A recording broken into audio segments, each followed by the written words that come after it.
introduction of the Quran recitation with Maher Al-Yamani, teacher from Kenya. Welcome to Maher. Maher, are you there?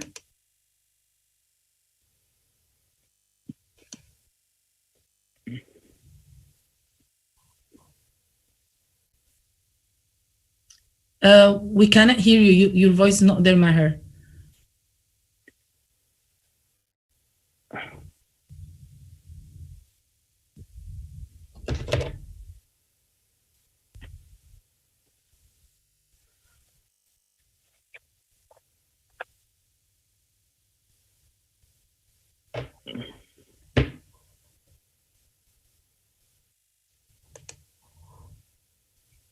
Maher ayaan sugaynaa inuu aayadii quraanka uu noo soo jeediyo kadib si barnaamijkeena aan u gudagalno haddii cilad farsamo ay jirto waxaan ka codsanaynaa qolada technicianka noo jooga in arrintaas ay xalliyaan si Maher ugu soo tagasho in quraanka noo qeexo.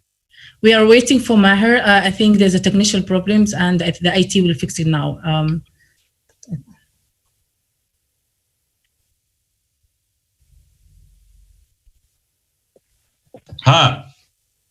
Maher. Yes. Okay.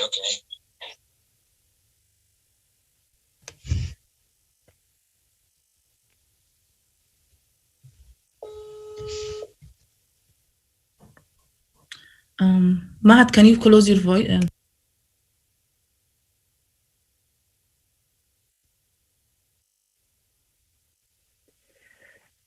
intuu Maher noo soo gelaya mar walba waxa ugu wanaagsan in aayadaha quraanka aanu ku hormarno marti badan ayaa barnaamijkan maanta ka qayb qaadanaysa oo mas'uuliyiin dawladeed iyo ambassador iyo waliba dad kale oo aqoon-yahano ah meelo badan oo adduunka kala jooga ay qadka si toos ugu jiraan waana shirkii sanadlaha ahaa Global Somali Diaspora oo aad uga barateen in sanad walba meel lagu qabto xitaa dalkan Australia mar ayaa lagu qabtay oo ay nagu soo booqatay Jawahir oo hadda madax ka ah GSD marka Maher markuu aayadaha quraanka noo akhriyo kadib barnaamijkeena ayaan gudagali doonaa.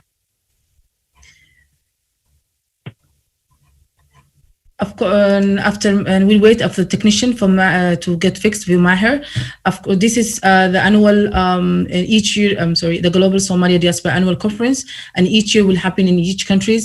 And last time also happened in Australia with our chair, Global Somali Diaspora Jawahir Daher, and we'll wait a little bit for Maher to come online to get online.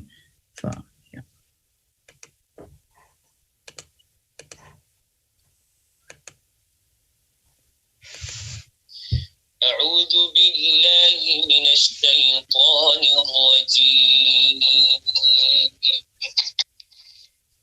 ألم تر الذين أوتوا نصيبا من الكتاب يدعون إلى كتاب الله ليحكم بينهم ثم يتولى فريق منهم وهم معرضون. ذلك بأنهم قالوا لن تمسنا النار إلا أياما معدودات وهم في دينهم ما كانوا يفترون. فكيف إذا جمعناهم ليوم لا ريب فيه ووفيت كل نفس ما كسبت وهم لا يظلمون. قل اللهم مالك الملك تؤتي الملك من تشاء وتنزع الملك ممن تشاء وتعز تعز من تشاء وتذل من تشاء بيدك الخير إنك على كل شيء قدير تولج الليل في النهار وتولج النهار في الليل وتخرج الحي من الميت وتخرج الميت من الحي وترزق من تشاء بغير حساب لا يتخذ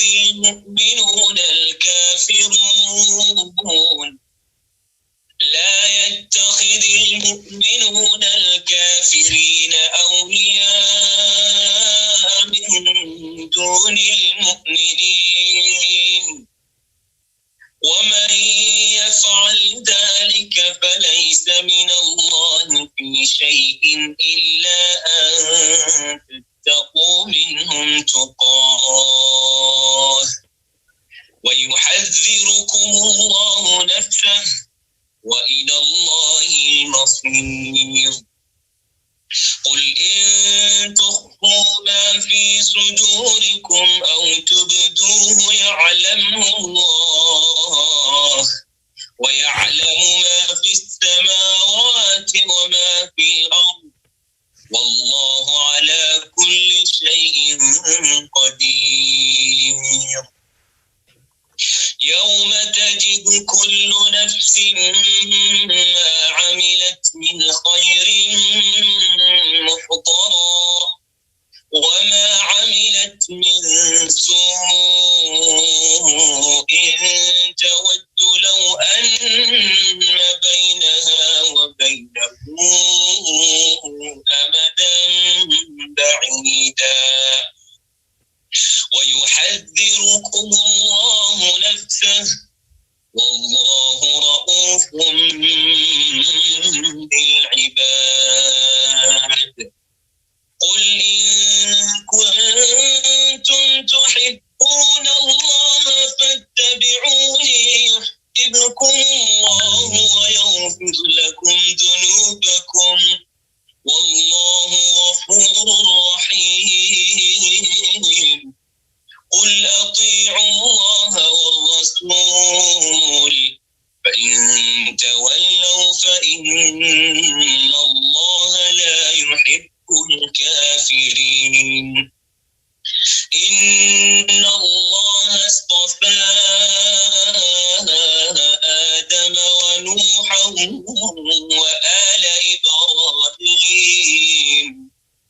وآل إبراهيم وآل عمران على العالمين ذرية بعضها من بعض والله سميع عليم إذ قالت امرأة عمران رب إني نذرت لك ما في بطني محررا فتقبل مني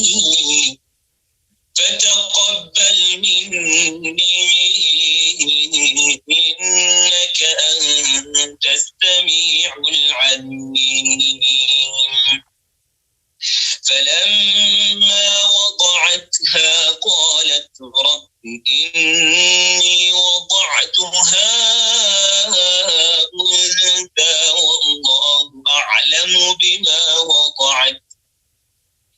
والله أعلم بما وضعت وليس الذكر كالأنثى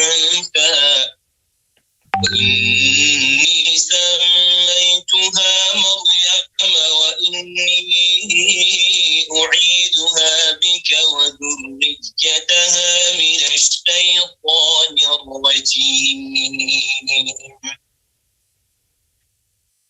فتقبلها ربها بقبول حسن وأنبتها نباتا حسنا وكفلها زكريا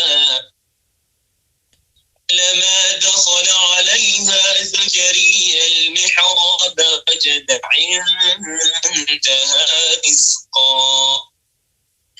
قال يا مريم أنى لك هذا قالت هو عند الله إن الله يرزق من يشاء بغير حساب صدق الله العظيم.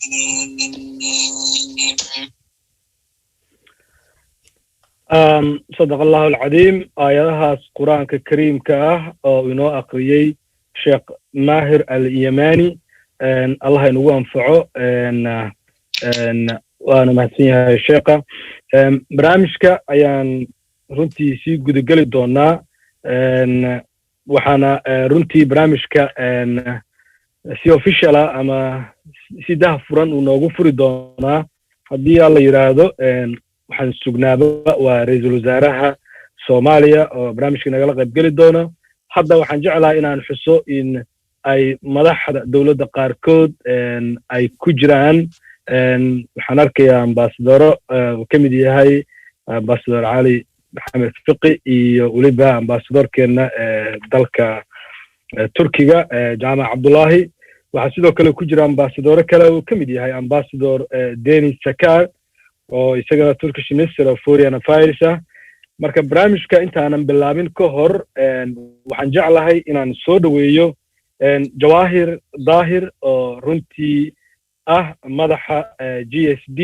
isla markaana Jawahir waa MBE طبعا وسيدات أكتهين دتك بلشدة وحقبتك أولى دلك بريتن وحقبال مريسي سامة درجسي سبقرده دلك سي جواهر تايتل كده MBE واي نكفر حسناي يدو هوية مروة إن برامج كان سيدان قروح دبادن يسوق دي سمر والبو أما عدو نقول لها كي سيدة توس كان لو قبانيي أو دتكو سي توس أو غيب قليين يسيدة كان أونلاين كان مانت أو كالي أن كود جرنو iyadoo u dabar adeegtay iyada iyo waliba teamka kale ee kala shaqeeyay marka Jawahir waxaan ku soo dhaweynayaa inay halkan ka hadasho isla markaana bal nala wadaagto GSD-da barnaamijyadeeda iyo waxa laga filayo inuu ka soo bixi karo shirkan oo kale hadda online-ka aanu ku qaban.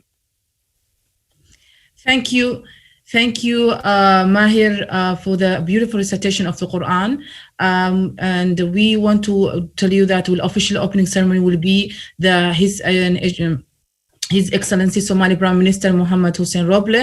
And we welcome now in the Zoom the Director General of Overseas Promotion of Culture Affairs and His Excellency Ambassador Danis Saka. Also the Somali Ambassador to Turkey, His Excellency Jama Abdullahi Muhammad, is with us also. And the Speaker of the South State Parliament of His Excellency Ambassador Ali Sadiq Fiqi is also here. Thank you all for coming online. And second thing, we wanted also to introduce the GSD Chair Welcome Introduction Objection Outline to Program and Expected Outcome with Jawahir Tahir, the MBA Chair of Board of Direction of Global Somali Diaspora. The floor is yours.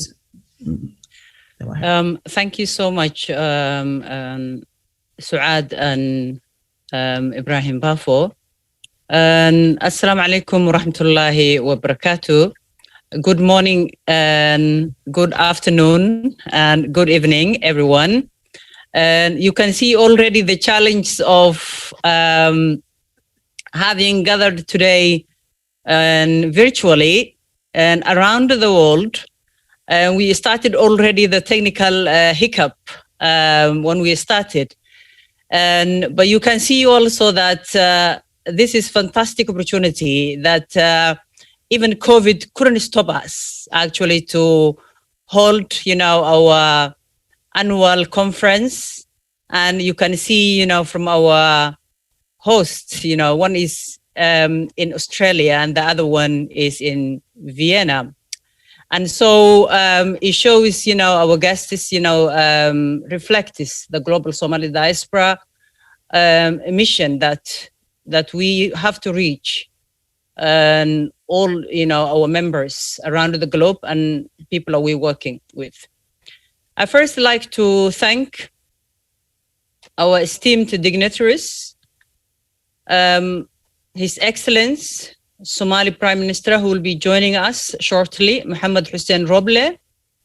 We would like also to welcome His Excellency Minister Hamza Saeed Hamza, the Minister of Youth and Sports. And I would like also to welcome the Director General for Overseas Promotion and Cultural Affairs, His Excellency Ambassador Deniz Sakar, the Turkish Ministry of Foreign Affairs. I would like also to welcome our Somali ambassador to Turkey, His Excellency Jama Abdullahi Mohammed. I would like also to welcome our British ambassador to Somalia, His Excellency Ben Fender, who has also the title of OBE, which is one also given by our Majesty, the Queen of Britain. A Speaker of Southwest State Parliament, His Excellency, our Ambassador Ali Saeed Faqi. I would like also welcome virtually as well, and who will join us as a message, but not in person today, President of Yunus Emre Institute, Professor Sarif Atas. And I would like to also welcome our esteemed guest, Mohammed Abdi Khair, who is DIOM's Regional Director for East and Horn of Africa. I would like to welcome also our esteemed guests, whether it's from academics, from faith groups, from practitioners, from business sector, from our youth, and from civil society members, ladies and gentlemen.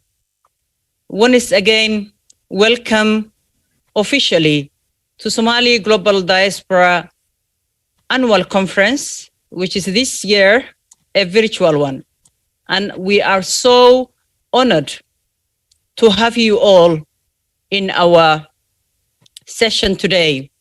We have so many, as have you seen the program, we have so much actually interesting aligned for today and tomorrow. And if I, as our hostess informed us, this conference actually is follow-up of our successful conference last year that we held in Istanbul, Turkey, who have actually brought together over 200 people all over the world. And successfully, its outcomes as well has been implemented, followed up by the GSD in action, which has been held in December in Mogadishu, that actually designed to promote the opportunities of Somali youth in Somalia. The key aim of our conferences normally is to create a platform to discuss key issues concerning Somali people, both in Somalia and homeland. And in the diaspora, for the 2020 annual summit, the key focus this year is on two themes: the environment, where discussions and workshops will center on protecting the environment, better management of natural resources, and building resilience against the disasters. The second theme is people, where key focus is on enabling dialogue between locally based Somalis and those in the diaspora to find a synergy and ways of working together, and to raise awareness about economic opportunities and facilitate connections for Somali youth by bringing together investors, employers, entrepreneurs, and civil societies in conversation with opportunity seekers. The conference seeks to take a solution-oriented approach and will run morning and afternoon sessions that will address practical issues, such as promoting equality and diversity within the Somali labor force, managing expectations and misunderstanding amongst youth and employers, as well as creating space to network and exchange knowledge. The conference expected outcomes will be increased awareness of delegates on the interlinkage between communities and the environment, existing economic opportunities in Somalia, and enhanced mutual understanding between local and diaspora and Somalis.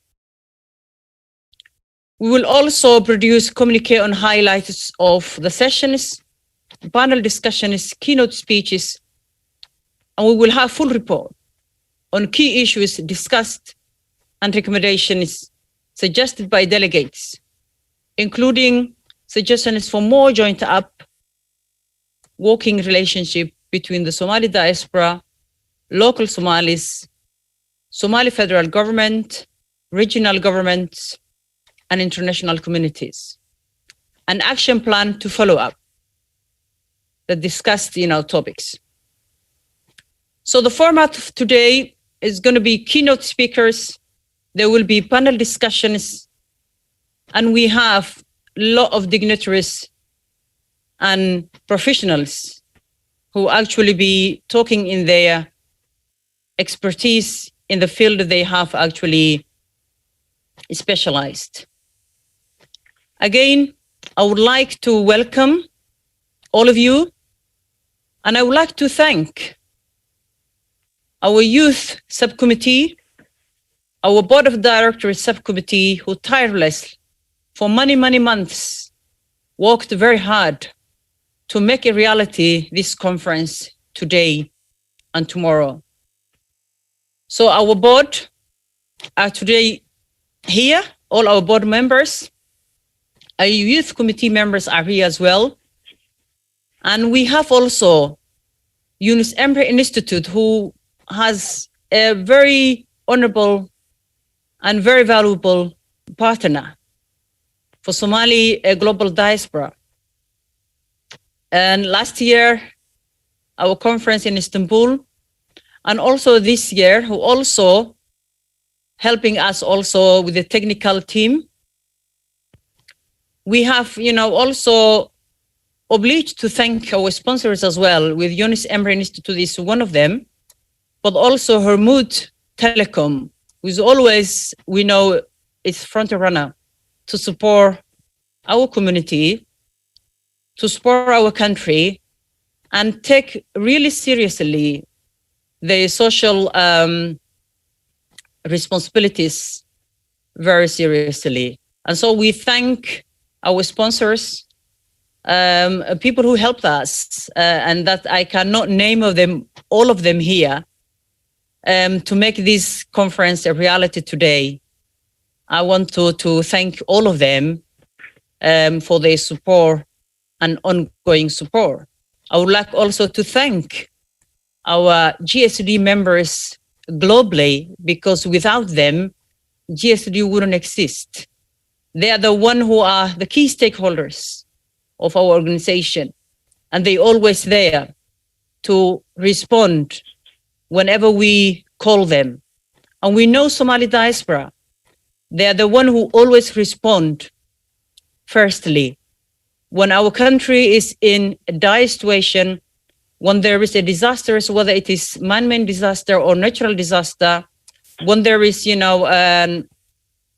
these terrorist attacks, which has been happened even yesterday, and our hearts and prayers goes to those who have been affected, the families, those who have been passed away.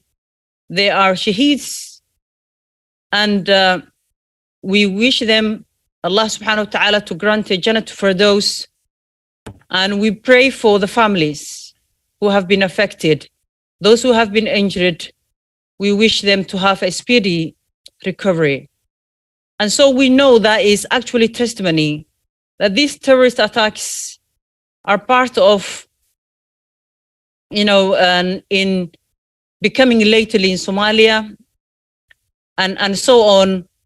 But we send a message that they cannot, defeat the spirit of Somali community, whether in the diaspora of homeland, we united to defeat the terrorists who are always trying to harm our society, our country, our livelihoods. And we stand here today together to condemn to the harshest way that is possible to those, terrorist attacks. I would like to say you enjoy today. And last but not least, our audience, online audience, thank you very much for joining us. And we, hope that you enjoy the conference, that you gain, valuable experience, knowledge. And so please send your questions, and we're happy to answer your questions in the question and answer sessions. Thank you so much again for joining us. Thank you. waayahay aad bay u mahadsan tahay Jawaahir Daahir hadal jeedinteedii iyo sida ay u qaadaa dhigtay Global Somali Diaspora muddadii la aasaasay iyo shirkii ugu dambeeyay ee Istanbul ka dhacay sidoo kale waxaan aad ugu faraxsanahay in maanta dadkan meelaha kala duwan adduunka ka kala jooga ay suurtagal noqotay shirkii inuusan COVID-19 uusan baajin oo qaab sahlan oo online ah inuu ku qabsanay marka waxaad moodaa sida hadda howlihii u socdaan adduunyada teknolojiyadu waa wax cajiib ah aniga iyo Sucaad oo Vienna iyo Melbourne kala joognana barnaamijka idin daadinayna waayahay waxaan sugnaaba in barnaamijka uu si toos ah inoogu furo ra'iisul wasaaraheena Soomaaliya laakiin ka hor intaanan gaarin waxa iyana diyaar noo ah Cabdi Baadil oo aad wada taqaanaan oo ah Somali artist oo Soomaalida geyga Soomaalida si wanaagsan loogu yaqaan bal inta ka horeysa waxaan rabaa inaan idin soo gudbino video yar oo clip ah oo presentation ku saabsan guulihii iyo backgroundka Global Somali Diaspora marka videogaas nala daawada marka hore. Thank you so much, Jawahir Tahir, the MBB of the chair of the director of the Global Somali Diaspora. Thank you for the amazing work you do in you and the board. It's amazing that we don't stop and still we do in our conference, even in COVID-19 with technology. And like our host, that me and him, we connecting from Australia and Austria. This is an amazing thing. And we want now to go to the next presentation of the GSD background and achievement by video clip.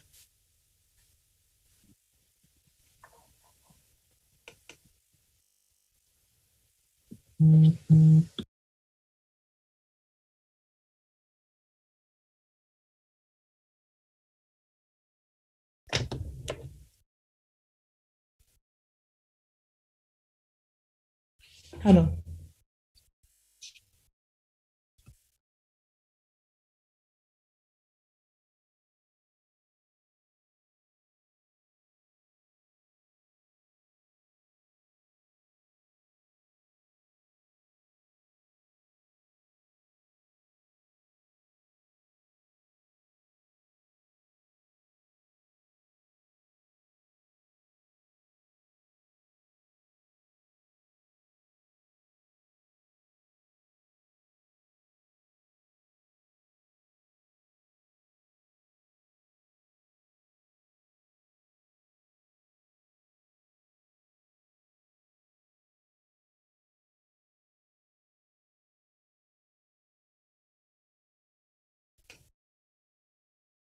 We'll replay the video again. I think we have a little bit technician problem. Bear with us. Thank you.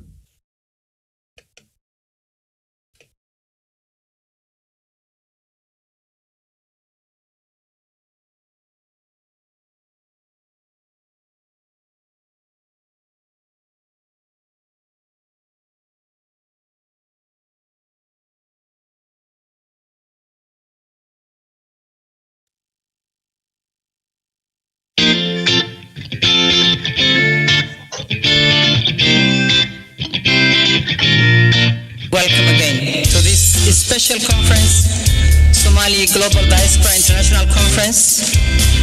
It has been really a great opportunity for all of us to come together and share our experience, expertise, resources to discuss what is most important thing. It is about the issues concerning to us as a Somali diaspora in our host countries, but as well as in Somalia. Today, I am with you. I am Somalia and I'm Africa.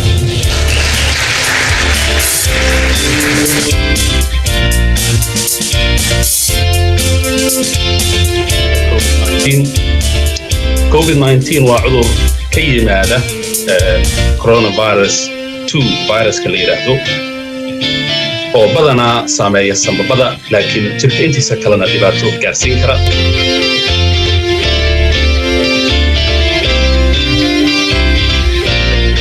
waxaan cerebral balance haddaad samayn karaysid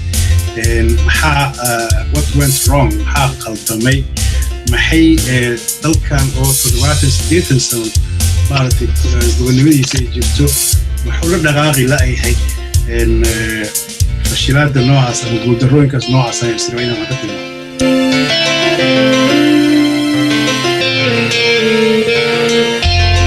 waxaan jeclahay marka inaan maaragtay usoo u mahadceliyo guddigii qabanqaabada runtii nagala qayb qaatay ururka muxuaha maslaxa qaran iyo maaragtay dhalinyaradii kale ee la shaqaynaysay oo runtii annagoo joogno maaragtay adduunkana maaragtay dhacdadiisa kala duwan aan la soo xiriirayno oo runtii aad iyo aad noola shaqeeyey.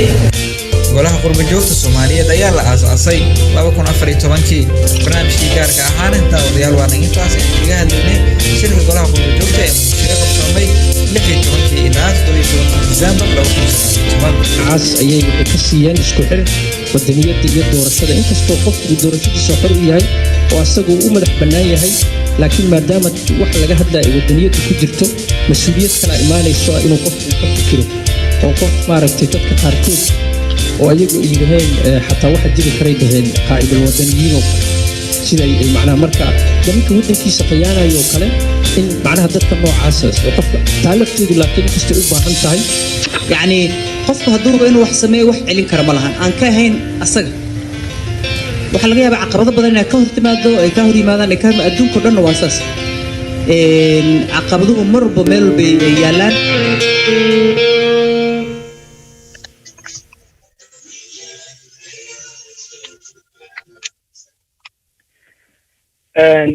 waayahay waxaad daawateen video yar oo kooban oo runtii waxqabadka GSD halkaas laguma koobi karo laakiin waqtiga oon ciriiri nagu ah iyo inagoon biiqaaminayno maadaama dad meelo kala duwan kala jooga halkan ay ku jiraan oo annaga aan ugu horreyno weliba habeenay noo sii tahay oo ma garanaysaa marka waxaan rabnaa inaan wax walba soo koobno mar kale waxaan soo dhaweynayaa u mahad celinayaa mas-uuliyiinta iyo madaxda iyo aqoon-yahanada iyo qof walba maqaamka uu halkan ku joogo ayuu ku salaaman yahay waadna nala joogtaan waxaan sugnaaba waa ra'iisul wasaaraha oo mar dhow inoo soo geli doono laakiin inta ka horreysa waxaa sidoo kale nala jooga fanaankeena caanka ah ee weyn cabdi baadil anigu jarmalkan ku ogaa isagoo jooga ma ogi hadda meel kale hadduu jooga dadka waa la socdaa amba ingiriiskan kasoo guuray halkanba joogaa marka cabdi baadil ayaan jecelnahay markii ugu dambeysay magaalada Bonn baan ugu tagay 2009kii waxa weeyaan fanaan aad u qiimo badan oo weliba caan ku ah cuudka wakaas waaba sii haysaa cuudkiisa waa diyaar waad arkaysaan marka cabdi baadil ayaan ku soo dhaweynaynaa marka ila soo dhaweeya fanaankeena cabdi baadil socod. Thank you so much for the amazing video. Of course, we have GSD that make it amazing work in all these years. Of course, we cannot complete it with one video, but because of the time, we're trying to fast. Thank you for everyone is here as Excellency ambassadors, all the speakers who today with us in this session. And I want to also add that the next session is performance by singer Abdi Badil, well-known Somali artist. My host, Bafo, he said that he met him in Bonn in 2019, and he have this beautiful 2009. Okay, sorry. 2009, and he have this beautiful guitar. He used it for music, Somali music. Abdi Badi, welcome. Hello, Abdi. Mashallah, mashallah. ما شاء الله ما شاء الله بسم الله الرحمن الرحيم كل والإسلامية سودنتهين أنون إذن كلا سارين كل جين سودنتهين وإذن السلام يا وعليكم السلام يا سلامة مسلمك السلام عليكم ورحمة الله وبركاته marka labaad waxaan u mahadcelinayaa dhammaan dadka programka soo wada qabanqaabiyey intaasoo maskax iyo caqli isu keenay hadal intii la dhihi karo adinkaa yiri maanta uma baahan in aan anagu hadalkeenu horan u sheegay hadalkeenu wuxuu ku jiraa heesaha waxaan dhihi lahayn oo dhan halkaasi ku jiraan dadweynahan hanuuninaa hasaawinaa danta u hagnaa mahagrani waanu hiilinaa marka waxaa weeye inkastoo aan wadankii muddo aanan tegin daltabyo ay ahayso daltabyo haddana dadkaygii dadka ugu yar maanta ugu dhalinyaro ah oo aniga qoblada waa beri dadka ka sii harharay ayaan ku jiraa maaqaan in ay jaanisku isin doono in aan wadankii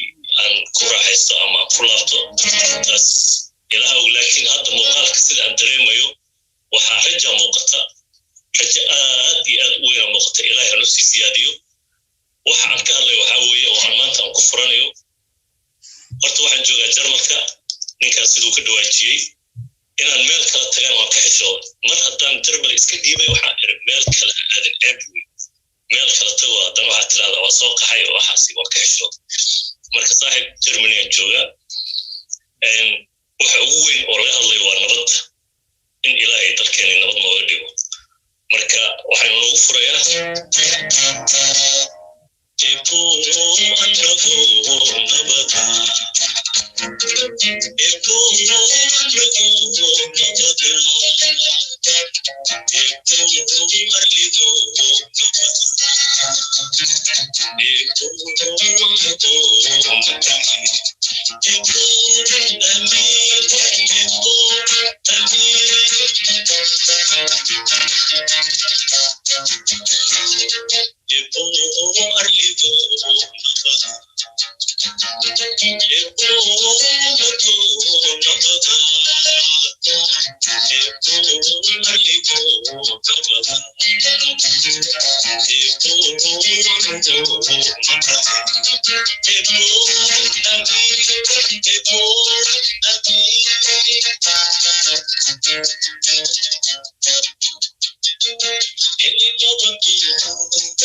taas waxa weeye waa tii nabadda nabad kastoo jirtana nabad kastoo timaadana wax carqalad leeyama waayis iyo wax ku dhiba laakiin waxay u baahan tahay dulqaad iyo in gacmaha la isku qabsado iyo in la fujignaado abwaanadan hore u wada sheegan wixii abwaan ahaa wixii eray ahaa wixii guwaabo ahaa hore u sheegan oo maxaa ka mid ah ibraahim baadil waa walaalkii allah naxariisto hees uu qaadaa jirto maanta waa xusaya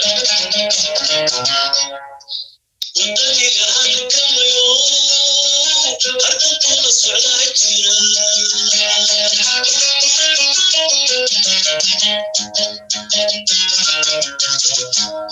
wadaniga halkamayo odaweerara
وماسنتين انت صنع ضمن وحصله ادبدي والسلام يا سودتين دكتورنا aad iyo aad buu u mahadsan yahay fannaankeena cabdi baadil runtii hees ku habboon barnaamijka aynu ku jirno iyo marxaladda la maraya ayuuna cabiray ilaahay waxaan ka rajaynaynaa inuu dalkeena nabaddaas uu ku heesay ee ugu horreysay heestiisa inuu ilaahay dalkeena nabad uu kusoo dabaalo mar kale waa idin soo dhaweynayaa dhammaantiina inta ku jirta barnaamijkeena GSD kulanka sanadlaha ah inkastoo sanad walba sidaad la socoteen si foolka foolah barnaamijkan loo qaban jiray laakiin sanadkan uu diiday cudurkan COVID-19 oo dad badan guryaha ku xareeyay laakiin nasiib wanaag waxaad joogtaa aaladii internetka weli muusan soo gelin oo halkan naguma haysto oo halkan baynu isku wareysanaynaa oo shararkeena si joogta halkan ugu wadan doonaa COVID-19 usha uu wato albaabadu la taagan yahay internetka weli muusan soo gaarin waana nasiib wanaag in aan maaragtay mar kale aan shirkeena aan qabsano barnaamijka waxaa si toos ah ama si official ah noogu furi doona prime ministerkeena Soomaaliya mudane maxamed xuseen roble runtii isaga naftirkiisa fursad weyn bay u tahay maadaama uu ka mid yahay qurba joogta Soomaalida inuu barnaamijkan sanadkii ugu horreeyay xafiiska uu joogo uu nagala qayb galo aadaan ugu faraxsannahay inuu magaranaysaa uu ajiibay baaqi ahaa inuu barnaamijkan uu furo way ku mahadsan yihiin maamulka global Somali Diaspora dadka miisaanka ku leh siyaasadda iyo bulshadaba inay ku soo casuumeen barnaamijkan si loo kala faa'iideysto waxaan jeclahay inaan soo dhaweeyo ra'iisul wasaaraheena Soomaaliya mudane maxamed xuseen roble sucad Thank you so much, Abdi Badil, for the amazing song and going back to our history of Somalia to be peace again, inshallah, soon, and everything become good in Somalia. The second thing, we go now to the official opening of the summary conference, and we'll open it His Excellency Somali Prime Minister Mohammed Hussein Roble. Welcome, His Excellency.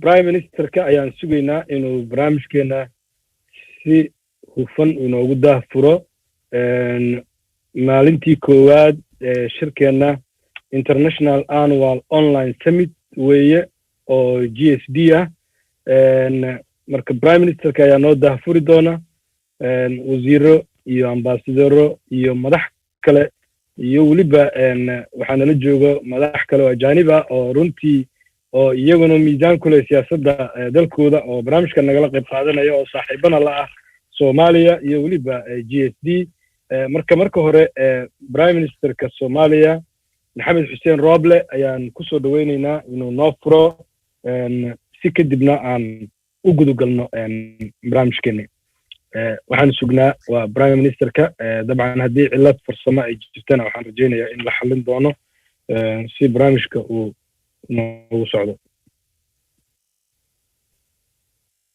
Thank you for the official, of course, opening ceremony. With the conference will be with His Excellency Somali Prime Minister Mohammed Hussein Roble. We still be waiting for him for the technical problem. Of course, they will tell us. And there's also joining us with this session many ministers and ambassadors from Somalia and Turkey and other countries and UK. And welcome all of you. And we'll wait now His Excellency Somali Prime Minister Mohammed Hussein Roble to open the ceremony.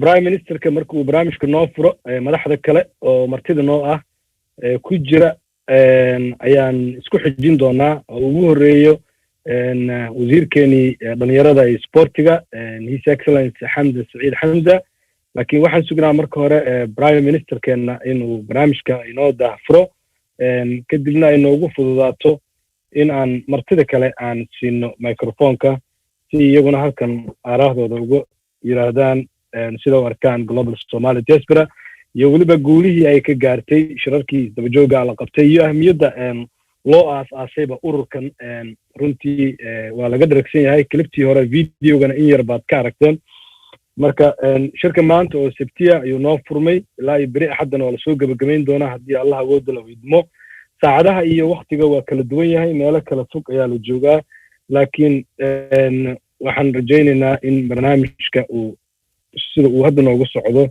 uu noogu sii socdo wali waxaan sugnaa marka waa ra'iisul wasaaraha waxaan rajaynayaa qolada technician-ka noo qaabilsan haddii ra'iisul wasaaraha uu diyaar yahay inay noo soo geliyaan haddii uu diyaar ahayn ama cilad kale ay jirtana waa nala socodsiin karaan si marka hawsheena aan u wadano waana mahadsantiin soo dhawaada mar kale. The official opening ceremony will be, of course, start with His Excellency Prime Minister Mohammed Hussein Roble. Then next will be Somali Minister of the Youth Sport and His Excellency Hamza Saeed. But first we'll wait our Prime Minister to start. If there's a technician problem, please tell us. And yeah, the program will be going on Saturday, today and tomorrow from 9 to 6 p.m. each day. And there will be many minister speakers, many people from all communities talking about different topics. And now we'll wait the ambassador, Somali Prime Minister, to talk. Let's wait little minutes. Yeah. kaloo uma celinayna dadka sida tooska baraha bulshada sida Facebook kale inoogu daawanaya YouTube-ka idinkana soo dhawaada shirku waa shirkii weeye waa shirkii Global Somali Diaspora oo aad fursad u hesheen idinkana idinkoo guriyin iska jooga inaad maaragtay si toos aad nagala socotaan oo halkan nagala daawataan waan idinku mahad celinaynaa. And also the people who's watching our participants, the people watching from YouTube, from Facebook, from Instagram, on live, all of them. Thank you so much for participating. Thank you so much for coming. This is just your program, and I hope you can ask any question you want. Everything is open for you. Thank you so much for joining us from social media. Thank you.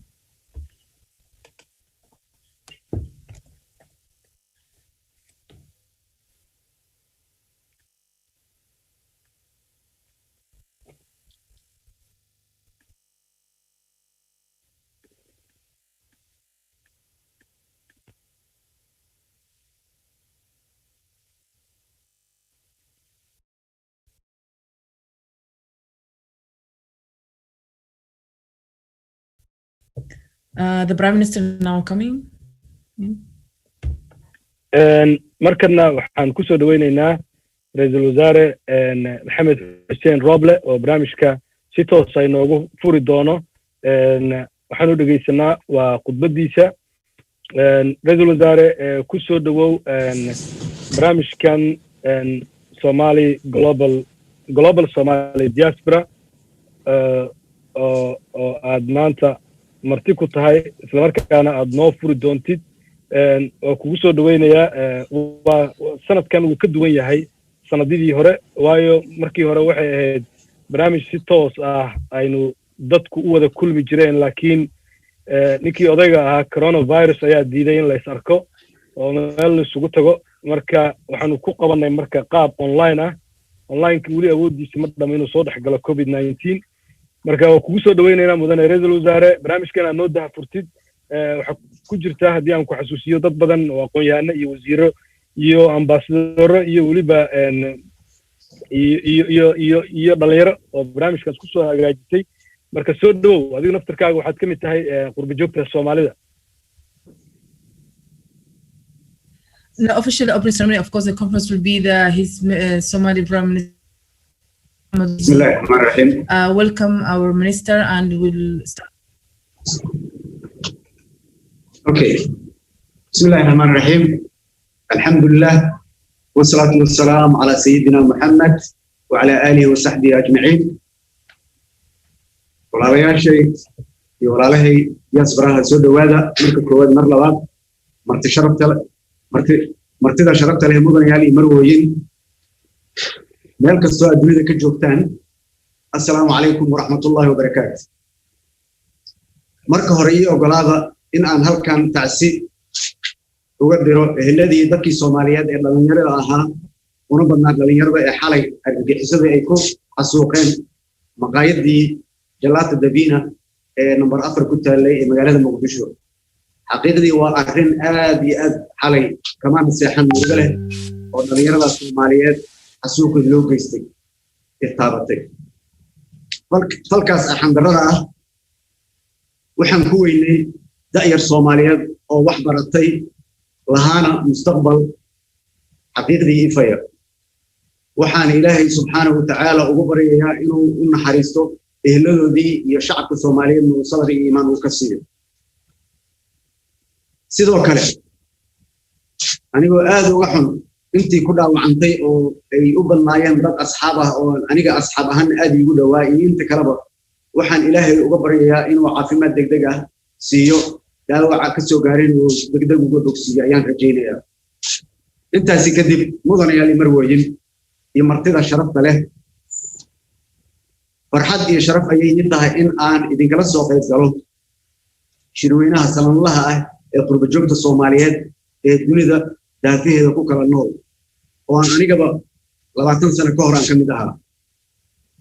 aad ayay u qiimo badan tahay in aan shirkan sanad walba qabataan idinkoo kala jooga qaaradaha adduunka si aad u muujisaan isku duubnidiina iyo waxa idin mideeya oo ah dalkiina iyo dadkiina Soomaaliyeed. sidoo kalena aad ka doodaan arrimo kala duwan oo taabanaya nolosha bulshadiina Soomaaliyeed. qurba joogta Soomaaliyeed waxay dalka ku leeyihiin abaal iyo kaalin weyn oo muuqata, la'aantoodna ay adkaan lahayd nolosha dadka Soomaaliyeed. waxay qayb ka soo qaateen dhinac kasta oo nolosha bulshada Soomaaliyeed sida waxbarashada, ganacsiga, caafimaadka, horumarinta dhaqaalaha iyo siyaasadda oo aad qayb mug leh ka aheedeen sanadihii badnaa ee burburka iyo colaadaha iyo hadda oo dalkeenu soo kabanaya qurbajoogta Soomaaliyeed ayaa ahaa kuwii dhaqaalaha ugu badan dalka u soo dirayay si ay bulshadeena u badbaado qurbajoogta Soomaaliyeed waxa ay dalka ku soo kordhiyeen hal abuuryo ganacsiyo kala gedisan oo shaqooyin u abuuray dhalinyaro fara badan ee Soomaaliyeed oo ku nool dalka meel kastoo dalka Soomaaliyeed ka mid ah sidoo kale qurbajoogta Soomaaliyeed waxa ay si weyn uga dhex muuqdaan bulshooyinka iyo dalalka ay ku nool yihiin oo ay kaalimo muuqda ku leeyihiin taas oo mudan in la bogaadiyo oo lagu faano xaqiiqdii mudanayaal iyo marwooyin iyo martida sharafta lehba dalkeena Soomaaliyeed aad ayuu weli ugu baahan yahay kaalintiinii waana laga maarmaan siiba hal abuurkiinii iyo ku soo laabashadiinaba si aad uga qayb qaadataan horumarka aad marka horeba qaybta weyn ku lahaydeen dalkeena waxa uu leeyahay mustaqbal ifaya oo nooga baahan in aan dhammaanteen ka wada qayb qaadano dhismihiisa waxaan kaloo idinku boorinayaa in aad u abaalguddaan dalalka aad ku nooshihiin ee idin soo dhaweeyey idinka iyo qoysaskiina kuwaas oo idinku leh abaal weyn wax yar haddaan tusaale dib ugu noqdo sanadkii 2000 February ayaan Sweden ka soo noqday anigoo waqtigaas Sweden gaaray sanadkii markii ugu horeysay aan tagay Sweden magaalada Stockholm 1981 oo aan booqasho ku tagay halkaas oo waalidkayga deganaayeen kadibna waxaan ku noqday 1991 markii dalka uu ka dhacay dhibkii dagaaladii sokeeye 1991 markaan tagay waxaan halkaan dalkayga Soomaaliyeed anoo ka sitay shahaadada bachelorka ee jaamacadda engineering ayaan dalka Sweden tagay shaqooyin aan qabtay 10 sano ayaan ku dhawaad ayaan joogay shaqooyin iyo waxaan halkaa ku soo qaatay masterkeygii 2000 muddo gaaraysa 9 sano kadib oo ahayd 2000 bishii Febraayo ayaa go'aan waxaan ku qaatay inaan dalkayga hooyo ku noqdo anigoo arkay inaan xoogeygii awoodeydii markaas aan lahaa iyo maskaxdeydii aqoonteydii oo dalkayga Soomaaliya u baahan yahay ayaa waxaan go'aan qaatay inaan Soomaaliya ku soo noqdo gaar ahaan magaalada Muqdisho February 2000 xilligaas Sweden markaan ka imaanayay mushar fiican ayaan qaadanay waxaan rabaa qurbajoogta inaan wax yar tusaale siiyo mushar fiican oo ilaa 1500 2000 ku dhawaad ayaan ku qaadanayay magaalada Stockholm nin shaqaysto isku filan ayaan ahaa oo reer leh laakiin waxaan go'aansaday inaan dalka Soomaaliya ku soo noqdo ma rumaysanaysin markaan dalka ku soo noqday waxaan ka qayb galay company dhismo oo markaas dalka wax ka dhisay oo aan kamid ahaa 4 qofood ee company-ga dhismaha iska lahayd oo ka howlgalayay wax badan ku soo kordhiyay dalka Soomaaliyeed gaar ahaan magaalada Muqdisho anigoo qayb ka ahaa 4 engineer ee company-ga lahaa oo rag ay hadda ay qaar ka mid yihiin oo mid uu kamid yahay ninkii madaxda noo ahaa wasiirka petroolka engineer Cabdirashiid Shiiqaalo oo noo ahaa madax company-gaasi markaan dhismo oo aan kamid noqday waxyaabihii aan qabanay waxa kamid ah dhismaha weyn ee jaamacadda Muqdisho oo hadda Google garaysaan aad arkaysaan warshadii Coca-Cola maxadkii Siimad oo hadda jaamacadda Siimad ah dhismaheeda ayaan sameeynay maxadkii Buumareer ee agoonta iskoolkii Axmed Gurey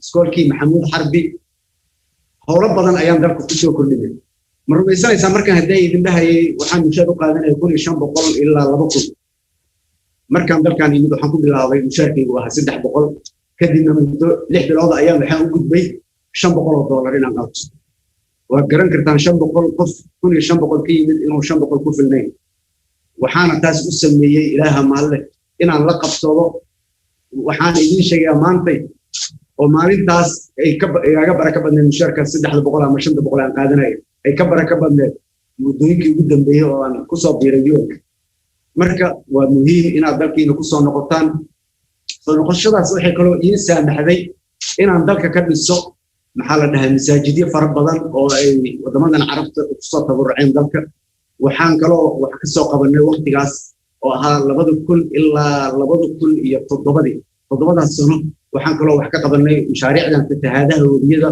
oo aan u samayn jirnay bixire maxaa la dhahaa embankmenting biyaha celiyo waxaan kaloo samayn jirnay dooman looga gudbo maxaa la dhahaa wadiga oo aan kala soo shaqaynay hay'ado kala duwan oo waddanka waqtigaas ka shaqaynaya kadib 2007 markii ciidamada Etoobiyaanka dalka soo galeen ayaa waxaan shaqo ka helay hay'adda internationalka oo UN-ka ah oo la yiraahdo International Labour Organization oo aan ka noqday international staff oo muddo 3 bilood ka hor ilaa waqtigaas 2007 ilaa 3 bilood ka hor aan shaqaynay oo ah muddo 13 sano ah kadibna aan 2 bilood hadda muddo laga joogo aan noqday ra'iisul wasaaraha qaranka Soomaaliya walaalayaal marka ujeedkaan hadalka u leeyahay tusaale inuu kugu soo qaatay wax kale ma ahan in waddankan uu idin baahan yahay in dalkan uusan idinka maarmin kaliya ma ahan inaad waddamadaas joogtaan laakiin ay muhiim tahay inaad soo noqotaan dadkii aniga ficiga ah ma iga daaweynaan ay joogi karaan waddamadaas laakiin dhalinyarada iyo dadkii wax bartay ee dalka ku soo noqdaan ha ka welwelina mushaarka la qaato ha ka welwelina irsaaqada waxaasoo dhan Allah qoray ha ka welwelina nabadgelyo darrada waqtigaa imaanayay warloor ayaa magaalada haystay magaalada laba qaybood yar ayaa ka furneed markaas aan magaalada imid waxaan kaloo ku dariya aan ka hadal hilmaan kuma jireen oo aan ibn 2000 waqtigaas ilaa 2007 muddadii ahayd 2006 oo aan samaynay xilligii maxkamadaha aniga iyo team aan hogaaminayo oo la dhihi jiray waa Google gaareen kartaan YouTube-ka waa keeni kartaan peace group ayaa la dhihi jiray magaalada waagaas oo ay maxkamaduhu qabsadeen oo magaaladu ay xirneed ayaa waxa aniga iyo team aan hogaaminayno aan maalin isugu ballamino hotel peace 500 gawaari gaarayso oo aan magaalada ku furnay waqtigaas qoladii ugu horeysay oo furay oo magaalada Muqdisho wadooyinkeeda isku furo marka lagu karamo ilaa liido ilaa maxaa la dhahaa Madiina ayaan isku furnay wadooyinkaas oo ay xirnaayeen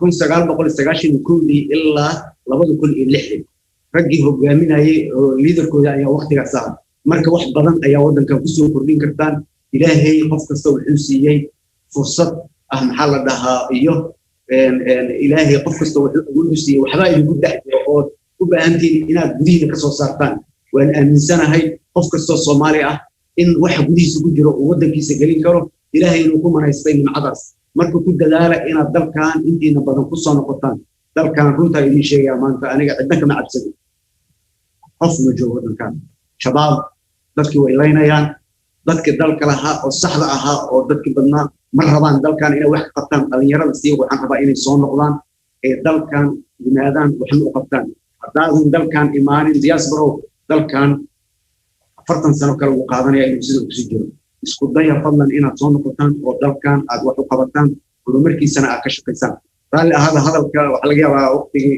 aad iigu talagasheen inaan ka dheeraaday marka waad ku mahadsantihiin waxaan rajaynayaa inuu shirkiina ku soo dhammaado guul ayna ka soo baxaan natiijooyin wax ku ool ah si lamid ah shirarkii ka horreeyay oo ahaa kuwo guul ku soo dhammaaday aad iyo aad ayaa u mahadsantihiin wabillahi tawfiiq waayahay aad buu u mahadsan yahay ra'iisul wasaaraha Soomaaliya mudane maxamed xuseen Roble oo runtii shirkan noo daahfuray ra'iisul wasaaraha wuxuu dhiirigeliyay qurbo joogta gaar ahaan dhalinyarada inay soo guryo noqdaan kuwoodii aqoonta lehna dalka ay u shaqeeyaan sida isaguba ugu dhabar adeegay 2000 markii uu dib u soo noqday hadda inagu kuma tirinayno isaga qurbo joog waa ka saarayna marka mar hadduu yiri 20 sano ka hor ay ugu dambeysay qurbaha marka qurbo joogta hadda qadka ku jirta iyo kuwana daawanaya oo Facebook iyo Instagram-ka si toos ah nagala socdana fariinta ra'iisul wasaaraha waa maqasheen ra'iisul wasaare waa ku mahadsan tahay furitaankaaga shirka iyo kaalintaadii iyo sidaad u aragto waliba Global Somali Diaspora kaalimihii wacnaa ay ka soo qaateen tan iyo markii dhidibada loo taagay waxaan markana aan u gudbaynaa waxaan rabaa intaadan ka bixin Bafo inaan si official ugu mahad celiyo anigoo ku hadlaya Jawaahir ayaan soo dhaweynaya markay Jawaahir soo dhawow wasaaraha ku maqlaya mahadsanid Bafo waxaan jeclaan lahaa inaan si official kugu mahad celino ra'iisul wasaare mudane Maxamed Roble sida aad nooga ajiibtay casuumaadii aan ku fidinay ina barnaamijka maanta nagala soo qayb gashid sharaf weyn ayay runtii inoo tahay inaad maaragtay waqtigaaga qaaliga ah anagoo og waliba xaalad adag waddanka inuu ku jiro iyo maarkino tacsida hadda inoo taalla ee xalay dhacday iyo shaqada maarkino cusub ee hadeertan lagu igmaday ee ku taalla inaad haddana aad waqtigaaga qaaliga ah qayb kamida naga siisid waxay tusinaysaa muhiimadda runtii aad maarkino adigu iyo dowladdaadaba aad siinaysaan qurba joogta Soomaaliyeed iyo muxuu ahaa guud ahaanba arrimaha iyo danaha guud ee danta ku jirto maaragtay waddankeena saad aragtay maaragtay barnaamijka maanta aad u balaaran yahay deegaanka iyo dhalinyarada ayuuna maarkino xooga saaraya waxaan rajaynaynaa maaragtay macluumaadka iyo waxa ka soo baxa inay qayb weyn ka noqon doonaan qorshaha ay haysataan inaa maarkino aad ku caawisaan deegaanka Soomaaliya iyo dhalinyarada Soomaaliyeed ama waddanka gudihiisa ha joogaan ama qurbaha ha joogaan aad iyo aad baad u mahadsantahay mudane ra'iisul wasaare ra'iisul wasaare intaanan u gudbin qofka xiga haddii aad kelmad ku daraysa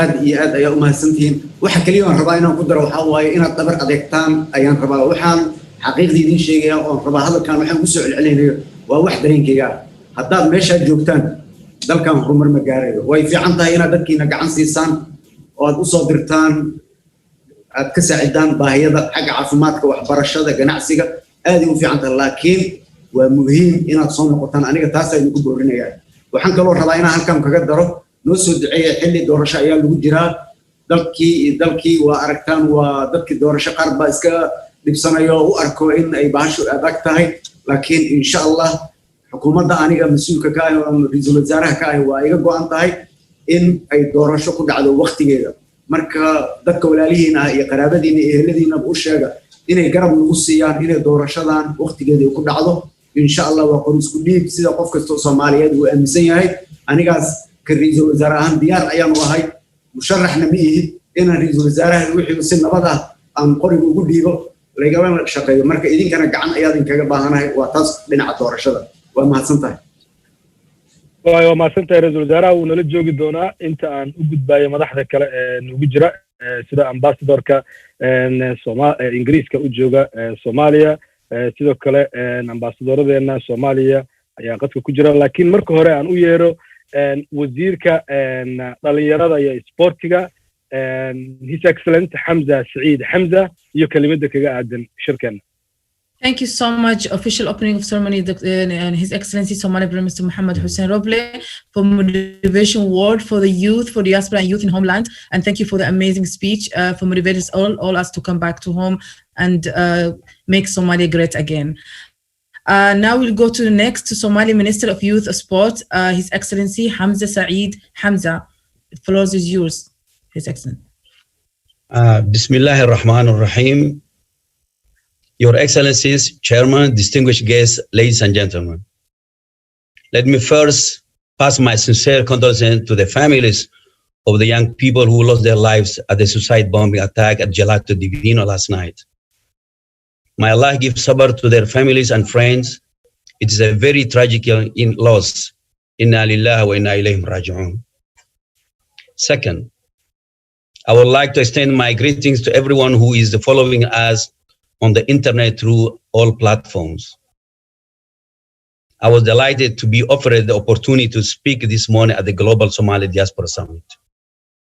Distinguished guests, ladies and gentlemen, for climate change, deforestation and other misuses of natural resources, pollution or contaminated water supplies, environmental changes are plentiful. How leaders, scientists, and individuals respond to the challenges that directly impact the environment and the opportunities that we live today and tomorrow. The environment is something today youth are passionate about, making it a great issue for stimulating their broader civic engagement. Young people bring a fresh perspective, energy, drive, and a sense of what is possible. There is much we can do to learn from and support their efforts. Excellencies, ladies and gentlemen, young people here in Somalia constitute 75% of the Somali population, and they will have to live longer with the consequences of current environmental decisions that will their elders. Many, especially young children, are particularly vulnerable to the environmental risk associated with globally.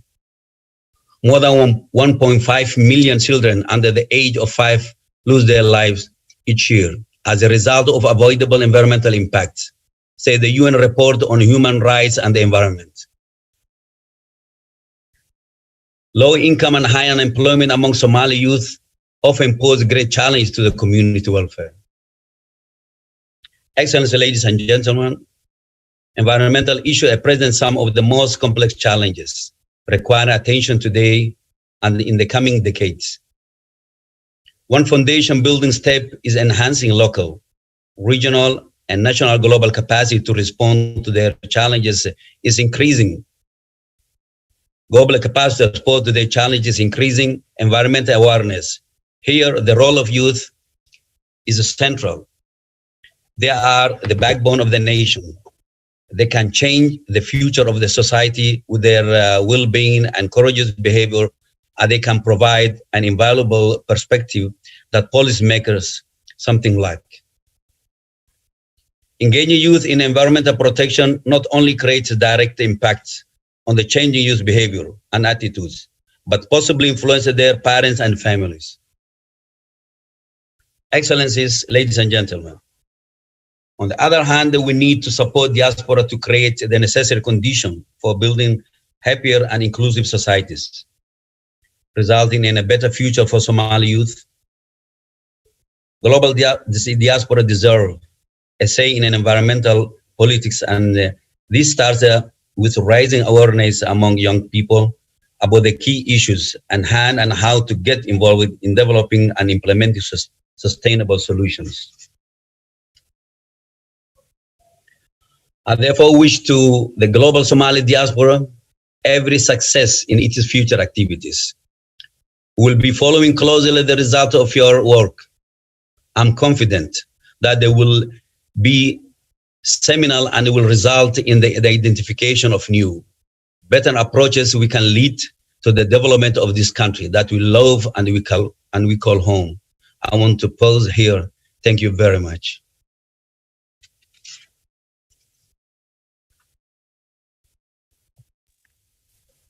aad ayuu u mahadsan yahay wasiirka dhalinyarada iyo isboortiga xildhibaan Xamza Saciid Xamza runtii doorka dhalinyarada ayuu ka hadlay iyo barnaamijkan kaalinta uga aadan uu ku mahadsan yahay wasiirka qaybtan uu halkan uu kaga hadlay waxaan markana aan jeclahay inaan soo dhaweeyo agaasimaha guud dhaqanka iyo wacyigelinta ambassador Denis Sakar oo ka tirsan wasaaradda arrimaha dibadda ee dalka Turkiga ila soo dhaweeya ambassador Denis Sakar. Thank you so much, Somali Minister of Youth Support, His Excellency Hamza Saeed Hamza, who talked about how important the role of the youth in building the country again. We go to the next, Director General of Overseas Promotion of Culture Affairs, Her Excellency Ambassador Denis Sakar, Turkish Ministry of Foreign Affairs. The floor is yours. Thank you. Esteemed Prime Minister Mohamed Hussein Roble, distinguished Minister, Excellencies, brothers and sisters, I extend my warmest greetings from Ankara. To begin with, I would like to state that how much we are saddened to receive the news that at least 8 people have lost their lives and 10 more were injured in the terrorist attacks in Somalia yesterday near the Mogadishu airport and today in Abdiaziz district. We strongly condemn these terrorist attacks and extend our condolences to the brotherly people and government of Somalia. We wish Allah's mercy upon those who lost their lives, convey our condolences to the families and relatives of the victims, and wish a speedy recovery to the injured. I wish you all the best of health and patience during these difficult times of the COVID-19 pandemic.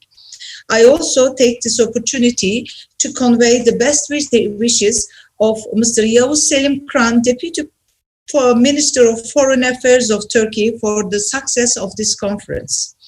I would like to thank the Global Somali Diaspora and Yunus Emre Institute for taking this initiative in 2014 and continuing what has now become a successful tradition since the first conference in Istanbul.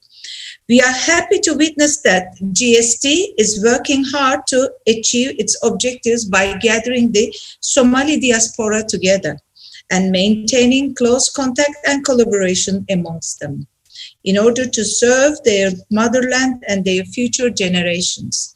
We welcome the close collaboration of GST and the Yunus Emre Institute and trust that this cooperation will strengthen the relations between our brotherly peoples.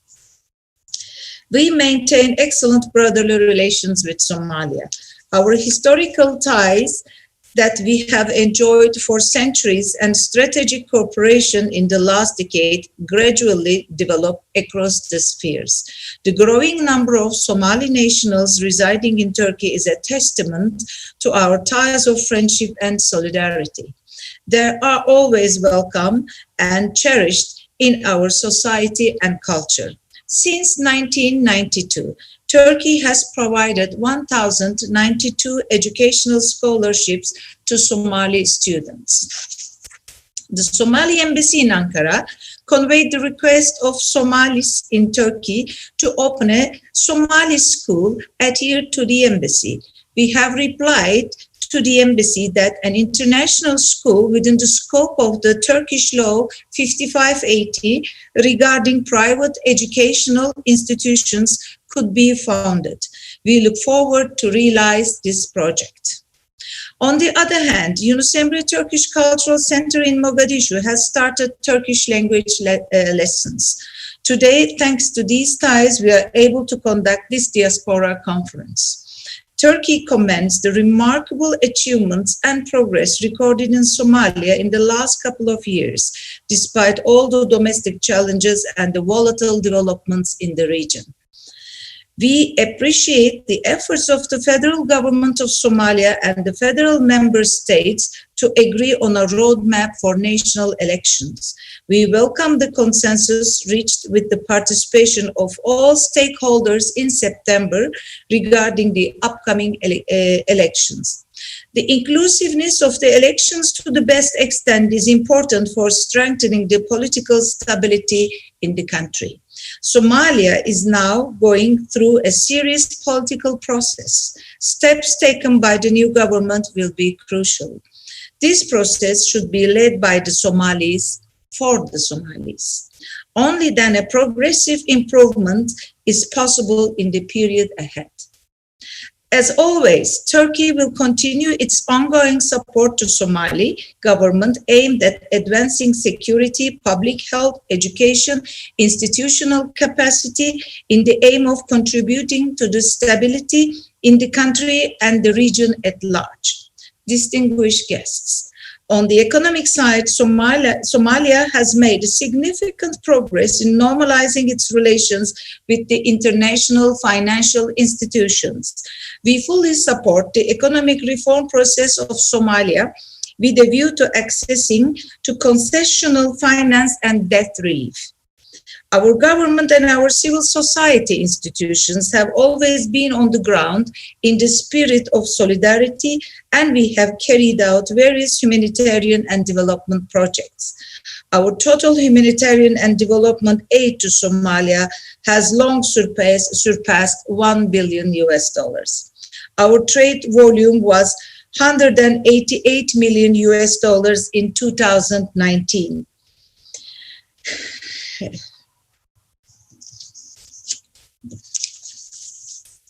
We hope to record a larger trade volume in the period ahead. Distinguished guests, we know that the security situation in Somalia is still very fragile. Despite all achievements, security concerns related to Al-Shabaab is still very real. Terrorism is the greatest single threat against lasting peace, stability, and prosperity in Somalia. Ensuring security throughout the country is essential for socio-economic development of Somalia and its neighboring region.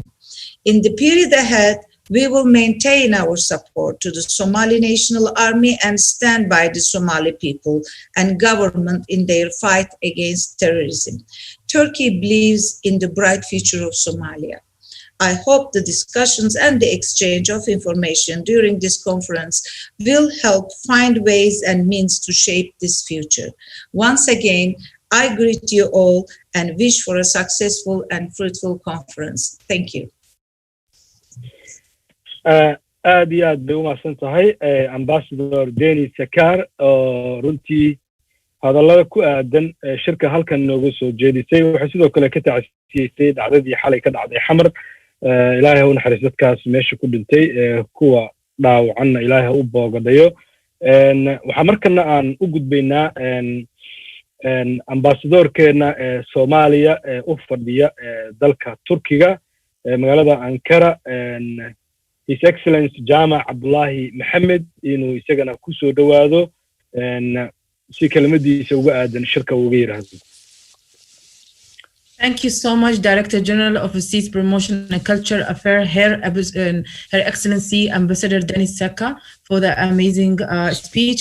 And also we give our condolence for the people who died, youth people, for today's attack in Somalia. Next, we go on to Somali Ambassador to Turkey, His Excellency Jama Abdullahi Mohammed. Assalamu alaikum wa rahmatullahi wa barakatuh. وافلي هنا هذه مقلسان. His Excellency Somali Prime Minister Mohammed Hussein Roble, His Excellency Minister of Youth Hamza, is my colleague, other Excellencies, Ambassadors, Somali Diaspora, wherever you are. Assalamu alaikum wa rahmatullahi wa barakatuh. Good morning, or good afternoon, or good evening. Let me first of all convey my sincere appreciation of the global Somali Diaspora leadership and board of directors for the wonderful job they are doing in organizing Somali people in the diaspora, not only to return and invest in their country, but also organizing this wonderful summit. It's not first time the global Somali Diaspora leadership is organizing this kind of conference. But what makes this year's event is an uncertain time. The world that has experienced due to COVID-19 that set the presidency for this summit and many others to be conducted online.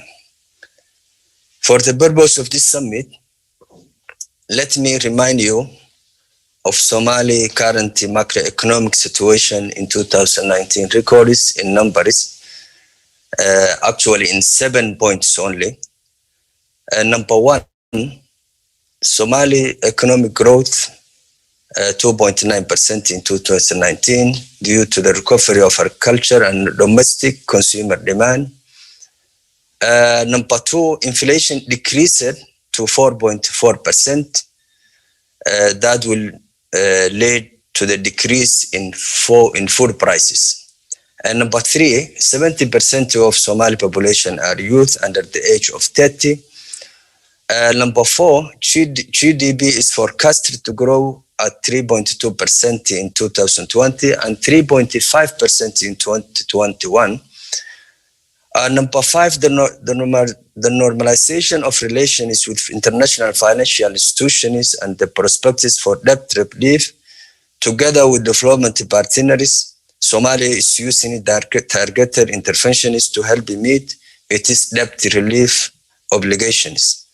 Number six, current revenue collection does not provide fiscal space to spend on investment in both productive and enabling sectors of the economy. This calls for the Somali diaspora to invest in Somalia, to finance investment projects that will in turn create jobs and opportunities for our youth. And number seven, which is the last, foreign direct investment has increased steadily in past years due to diaspora remittance, and foreign investment in the telecommunications, financial, and construction sectors, giving thousands of Somali youth the opportunity to productively contributing to the economy and benefits from the knowledge and technology transfer brought by this foreign direct investment. I'm in support with the appeal of our Prime Minister that he call you to come back or return to the country. In addition to that, I'm also appealing from here in this opportunity to invest in Somalia, in your country. In a positive trend, we have seen an increase of the Somali diaspora settling in Turkey in the past couple of years. The Embassy of Federal Somali Republic, the Embassy of the Federal Republic of Somalia in Ankara provides the necessary support to the Somali diaspora who want to settle and invest in Turkey in order to deepen our two brotherly countries' economic and investment cooperation. Yes, we are planning to open a Somali school in Turkey, which will be under our Ministry of Education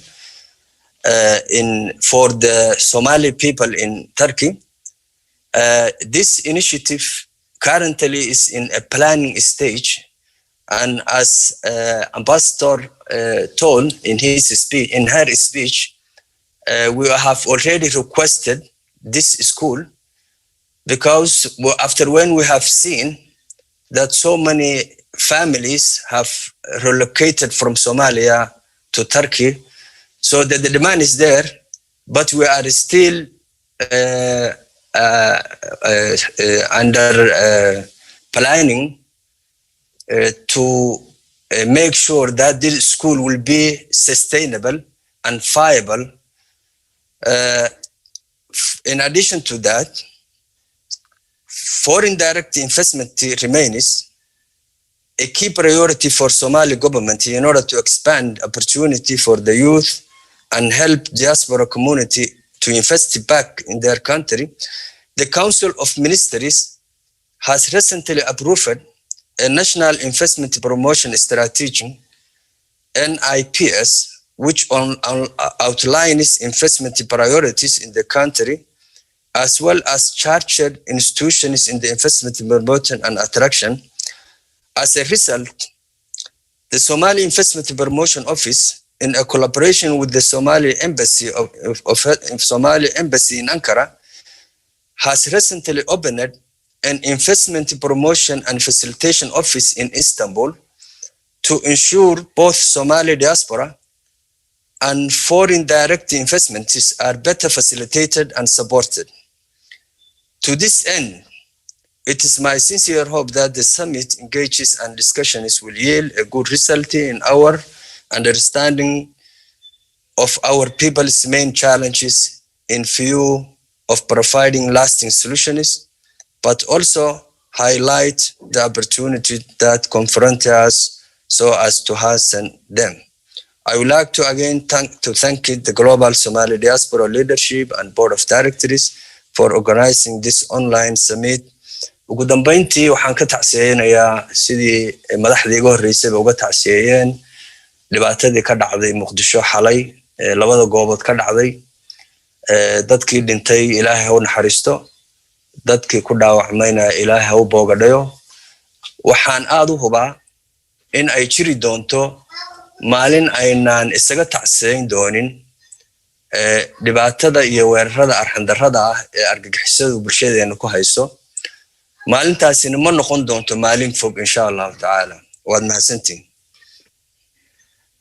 waa tahay aad iyo aad buu u mahadsan yahay ambassadorkeena Soomaaliya u fadhiya dalka Turkiga wuxuuna uu ku dheeraaday xiriirka dawladda Turkiga ee Soomaaliya iyo waliba kaalimaha wanaagsan dawladda Turkiga ay ka geysteen dalkeena Soomaaliya ugu dambeyn wuxuu ka tacsiyay weerarkii dhacay markana waxaan u yeerayaa British ambassador to Somalia wa safiirka Britain u fadhiya dalka Soomaaliya His Excellency Ben Fender oo OBE ah isla markaana waa aniga ambassadorkeyga maadaama anigu naftirkeyga aan ahay Somali British Thank you so much, Somali Ambassador to Turkey. He's an excellent Jam Abdullah Muhammad, who talked about how the important role Turkish government helping to Somali community and Somali government there. And next we go to the British Ambassador to Somalia, His Excellency Pen Fenda OBE. The floor is yours, His Excellency.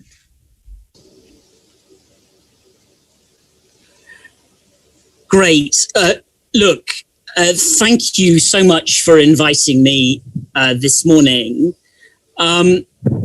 First, like other speakers, I wanted to express our profound sorrow at the loss of life last night in the Gelato Divino explosion. I was sitting here outside my embassy and could hear it loudly. It's deprived us of a number of brilliant young people at the outset of their lives who were peacefully enjoying ice creams and cakes in an ordinary way.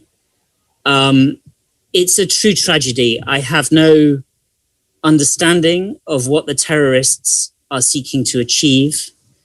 But if there is one thing I know, it's that however much the terrorists would like to disrupt our lives, their will to do that is weaker by far than our will to build a prosperous, stable, and safe Somalia in the future that all of its citizens can enjoy. And so our prayers are with the victims and their families, but I know that this is one of those tragedies on the route to a Somalia that is getting more secure and more prosperous. What I wanted to say today, firstly, was to congratulate you on this forum, which I think is a really important one.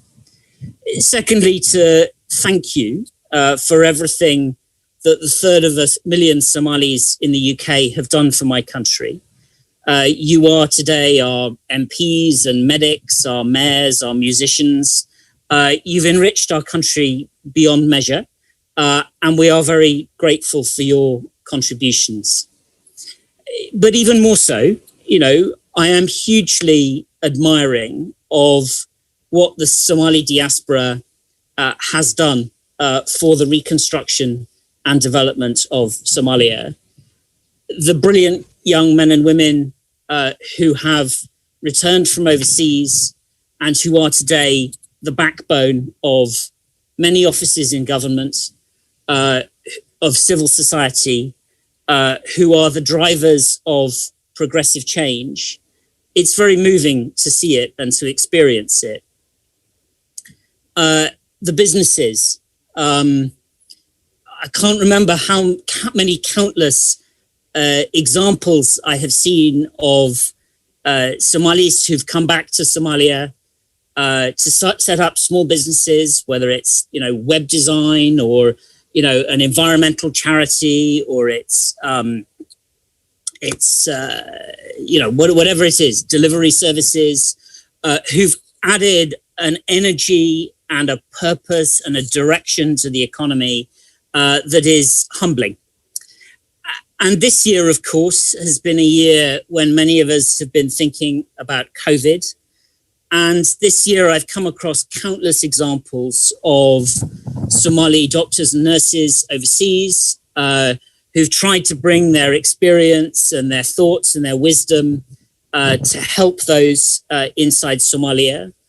I've had the pleasure to meet this year Somali nurses from the UK who took unpaid leave of absence to come back to Somalia to look after Somalis who were suffering from COVID in hospitals, did so voluntarily and without pay and at their own expense.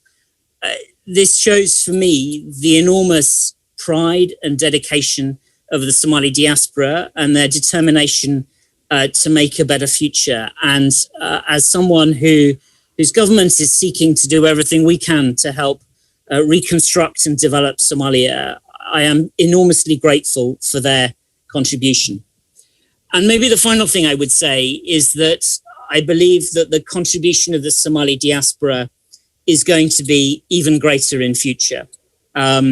This year, we've had the enormous breakthrough of Somali debt relief, which I hope will open the door to increasing investment from overseas, increasing banking and financial links between Somalia and the rest of the world, and the start of truly Somalia's engagement in the international economy and away from a development and aid economy that has been so much present over the last few years.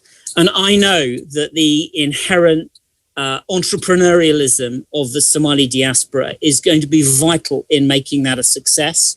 I know from the energy and drive I see of Somali business people in the UK and overseas and in Somalia, that they will make the most of that opportunity. And it makes me hugely optimistic about this place. And I think the Somali diaspora as well are going to play an increasingly important role in future in spreading Somalia's art, culture to the rest of the world. I think, I see the list of people who are taking part in this forum, filmmakers and artists and designers. And I know that they are bringing something very special to the rest of the world, which is going to enrich all of our lives. So thank you for organizing today's event. Thank you for seeking to mobilize and enthuse and energize the passion of Somali diaspora communities and those inside Somalia.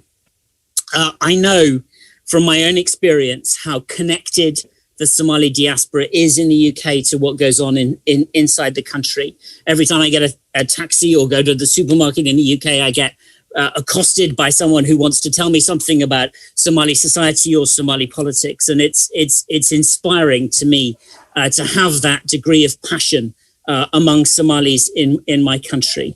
And I know that, through fora like this, that energy is going to be directed towards building greater security here, building greater prosperity here, and building a better future, not just for Somalia, but for the whole region. So from the bottom of my heart, thank you for organizing this today, and all power to you and all power to your organization. So thank you very much indeed. I really appreciate it.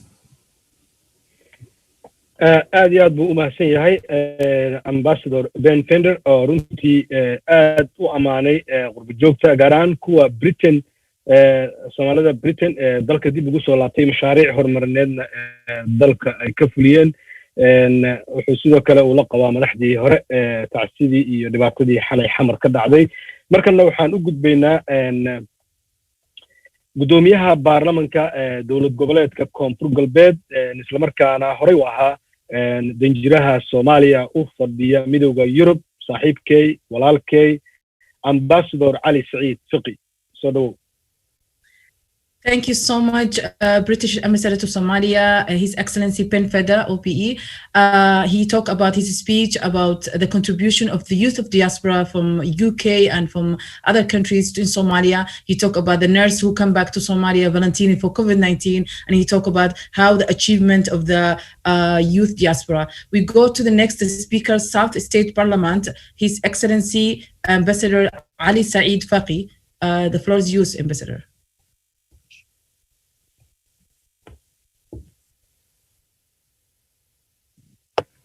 Good morning, good afternoon, good evening, wherever you guys are. And thank you for inviting me to this important event, the Global Somali Diaspora Network. It's not my first time to be in this, to attend the GSD. I've been also honored to be a speaker last year in Mogadishu. As my previous speakers have stated, I really would like to extend my condolences to those who have been killed for the barbaric attack yesterday in Mogadishu, and it's very hurting to all of us. That young people who are inspiring a future and who have been contributing to the development of Somalia just lost their life, and they were killed senselessly. And I'm very sorry about. It's sad for all of us. It's sad for Somalia, and it's sad for the entire community of Somalia, wherever they are. It's something unexplainable. And I would like to talk about the youth in diaspora and the youth here in Somalia.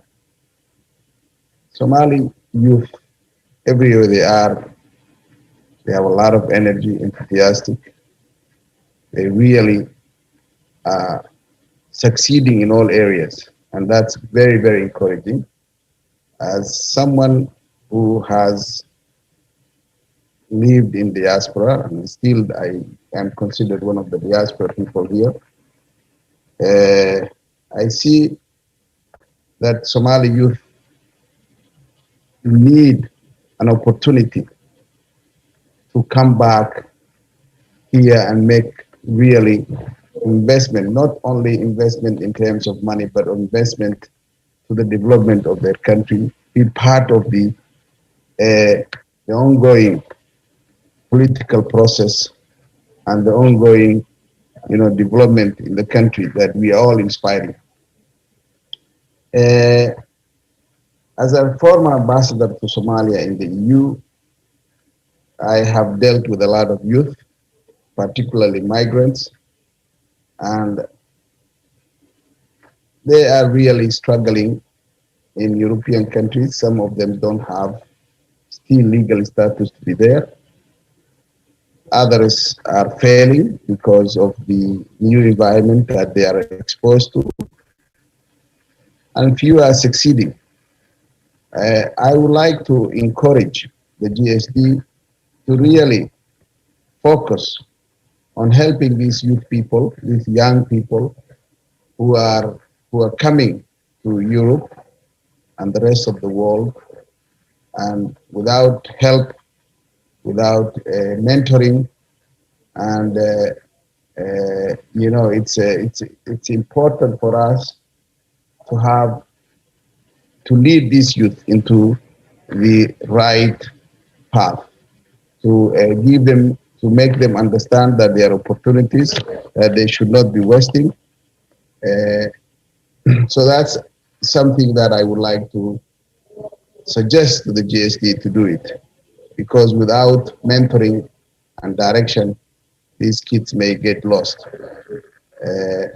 One other thing that I would also like to encourage GSD to work is for those kids who are involved in gangs and drugs.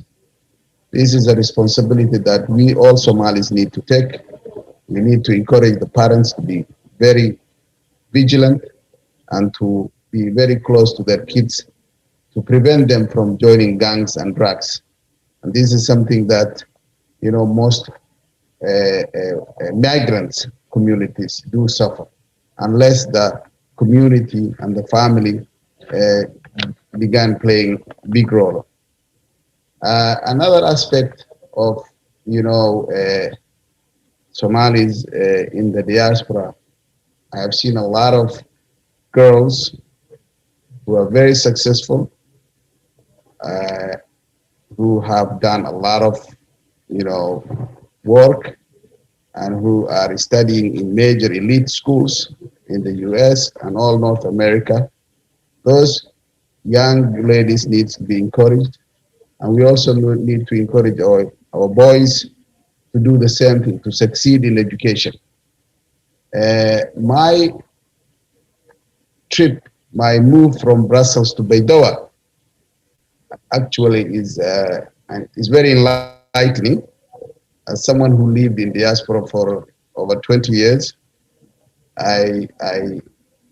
coming back to Baidoa was a new experience for me, and I really here I see my role not as a legislator, but also I encourage the youth here in Baidoa and southwest area and entire Somalia. And the reason I do it because I see that they are the future. So they need to understand the importance, their role. We want to use them in peace building. We want to use them in, in the development. So I try to meet all the time the youth and encourage them. It's a huge task because the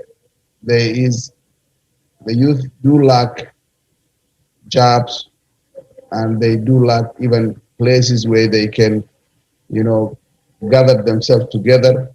And for example, like libraries where they can go and read books and meet each other. So I would like to ask GSD to focus, if they can, to build libraries for these young people who are desperately need, to further their education, and this will encourage them, to move out of, the streets and focus on, on drugs and on social media, because having library, it gives them an enlightenment. So this is something I also would like to ask GSD to focus on. Overall, I believe that Somali youth have a future, and their future lies on all of us, particularly for those of us who are in political positions. We need to help them succeed. I personally, my future was destroyed by our former leaders, because if there was no civil war, I wouldn't have traveled to the West. I would have been staying. I would have stayed in Somalia, so that because of that, I encourage most of the time that the youth in Somalia should not allow us to lead their future in the wrong path, and that's my responsibility I took as a person. So, having said that, I would like to thank again the GSD, and particularly Jawahir, who has invited me in this important event. And I have also another session that I will join you guys. Thank you very much.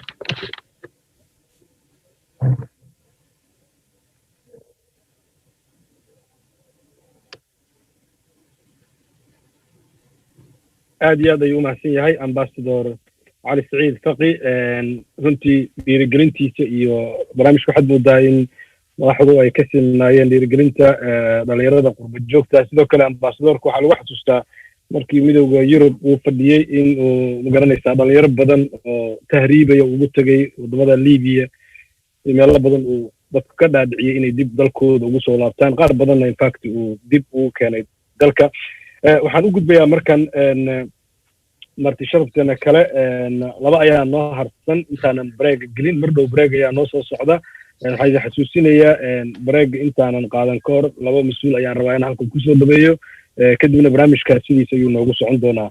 aan soo dhaweeyo marka madaxa macadka Yunus Empire, Professor Sharif Ates. ila soo dhaweeyo. Thank you so much, Speaker of State Parliament, His Excellency Ambassador Ali Said Fiqi, and how he do a motivation speech about the youth and how he motivate them. And also he worked with the European Parliament, and he used to also help the youth who come in by Libya trafficking. The next speak with President Yunus Imra Institute, Professor Sharif Ates. The floor is yours, Professor.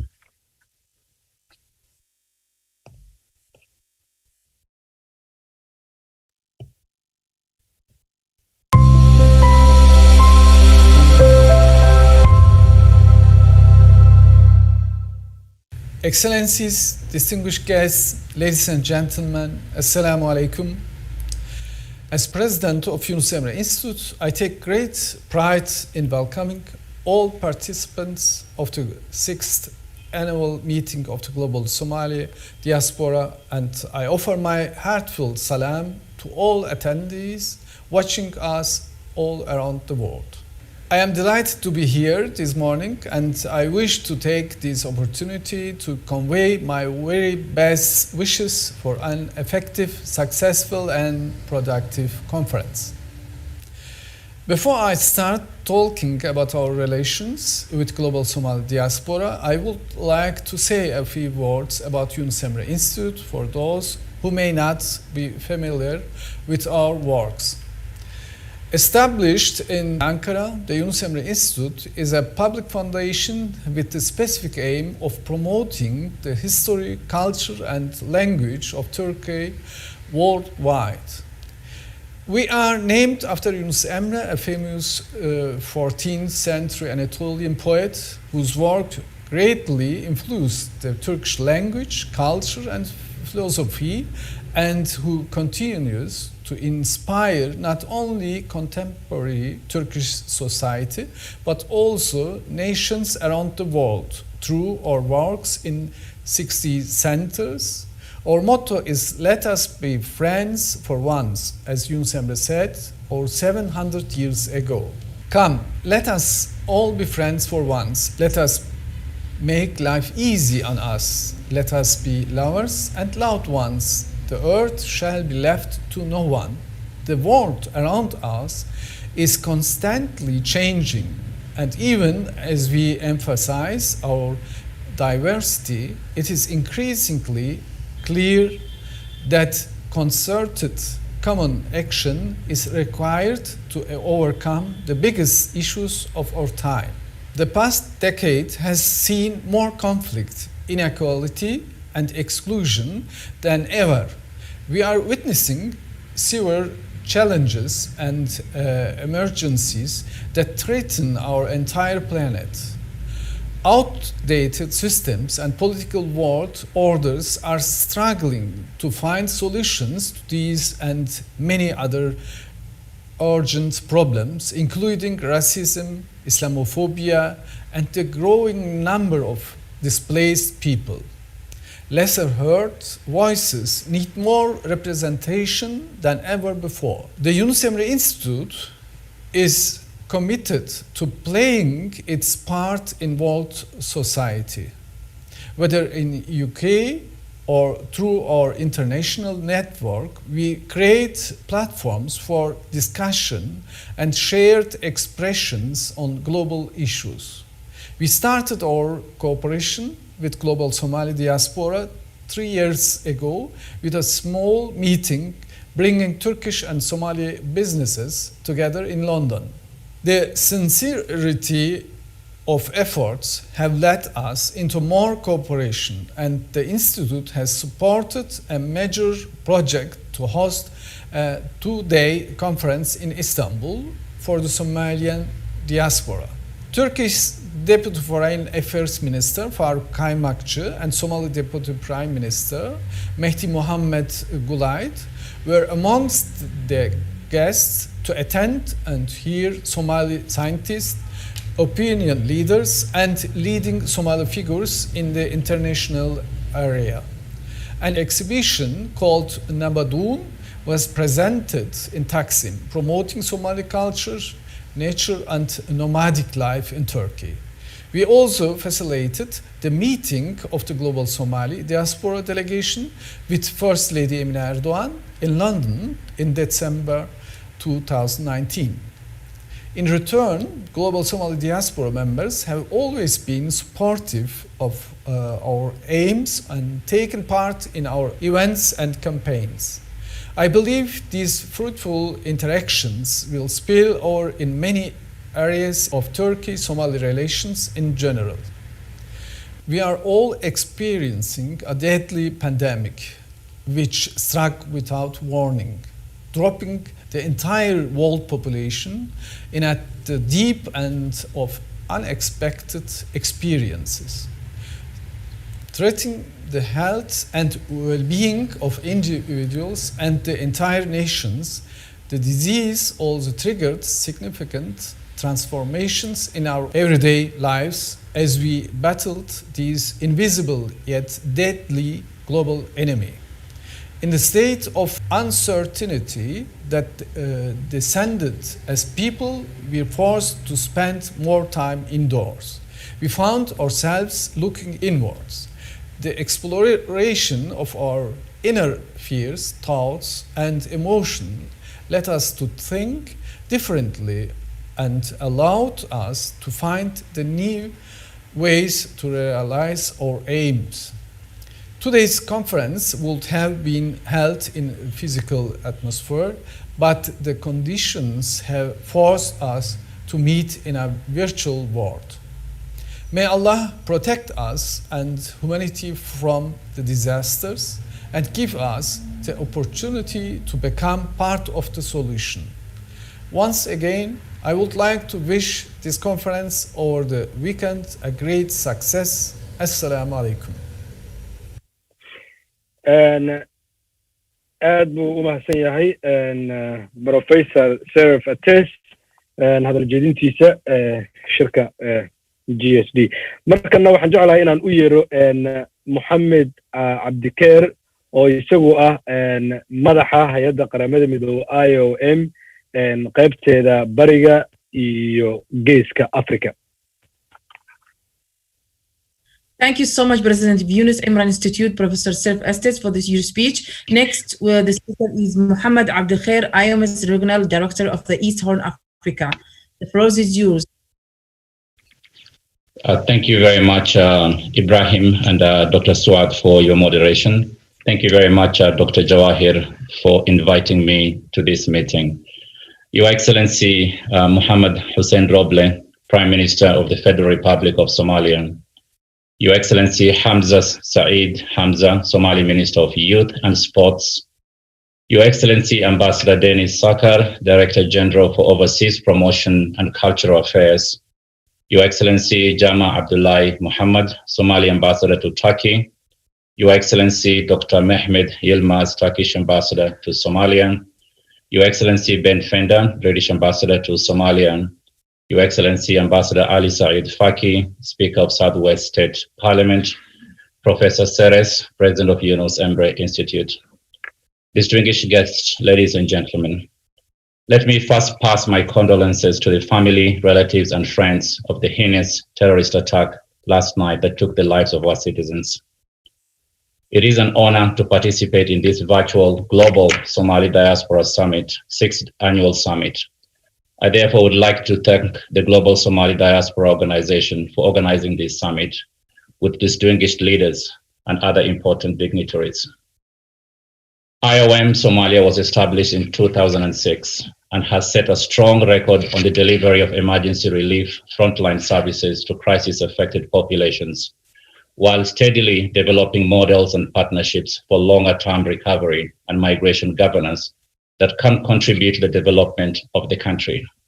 The IOM mission currently manages an annual budget of approximately $70 million with a staff of over 600 staff members, 90% of them Somalis, including diaspora experts for skills transfer and transfer know-how. IOM's main offices in Mogadishu and field offices in Kismayu, Baidoa, Hargeisa, Bosaso, Doble, Dolo, Garowe, as well as support office here in Nairobi. The combination of these factors has induced mass migration flows from Somalia over the last 20 years. The movement of Somalis migrants are usually irregular, with youth and internally displaced people being particularly vulnerable in this regard. High levels of youth unemployment, lack of good public service delivery, and social inequality are all drivers of irregular migration. 70% of Somali population is under the age of 30, and the unemployment for the youth in Somalia is one of the highest in the world. Every year, tens of thousands of Somali migrants and refugees make the hazardous journey from Somalia through the northeast region of Somalia and onwards to the Gulf of Aden. Somalis in the East and Horn of Africa move along the eastern route to migrate from the Horn of Africa towards Yemen and the Gulf countries. According to IOM data, Somalis account for about 7% of the 31,000 arrivals in Yemen this year. Somali migrant workers migrate mostly irregularly and use the services of traffickers and smugglers. Poverty and unemployment have been the leading forces behind the migration of Somali women, men and boys and girls. Poor unemployment prospects and limited access to basic means of production as land and credit facilities and extended family responsibilities pushed many to migration. Insecurity and natural disasters such as drought and flooding, the deteriorating economic situation due to COVID-19 pandemic, and not having an asset, either land or property, or enough savings have been almost among the factors aggravating migration and remigration in the region. While what I'm saying might sound pessimistic scenario, there's still a lot of positive changes that have been affected in the last 2 decades that have changed significantly the country. I believe Somalia is in the right track. To address the overall migration and youth challenges in Somalia, IOM works closely with the federal government of Somalia, regional authorities, other UN agencies, donor governments, diaspora technical experts, and civil society by implementing programs through 3 pillars. The first pillar we work on is the preparedness and humanitarian response.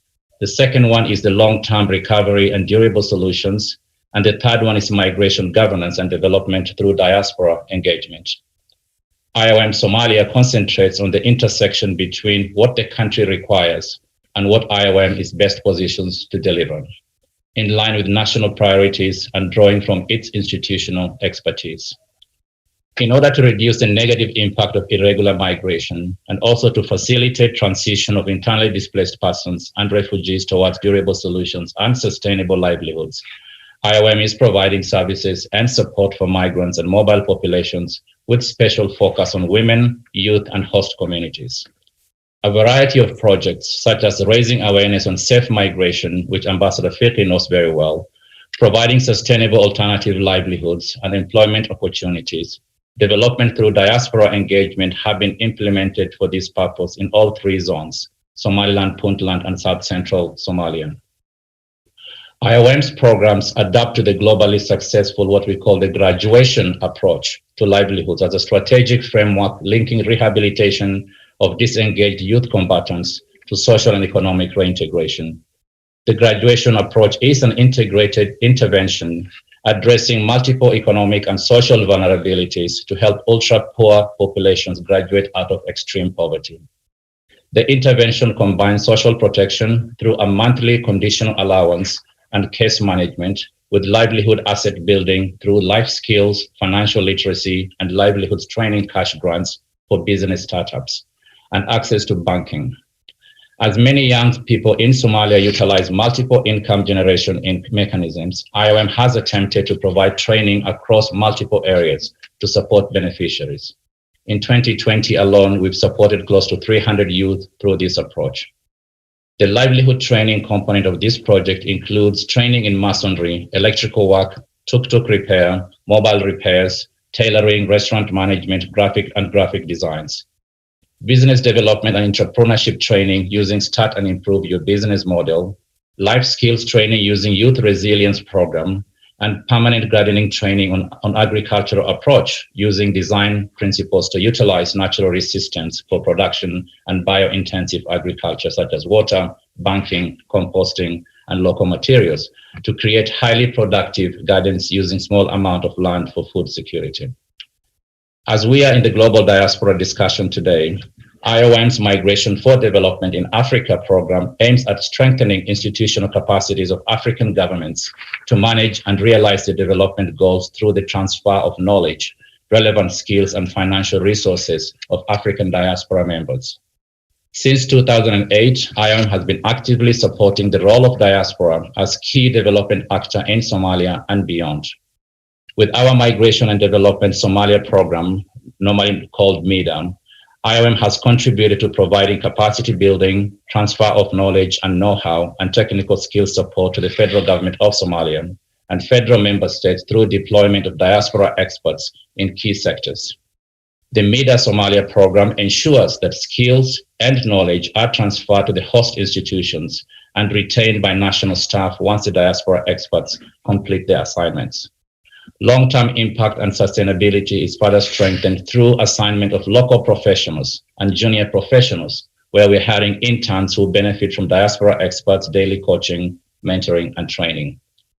Since 2008, Excellencies, 535 diaspora experts returned from abroad in Somalia to work in key host institutions in health, education, and governance. 127 local experts and 60 interns were trained in the relevant fields as well. The MEDA program is based on a whole of government and whole of society approach and aligns to SDGs 1, SDG 3, and SDG 4, and SDG 10, the Sustainable Development Goals, engaging a variety of stakeholders from federal government, member states, various government institutions, diaspora associations, academia, civil society, and others. Throughout the years, the MEDA program has been supported by a variety of donors, such as the European Union, USA, the government of Sweden, the Netherlands, Norway, Italy, and Japan, among others. The continuous 12-year contribution of Finland to provide MEDA FinSom program as a flagship program for IOM in Eastern Horn of Africa, with its good practices being used in other diaspora IOM programs. Excellencies, ladies and gentlemen, allow me to share with you some MEDA concrete examples, just to show you how much the diaspora are contributing to the development of Somalia. In the health sectors, the ministries of health at federal member state level continue to host Somali diaspora technical advisors to support policy development with the aim to improve health outcomes in Somalia. Health specialists from the Somali diaspora have returned to Somalia to transfer knowledge in hospitals such as the Banadir Hospital, the Matino Hospital, Bay Regional Hospital, Hargeisa Group Hospital, Kismayo General Hospital, Berbera Regional Hospital, Baidoa Regional Hospital, Garoe General Hospital, and many others. Examples of key achievement in the health sector include the radiologist and sonographer expert based in Bay Regional Hospital in Baidoa, who traveled to Marka, a remote city in southwest state in the lower Shabelle region that is often hard to reach due to poor security situation.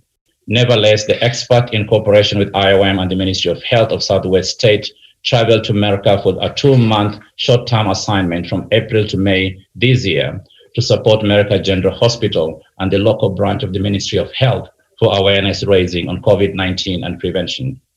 Recently, Excellencies, ladies and gentlemen, the diaspora experts, such as pediatrician and community health nurse in Kismayo General Hospital, attended to over 700 children suffering from measles. Diaspora health experts under the MEDA program, under the government's direction, worked intensively with the National Public Reference Laboratory to develop testing capacity to detect COVID-19 with the assistance from World Health Organization and IOM. A total of 26 diaspora health professionals supported Somalia's COVID-19 prevention and response at national, regional, and in hospitals, including hospitals designated as treatment centers, such as the Demartine Hospital. Development of public health policies and guidelines, and they also supported in the development of relevant public health policies and guidelines aligned to international health regulations. In conclusion, Excellencies, ladies and gentlemen, it is time to increase our efforts to support Somalia and its people. I would like to praise the international community, the private sector, and the diaspora specifically for their continuous effort to boost the resource mobilization and addressing high unemployment through remittances, humanitarian programs, and targeted investment. Somalia diaspora sends to Somalia almost $1.5 billion to $2 billion every year, which is critical as it is. Many times it is a matter of life and death, and I hope you continue in believing, investing, and transferring knowledge to Somalia. Today, Somalia needs us more than ever, and I am confident that Somalia is recovering and has a bright future.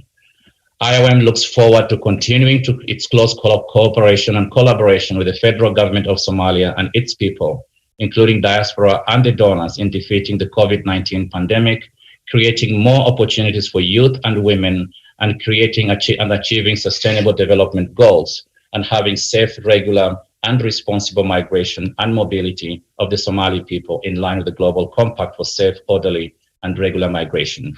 Again, thank you for inviting me, and I look forward to the 2-day conversation. Thank you very much.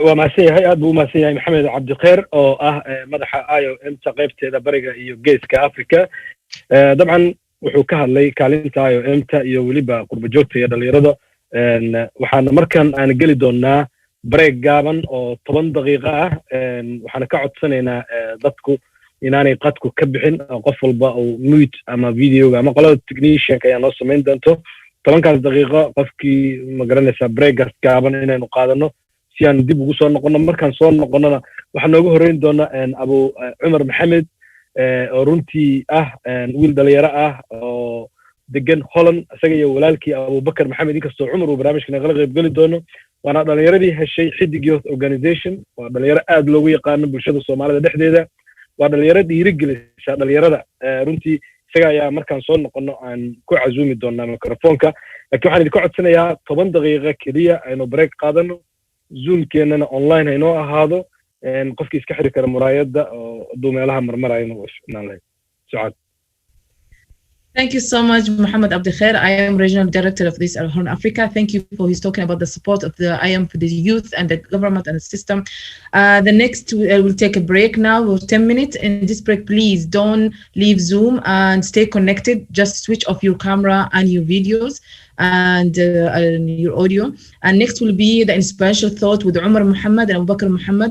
They're a founder of Hidig Youth Organization in Netherlands. They're very, very famous in youth community, and they have really a huge platform for the youth. Always they speak with motivational speaker for the youth. Then we go into the break. Thank you.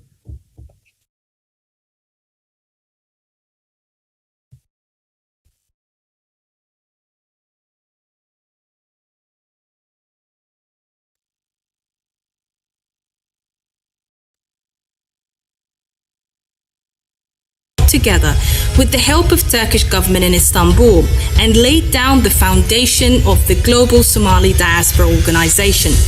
GSD is a non-profit organization striving to bring together and mobilize Somalis for positive action. We promote and advocate for the integration of Somalis into their host countries whilst remaining connected to their roots and cultural heritage. GSD encourages Somali diaspora to contribute to the reconciliation and rebuilding of Somalia. We believe in connecting the Somali diaspora and unifying their voices to address mutual challenges as well as harness opportunities. The biggest resource that Somalia has is its people, the human capital. And I think that is what Somali diaspora actually provides. Since its creation, GSD branches have spread far and wide, with new chapters opened in many parts around the world. Today, GSD has representatives in the United States, Canada, Australia, Somalia, parts of Asia and several European countries, including the United Kingdom, Norway, Sweden, the Netherlands, Switzerland, Italy and Denmark. Since 2014, the global chapters of GSD advocated and supported on behalf of the Somali diaspora, both outside and also Somalis inside Somalia, actively addressed and engaged local community needs in their host countries. They've participated and hosted international conferences and local events that empowered Somali diaspora to transfer skills and investments back into their homeland. They've supported emergencies such as drought-affected people and took part in reconstruction and recovery efforts in Somalia. According to the UN, the total number of Somalis living outside of the country has more than doubled, from 850,000 in the early 2000s to 2 million as of 2017, a growth of 136%.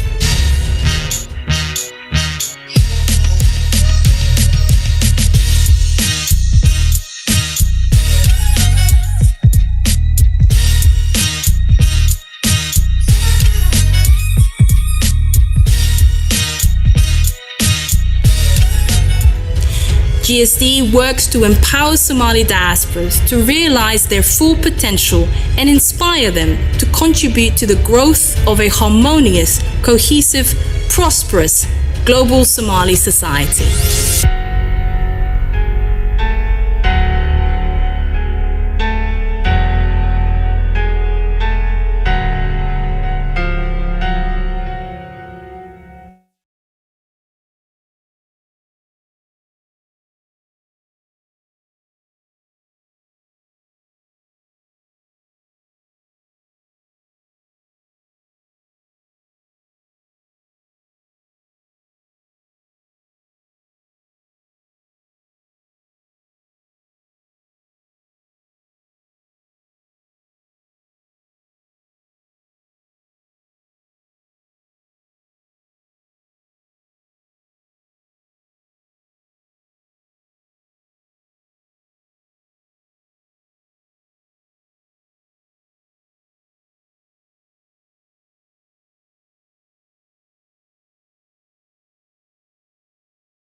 السلام عليكم ورحمة الله وبركاته مركلة اسكو نقشوا عن 8 دقيقة أو بريك أيام قادرني وعفليا إن ضدكم كجران أو قفل بوصون نقضي قلب وناكسن مركلة صباح وناكسن هبين وناكسن أنا وحي تهب مركان 4 ساعة 5 إلى 20 دقيقة وحوي دارك أنا ماشي أنا كو جمانة إسكر على هذا وحنو يريا مركب برامج كان سيجو دقل أنا وقت جسي أن أوبي خامنه وحنو يريا مركان عمر محمد عمر محمد وحو جوجا هولند أما نيذرلاندز دا وتقانان عمر إي walaalkiis أبو بكر محمد runtii waa laba wiil oo dhalinyaro ah oo caan ka ah baraha bulshada iyo Soomaalida meel walba ay joogaan mar ay xamar booqdeen iyo Soomaali iyo Afrika meel badan ay mareen waad ogeedeen munaasabadii ay qabteen wacyigelinta iyo muxaadarooyinka inta qof isugu timid oo dhalinyaro ah waxaan xasuustaa tii Muqdisho ka dhacday oo kale oo dadku ay deeq waayeen meelihii ay tageen marka Umar Maxamed bal aan soo dhaweeyo walaalkay Umar soo dhawo. Thank you, everyone. And the next will be Omar Muhammad, for the founder of Hidiq Youth Organizations. And Omar Muhammad also, they wanted to many cities in Somalia and they wanted to Europe. And they have really a large platform for the youth. Even sometimes in Mogadishu, like he said now, Ibrahim, that in Mogadishu, they make a huge ceremony for them. And the people, they could not find a seat there.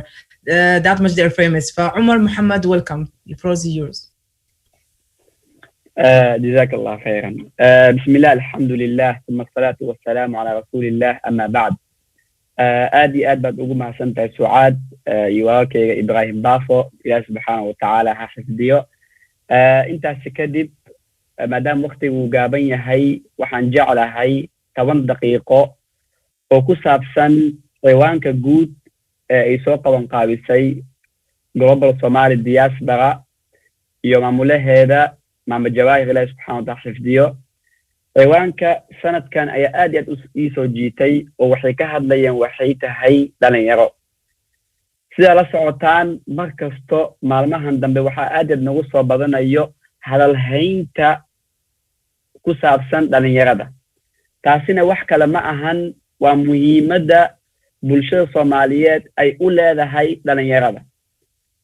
dhalinyarada marka laga hadlayo waxaa la sheegaa waxay tahay inay yihiin cunsurka ugu muhiimsan aasaasiga ah ee bulsho kasto iyo shacab kasto ay ku hormaraan wax soo saar walba iyo awood walba meesha ay taalo inay tahay dhalinyarada waxaana la sheegaa waxay tahay dadka samayn lahaa awoodda horumarka waddanka iyo awoodda horumarka bulshada waa ayaga waxay dhisayaan waxay tahay mustaqbalka ayaga ayaana ah mustaqbalka بإذن الله سبحانه وتعالى حضارة والبا تاريخ والبا أمت أي كتكتي وحد ديوانجليي أما لقد ديوانجليي لقد قاغي وادن يغدا سيداس أوغاد وحيتهاي دن يغد آد ببلشك السمهيم وغتهاي وحان آدي أغفر أحسنهاي وحيتهاي إن عوانك كولنك يعني سنة كان لقد دن يغدا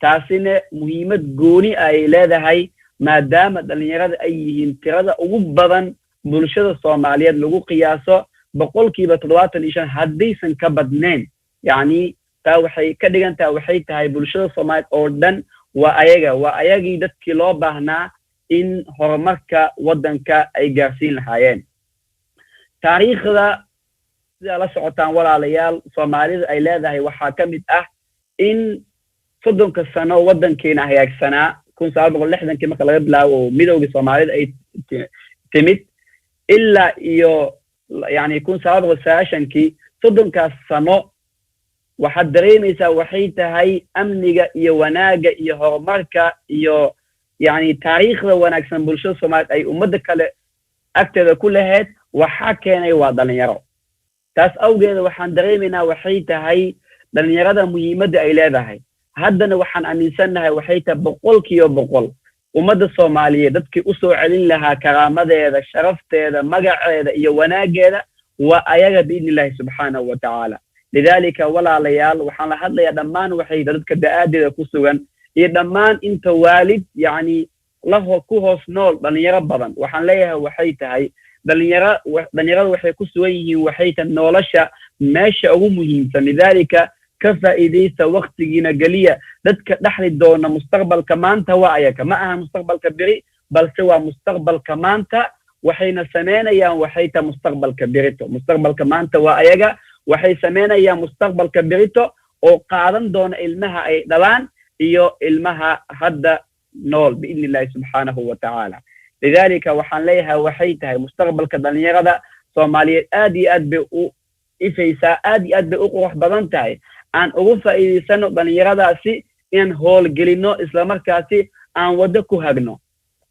waxaad arkaysaa maanta dhalinyarada Soomaaliyeed markaad yani guud ahaan aad u guda gashid inay yihiin dhalinyaro aad u bisil yani dhammaantooda ay rabaan dhalinyarada kale caalamka si ay ula tartamaan inkastoo dhalinyarada Soomaaliyeed in badan oo bulshada Soomaaliyeed adduunka ka mid ahne meelo fiican uga muuqdaan haddana waxaa jirto gaabis ah dhalinyarada Soomaaliyeed in marka la sheego dhalinyarada Soomaaliyeed aan awood iyo qurux iyo horumar aan lagu sheegin taasina طبعا وداوعاسنا ayaa keentay in wadankeena uusan yani ka soo kobcin yani wanaag iyo khayrka taasi waxaan leeyahay waxay tahay aan la hadlaya dhamaan adeegayaasheeda abtiyaasheeda aabayaasheeda dadka hogaamiyaasha inoo ah dadka yani umadan horumarin lahaa waxaan leeyahay waxay tahay dhalinyarada ku aamina wax walba yani maanta adinka ilaahay subxaanahu wa tacaala iyo ummadda idinku aamina ku aamina oo ku hogaamiya oo ku haga ayaga ayaa awooda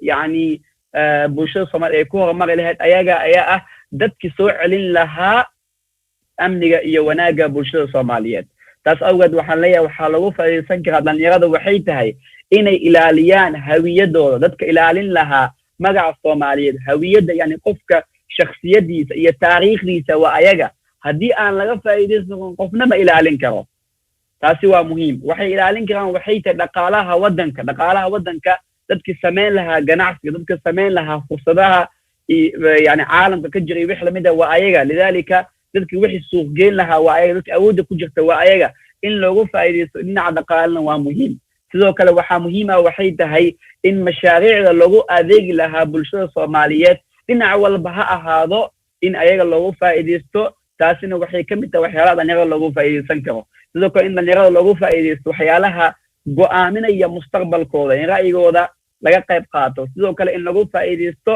inay qayb ka noqdaan waxyaalaha dhinacyada bulshada gaabis ay ka jirto ama ha ahaato yani in yani bulshada dhinaca dumarka iyo habeenka iyo ilmaha iyo wix lamid dadka soo saari lahaa oo muujin lahaa kartidooda waa ayaga taas awgeed waxaan leeyahay dhammaan dhalinyaradana aan yani u jeedinaya waxay tahay dhalinyaroy waxaan nahay dadkii ku sugnaa mustaqbalka meesha ugu quruxda badnaa qof kasto oday ah qof kasto maanta yani wadankiisa horumar xitaa weydii muxuu rabi lahaa inuu dhalinyaro noqdo maanta dadka caalamka oo dhan wadamadooda horumariyay ama ayagana sadooda horumariyay waxay ahaayeen dhalinyaro lidaalika bulshada Soomaaliyeed amniga wadanka Soomaaliyeed wanaaga yani ummadda Soomaaliyeed dadka taariikhda ilaalin lahaa dhammaan waa ayaga waxaa la dhihi karaa waxay tahay markii aniga ahaanteeda baaritaano badan aan ka sameynay bulshada Soomaaliyeed ee qurbaha degan yani Soomaalida yani sida la ogyahay dadka qurbaha degan waxa lagu qiyaasi karaa waxay tahay 1 milyan iyo bar waa dhalinyaro hadaysan ka badnayn 1 milyan iyo bar dadka bulshada degan 2 milyan iyo wax gogo la dhahayo yani waa 1 milyan iyo bar waa dad dhalinyaro waay lidaalika haddii idinkaadan ilaalin magaca Soomaaliyeed wanaaga ummadda Soomaaliyeed dhaqanka ummadda Soomaaliyeed qof kale ilaalin kara ma jirto sidaas ayay yani halkaas iyo bar milyan yani bulsho oo Soomaali ah yani ku baaba'ayaan haddii halkaas iyo bar milyan bulshadaas baaba'aan waxa imaanaysa waxay tahay dhaawactan ugu weyn oo ummadda Soomaaliyeed sabab u noqota lidaalika in arrimahan organizationada gaar ahaan global Somali Diaspora iyo wix lamid ay isku qaban qaabiyaan yani in dhalinyarada qurbaha degan sida wanaagood iyo horumarkooda iyo wax walba danahooda ah ay u kobcin lahaayeen waa wax aad iyo aad muhiim ah loo baahan yahay in la dhiirigeliyo waxaan sidoo kale dhihi lahaa waxay tahay dhammaan inta ka shaqeysa arrimaha bulshada nooc walba ha ahaato ama dawlad ha ahaato ama yani organization iyo dad qof kasto nafsadiisa xitaa yani wax sameena ha ahaato waxaan kula dardaarmayaa waxay tahay waxyaalaha aad maqasheen waxaa ka mid ah in wadankeena Soomaaliyeed jaamacadihii iyo waxbarashadii meelo fiican uu ka joogo dadaalo badan ay socoto laakiinse waxbarashadaas iyo aqoontaasi dadkii ficil ahaan u bedeli lahaa loo baahan yahay in fursado loo abuuro ayagana lagu baraarujiyo inay fursado samaystaan fursado ganacsi ha ahaato fursado horumar ha ahaato iyo wixii la mid ah fursadahaasi haddii aan loo sameynin waad aragteen sababaha keena tahriibta iyo dhibaatada in dhalinyaro badan ay ku dhammaadeen badda iyo wixii la mid ah waxaa number 1 ka ah dhalinyaradii wax bartay dhalinyaro la qarxinayaad arkaysaa oo xalay ugu dambeysay ilaahay subxaanahu wa tacaala u naxariisto wax kale ma ahan al dhihi karaa waxaa ka mid ah waxay in fursado loo abuurin fursadahaasi insha Allah tacaala ha loo abuuro iyo wixii la mid ah ayagana ha lagu dhiirageliyo inay fursado samaystaan in fursado ay samaystaan ha lagu dhiirageliyo sababtoo ah haddii aysan ayaga xitaa fursado samaysanin qof fursado u abuuraya ama fursadaha ku hagayo ma jirto waxaad arkaysaa waxay dhalinyaro badan oo waxbarashada marka laga hadlaayo ay dad badan ay ka fiican yihiin dhinaca dhaqaalaha dhinaca siyaasadda dhinaca walba ha ahaata fikirka iyo horumarka iyo dadaalada iyo awoodda dhaqdhaqaaqa iyo wix la mid ah ku jirta laakiinse ayagana ay ku jirto dacfinimo aysan ogeyn awoodooda xitaa awoodooda hala dareensiiyo in loo baahan yahay dadka yani dhaqaalahooda samaysan laha ganacsigooda samaysan laha iyo wix la mid ah waxaan arkaynaa waxay tahay fursadaha marka dhalinyarada Yurub jooga aad in badan waraysta waxay ku leeyihiin waddankeena Soomaaliya ayaa fursado badan ganacsi ka jiro laakiin markii ugu dambeeyay aan tagay aan dhalinyaro badan oo wax bartay aqoon leh dadka aan sida ugu sareey bulshada Soomaaliyeed kamid ah aan waraystay aan ka weydiiyay waxyaalo badan yani fursadaha ganacsiga waddanka yaala waxay ku leeyihiin niyad ayaad yani ay kaga sheekeynayaan maanta oo dhan yani taasina waxaa keentay waxay dhalinyarada kale Yurub degan qurbaha iyo dhalinyarada Soomaaliyeed ee degan waddankooda waxay kaga sheekeynayaan inay jirto niyad ganacsi niyad amni iyo waxyaalo badan dhalinyarada kalena oo waxyaalo badan soo arkay in ganacsiga xitaa wajiyo badan uu leeyahay qofka inuu abuurto ay tahay loo baahan dadaalo inuu sameeyo wixii la mid ah amnigaas iyo wixii la mid ah aan lagu dhiirageliyo dhibaato walba ay la kulmaan iyo wixii la mid ah insha Allah tacaala kalimadeeda halaha ayaan ku sameeyaa maadaama waqtiga uu aad iyo aad yani dhalinyaro badan iyo dad badan aqoon-yahana ah aan jeclahay inaan booska u baneeyo waxaan ahaa oo kaliya qof yani buuxinaya hadaladaas iyo dhiirigelinaya dadka dadaalada wada ilaahay subxaanahu wa tacaala khayr idin siiyo hal midna ka raali noqda hadaladeeda hadaysan isku aadsaneen taana waxaa keenaysa waxay tahay طبعا badanaa waxaan inaan istaagaan jeclahay markaan wax jeedinayo inaan istaago ama yani dadka ana u jeeda jeclahay taa ayaa keentay insha Allah tacaala ay raali noqda waa mahadsantii ilaahay subxaanahu wa tacaala idin xifdiyo Ibrahim baafan aad iyo aad u salaamaya ilaahay subxaanahu wa tacaala xifdi jazakallahu khayran assalaamu calaykum aad u mahadsan tahay Cumar Maxamed kaaga mahadcelinaynaa runtii waxaad aad ugu nuuxsatay dhalinyarada iyo dhiirigelintooda iyo kaalinta dalkeena ay kaga jiraan 75% iyo ka badan waa dhalinyaro waa runta marka intaas aan ugu gudubno markana waxaan u gudbaynaa marka qaybaha kale ee barnaamijkeena dabcan waxaad dhageysateen khudbado iyo hadal jeedin madax mas'uuliyiin aqoon-yahano kala duwan Cumar ugu dambeeyay markana waxaan jecelnahay marka qaybtii panel discussion-kii inaan galno bareegna waa soo qaadanay nasiib wanaag qof walba waxaa laga yaabaa gurigiisa xafiiskiisa inuu joogo ama xalkiisa uu iska fiican yahay qaybta ugu horreysa marka panelkeena wuxuu noqon doonaa marka dhalinyarada tacliinta iyo weliba shaqooyinka marka waxaan la soconnaa Soomaaliya waxaa la yidhi dhalinyaro ayaa u badan 57% kaalinta dhalinyaradu ay kaga jiraan dhanka aqoonta iyo shaqalaanta waddanka jirta iyo shaqooyin hadday abuuraan intaba marka panelkan waxaa noo jeedin doonta ama halka kasii ambaqaadi doonta Samira Cali oo iyadu ka mid ah Somali PM National Director UK marka Samira ayaan kusoo dhaweynaynaa iyo panelka marka dadka ka hadli doona dabcan iyada ayaa nala wadaagi doonto aan kusoo dhaweeyo Sucaad haye Next panel will thank you so much, Umar, for the very good speech and motivation. Next will be the panel Youth and Education in Employment. The moderator will be Samira Ali, member of the Somali PN and National Director UK, and there will be many speakers there in this panel. Samira, she will take over. Samira, welcome. Thank you. Assalamu alaikum, everybody. Can everyone hear me okay? Yeah. Yes. Assalamu alaikum everybody. Hope everyone in Malta fi aniya. Hey, mashallah, program fi amba no sa'da, and we will continue on this program. So this panel's name is the Youth Education and Employment Session, and mashallah, firstly we've got fantastic panel kids, and we also have a keynote speaker. So without further ado, I want to introduce the keynote speaker first, Dr. Ria Aritz. Sorry, did I say that correctly, Dr. Ria? Yes. Yes, it's almost correct, but it's fantastic. Thank you. Thank you. And then we'll introduce the rest of the panel. Thank you. Go ahead, please. Well, thank you so much, Samira, for introducing me. And thank you also so much to the organizers of the Global Somali Diaspora for being here. It's an honor. And I'm really pleased that I can speak about the topic of youth employment and education. If it's okay with all of you, I'm going to share my screen now.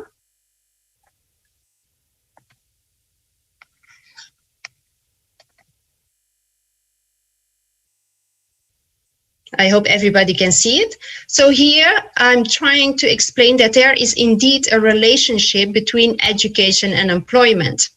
Out of the OECD figures, we can see here that the lower your education level, the less chance you have on a job. Like here, for example, these people that have a lower secondary education, on average, only 56% of these people are employed. If you look here, if you have a higher level of employment in the OECD countries, then you have about 83% a chance of employment. So it's very important that we have a good education, because that means good employment. And good employment, of course, means also that we can have an income to pay for healthcare, to pay also for food, to pay for shelter, even for entertainment, like you see here, that will improve our well-being. Sorry, Dr. Ria, to interrupt, but we can't seem to see the slides, just FYI. You can always continue if you have a problem with it. Don't worry about it, but just thought I'd let you know, just in case. Thanks. So you don't see them at all? No, we can't see them at all, no. Oh, right. I will start again, maybe. Let's see here. Maybe I have to go back a little bit. Right, share. Let's see. Is this better? Yes, we can see that now, Doctor. Thank you. Okay, great. That will be so much better then. Yes. So you saw, yeah, you couldn't see then this. So this is a little bit to explain the relationship between education and employment. So the lower education, that means that these people here, they have only 1 in 2 chances of being employed, while the ones who have a higher level of education, that was 83% of these people got employed. But employment, like I was saying, means also that you can have money to pay for healthcare, for food, for shelter, even for entertainment, to keep your well-being up to speed. Also, you have a chance to save money for retirement, and it comes back to education, because everybody knows you need to buy books, and nowadays also like computers, tablets for kids. So if you don't have that employment, then that means also it goes to the next generation, that they also will be in trouble. But what kind of employment do we need? What are the changes nowadays? Well, we see that the jobs of today, they might not exist tomorrow anymore. You see here in this picture, you see these yellow robots. They take over the jobs of sometimes 10, 20, even 30 people. And so there's only one person here, that is the person here with the white shirt. So he's controlling these robots. But that means that the type of education needs to change, because companies also need to change to be able to keep up with the other companies who are using more technology. So what kind of skills do we need nowadays in the companies? What kind of workforce do these companies need? Well, of course, technical skills will still stay very important, but it comes also down to more soft skills. And that might sound a little bit strange because you would think we need more hard skills, but hard skills will be taken over probably by machinery. But it is these soft skills that are much harder to be brought into a robot or in a machine. And so what are these soft skills? Well, I studied like several articles from well-renowned business magazines like Forbes, Harvard Business Review, Entrepreneur. And I also spoke with a lot of CEO of companies and asked them what kind of soft skills do you need from people that work from you. And they were, in fact, we could bring them together here in these 6 bundles. So we had critical thinking and complex problem solving. That is very important. And then we have the adaptability and flexibility. And we saw that already this year, right? When COVID was happening, all of a sudden we all had to adapt to a new situation. And that probably will become even more critical in the future, because a very important UN report was already saying that we probably need to adapt more and more to, for example, disaster caused by climate change and also loss of biodiversity. And then we have the cultural sensitivity and diversity skills, because we need to be able to work with anybody in the world, because the workplace will be global more and more.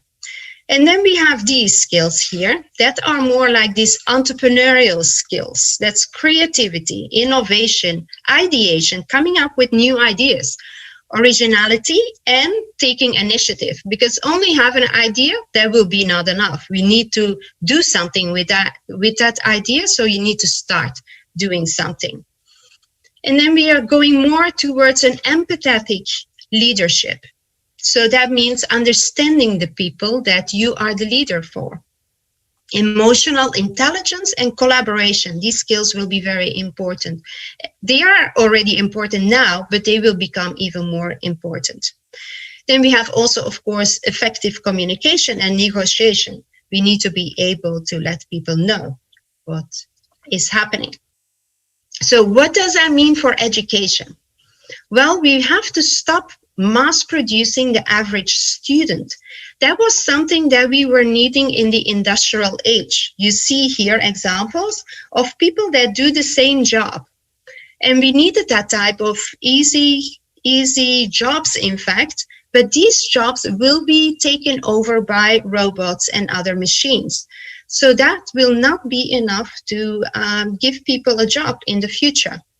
So in fact, we should start to focus on the potential of all students. So not only the average student, also the ones with maybe that we now see are having not so high standard skills, but in fact they might have, because in this industrial model, we don't look at the individual skills enough. So in fact, we need to go from a competition model, because that means that majority of ours are losers, in fact, because in a competition model, there's only one winner. So all these students, they feel then that they are not good enough. And we need to make them feel more that they can also be a winner, that their talents are also important. So we need to go more to a personal development model. So how can we do this? Well, we can make sure that learning is something that makes you happy, that is something playful, that it is something fun to do. Why is that important? Well, we will need lifelong learning. And you can only really reach that if you, from a young age, and think that learning is something fun, and also feel it, and also really experience it as something fun. So that's why I think it's important that we also focus on the passions and the interest of the young people, because it's sometimes amazing with what kind of things they can come up with that we as adults often don't see. So that project-based learning that also integrate that multidisciplinary learning will be good. And focus more on how to learn and not so much maybe on what to learn. And because that has to do with that adaptability. We will need to be able to come up with solutions for problems that at the moment don't exist. So then it is hard to already integrate that in education if we don't know what the problems of the future will be. But if we teach children and young adults to really know how to learn, then they can come up by themselves for solutions. And that comes back also to that more personalized learning.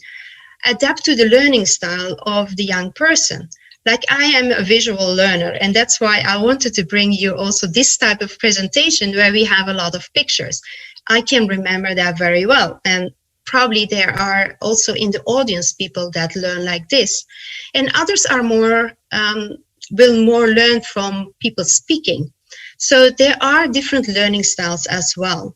And sometimes we need to give some students a little bit more time as well to really reach their highest level. So here you see like a different type of classroom where each student is, or a combination of students are studying different things. And that can be a model that can be adapted as well. So we developed a youth global empowerment program where we start from the passion of the students, and we enforce that anything can be possible. So reach for your dreams. And we bring in that entrepreneurial creativity and innovation. And it's more like a co-creation of the young person co-creating a project together with us. So we are more the guides. And we try to focus on an outcome that is international. And of course, always communication is important. So we stimulate that global networking and respect in the world. And we bring in also multi-age learning from each other. So we learn from the younger students and they learn from us. So that multi-age aspect can also be important, and multicultural, because we can learn so much from people from other parts of the world.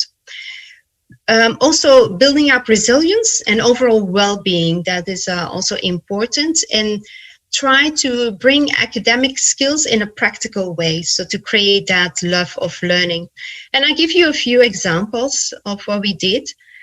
Here, for example, we worked with two boys, 11-year-old, and so their passion was to bring together a lot of kids from all over the world, and to understand better what their problems are at home, in their community, and in their country. So they started interviewing over more than 30 kids already from 8 countries. And they developed also their own logo. And so they are going to continue interviewing more kids, but they are also now in the process of making a video of what these kids have been saying, and also what they learned from it. So that we are looking forward to see that video soon. And so you see that there are all kinds of learning in here, but that is in fact the learning that we also saw that the entrepreneurs and the CEO of important companies were bringing forward. It comes back to that emotional intelligence, that creative thinking, also collaboration, empowerment. They also had to learn how to be patient, because they had to find out that sometimes when they were talking to a person and that was a young student in Nigeria, that all of a sudden the internet was not there anymore. So they had to wait for an hour when the electricity was coming back. So there were very valuable lessons that they learned simply by interviewing these kids. So, and as I say here, our role was more drawing on the passion, guiding the project, bringing that positive learning. And even when there were some dips, it was not always 100% immediately success, but we were able to bring that passion back to the kids. This is a secondary student, and so her passion is the environment. And in fact, you will hear more of this student tomorrow in the panel of the environment, because she wants to reduce waste and also harmful gas emissions. And so what she is doing, she is creating a biogas installation and a circular economy project in her school. So she brought that school to the principal. The principal agreed that she could start it. So she got some of her friends together, and they are already a multicultural team. So she has people there from Singapore, Australia, and Belgium working together with her on this. So here you see her with kitchen waste. So she will reduce that kitchen waste from the school, bring it in a biogas installation that they will develop themselves from reused material. That biogas installation will in fact have two products. One is compost that they will use again in the gardens of their school, and the second is the gas that they will use in the stoves for the cooking classes and also in the canteen. So it's really a circular economy project that she's developing right now. So they already gave presentations. They were working together, for example, with also here persons from the government in Victoria, in Melbourne. And they were also working together here with Alec, who is a student, now a graduate in bioscience from RMIT University in Melbourne. And so they learned already now a lot here, like the hands-on building. So that's more like this problem solving and also collaboration. There was a lot of multidisciplinary learning because they learned about chemistry, biology, safety, especially with gas installations, engineering, mathematics. And it, of course, since they were already a multicultural team, but they also work with experts in other countries. For example, the student here, Janina, she went to Belgium and spoke there also with experts. So that was a lot of learning. And then we also work with the graduate students from university, where we make sure that they are interview ready for a job, but also for in case they want to start their own company, that we also guide them here. So here you see examples of 3 of these graduate students. This is Andrew. So he is setting up his own business in the fashion industry. And so since he is very creative, he developed our logo for us. So that was a real life experience. And there we have Alec and Janil. They are both students from the bioscience department. And so we gave them the opportunities to speak at a global conference from One Health Tech. And so there you have important players, for example, like Google Health, they were present there. And so that improved a lot their job opportunity. We also had them speaking at a digital education summit, where they were also teaching other people all over the world about education. So this is simply to give you some ideas of what can be done to improve the employability of young people, but also how to work together with them. Because like I said, sometimes they come up with amazing things that we don't think about. But if we can stimulate them, support them to bring that out, I think that is really worthwhile. And I hope this gives you inspiration for students all over the world. So I thank you very much, and I hope I will be able to answer your questions. Thank you, Dr. Ria. That was amazing. We really loved enjoying that. And I'm so glad that we got to see the presentation because those were really excellent slides. So I'm glad we all got to see them. Thank you for taking the time. And what we'll do is from our listeners, and the people that are actually watching, what we'll do is if we get any questions throughout, we'll post them to you later if that's okay. But that's okay. That will be lovely. Thank you. Thank you very much for your time. Take care. Thank you, Samia. And now to our second part of the of this session, which is the actual panel. I would like to firstly welcome our panel, and then after that we'll do a keynote speaker, and then we'll do another panel. So we just thought we'll break it up that way. So firstly, I would like to welcome the first panel, and with Shuki Hayer. Yes. Hello. And then we've got Muna Abdullahi Hagar. Do we have Muna Abdullahi Hagar? Yes, hi. Welcome, Muna. And we've got Fawzia Warsame. Right here. Hello, welcome, everyone. Fawzia. So what we'll do is I'm going to give both of you, all three of you, a chance to firstly just introduce yourself, because I can introduce you, but I always feel that people do justice when they introduce themselves. So if we can just have like your 1 minute pitch, who are you and what you do, and then we'll go straight to the questions. Is that okay? Yeah. Perfect. Okay, fantastic. And we'll start with Shuki, please.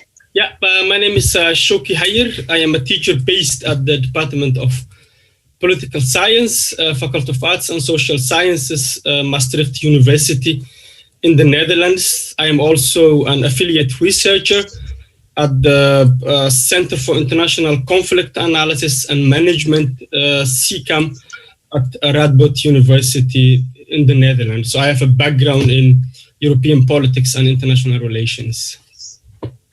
MashaAllah, thank you. Over to Muna, please. Hello, assalamu alaikum. My name is Muna Abdullahi, and I graduated from medical radiology, and I'm working in Hamad Hospital. It's a governmental hospital in Qatar as a sonographer. And now I'm continuing my studies again to get my bachelor degree because I had a diploma, and they open it now for us as a bachelor degree. That's fantastic. Thank you, Muna, mashallah. And next we have Fawzia Warsame, please. Hello, everyone from Mogadishu. Assalamu alaikum to everyone. My name is Fawzia Warsame. I'm currently working and living in Mogadishu. I am Somali Diaspora from Canada, but I've been here for the past almost 9 years in Somalia, working and living. I was formerly working with the Somali National University, the only higher education public institution in the country. I was the Dean of Faculty of Education and Social Sciences. I was among the people who reestablished and reoperationalized the Somali National University. Currently, I'm working on an education project by USA entitled Bar Ama Baro, meaning teach or learn. And in this program, it's a 5-year program. We want to capture the out-of-school children and bring them to their grade levels and age levels within the 4-year cycle of their elementary and secondary schools. Thank you. Thank you very much, Fawzia. That was fantastic, mashallah, and I look forward to hearing more. And just a quick one, Fawzia, I'm not sure if you are aware, but we can't see you on camera, just FYI.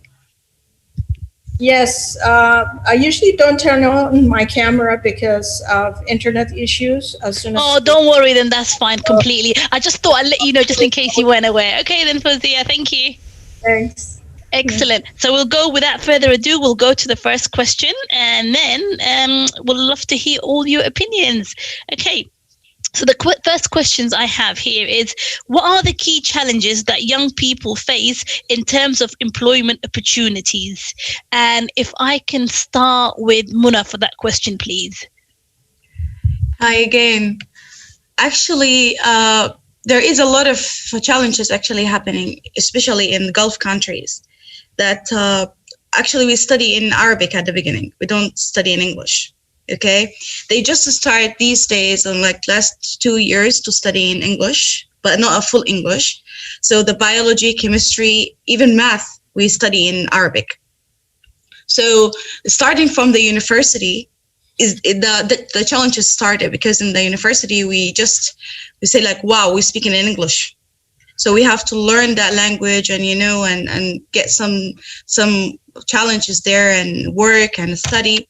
So the challenges going on is like that here to get you or to take you as employee, that you have to get some GPA, they give you a GPA and say like, if you have this GPA, then you can start working.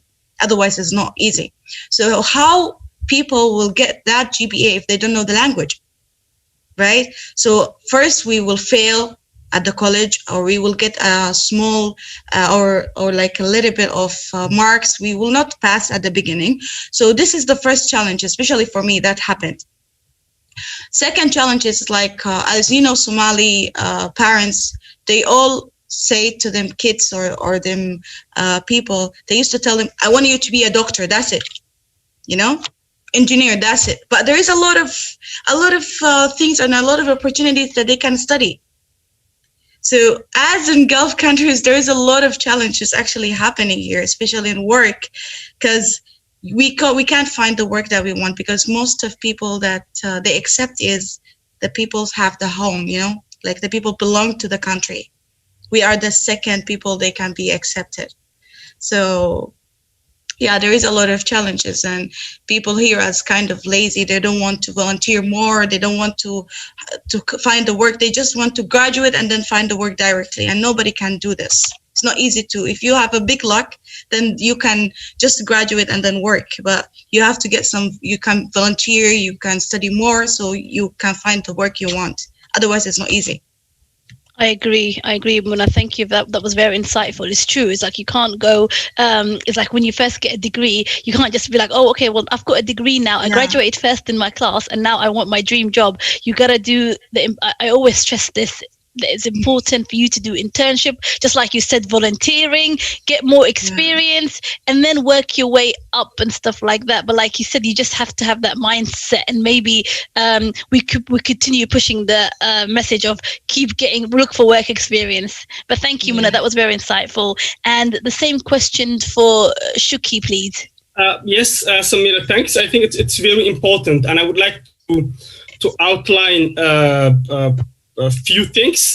First, I would like to start with how we're talking about youth, and as an academic, I would like to first offer at least some sort of at least three approaches to conceptualize youth as a concept. So we first need to understand what we mean by youth. When we're talking about youth, I will also go through to also discuss your and provide some insightful comments on your question as well.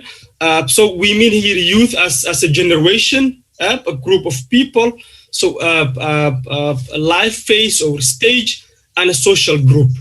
So these are the three dimensions we are dealing with at the moment. And youth or young people in sub-Saharan African countries, and in particular Somalia, face several challenges. So I will name two which are very relevant for this discussion. One being economic. Why is economic is important? Because my colleague Priya has already mentioned that the importance of education, that also leads to opportunities in terms of employability. So why is economic is important? It's an important factor for youth.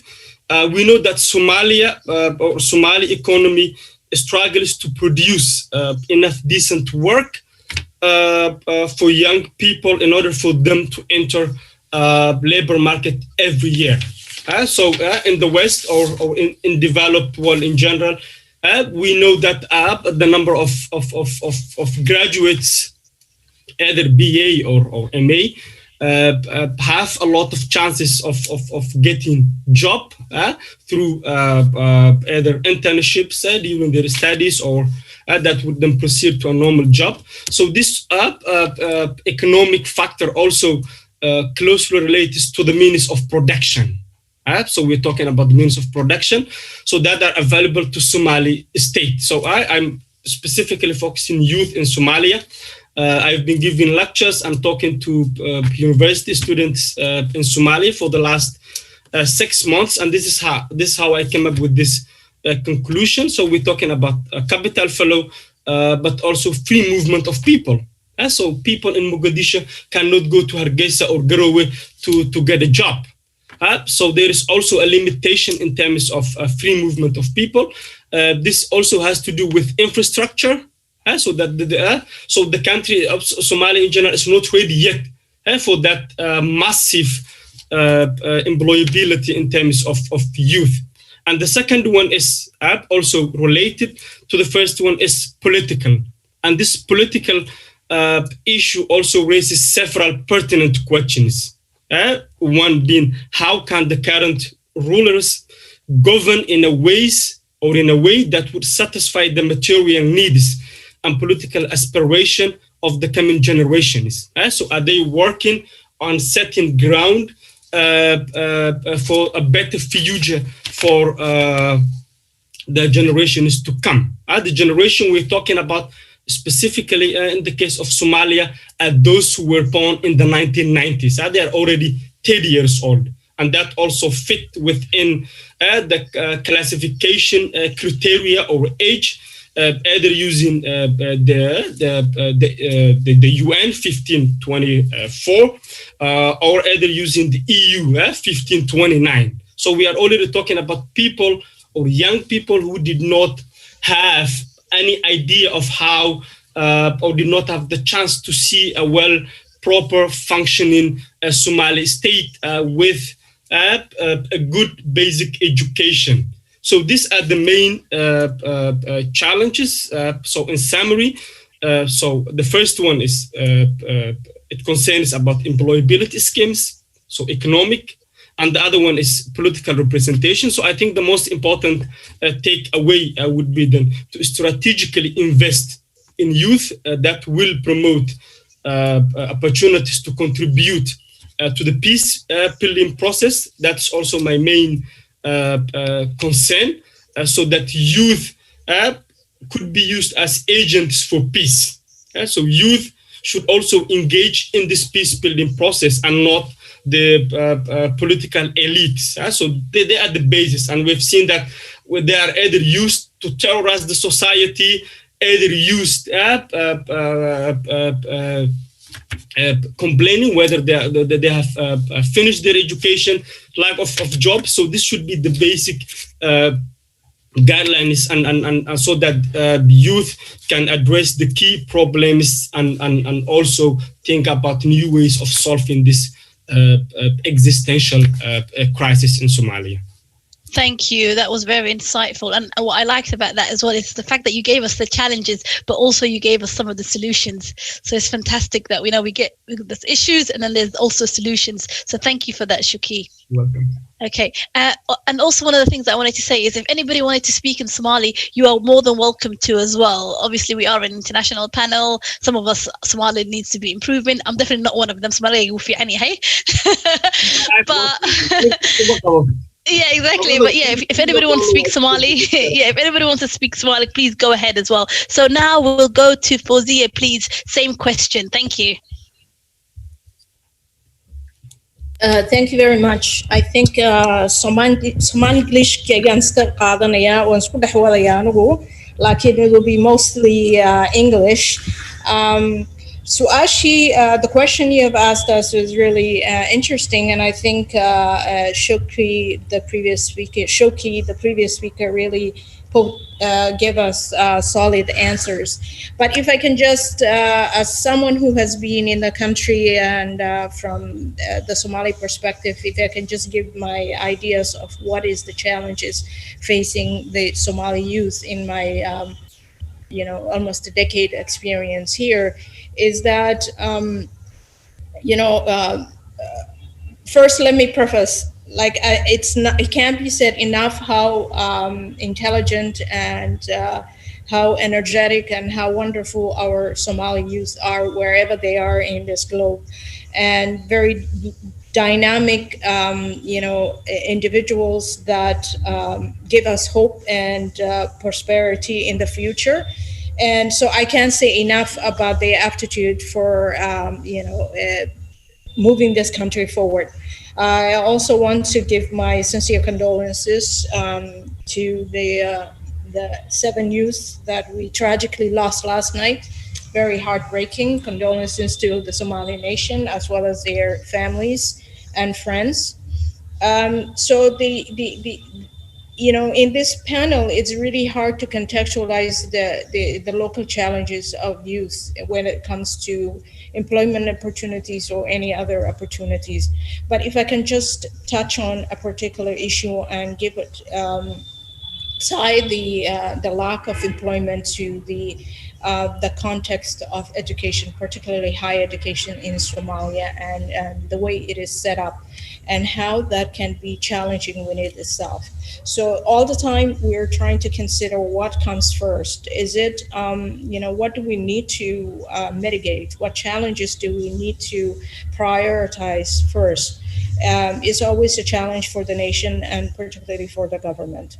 But when it comes to jobs and employability in Somalia, categorically, there's 3 main employers. Number 1 is the government of Somalia, whether it's regional or federal. Number 2 is the international organizations and the international community, the UN and its affiliates. And the third is, which is up and coming, is the private local companies, private sector that employs majority of Somalis. Within that, we can say a subset of that sector is the self-employment and entrepreneurship of Somali, society. With those 3 employers, it's not enough. The main challenge is just simply not enough jobs for all the youth. I mean, demographically, they're, nearly 70%. We're talking about millions of young people who want a sense of livelihood and a sense of employment and security financially, and, their livelihoods. There is simply just not enough jobs. But with that, also there's a lack of, demarcation of skills and professions within Somalia. So, education, particularly higher education, is not aligned to human capital development. And so what needs to happen is that, and it's starting now, Heritage has just rolled out their longitudinal study on human capital needs in Somalia. And with that, the purpose is to align, or the government at least to prioritize the skills and the professions that are needed for generating or enhancing human capital in Somalia. So what needs to happen is that we need to advance our, our higher education system. We need to structure it and make it stronger and make it align it with the future human capital needs of this nation. Some of the things the keynote speaker was talking about, what are the skills needed in this century, and the 4th industrial revolution that's coming out, the knowledge-based, but also much more the skill-based professions that will be needed, and what skills are going to be obsolete in the near future. I mean, Somalia, yes, we are recovering from a civil war. It's a nation rebuilding. But we're not absent from the global, influences of where it comes to markets and labor, and what are the trends in labor markets and the skills that will be needed. Same skills that are needed in Europe will be needed in Eastern Africa, and our youth will be needing global skills as well as marketable local skills. Some of those skills need to be, framed and structured by the government as a nation and align it with their national priorities and national. And we're just beginning to do that in Somalia. So the youth demographics and the youth needs and the employment needs is outpacing the national government priorities and what can be done within their capacity. But I think we're in the right track. I'm very optimistic as someone who's hands-on here.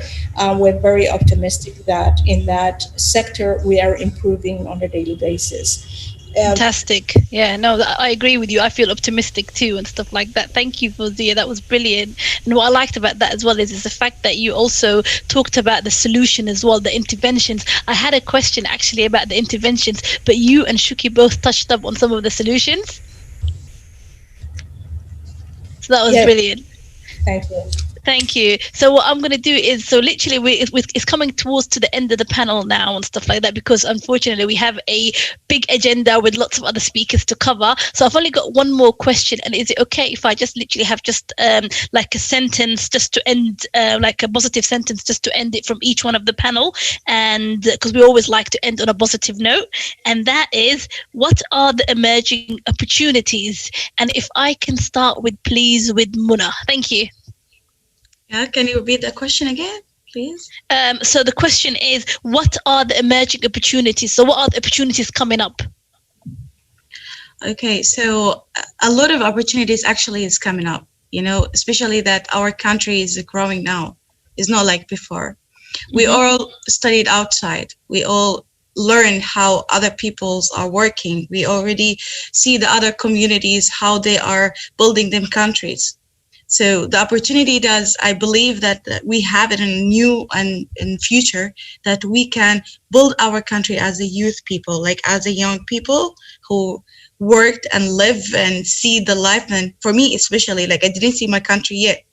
So if I went back to my country now, I'm sure that I will do something big, because I see and I felt what qurba mean, So I will represent my country and everything. Actually, now even in Qatar and the Gulf countries, we don't belong to these countries, but we are just taking the opportunities so we can tomorrow to go to our countries and do that things that we learned in our countries.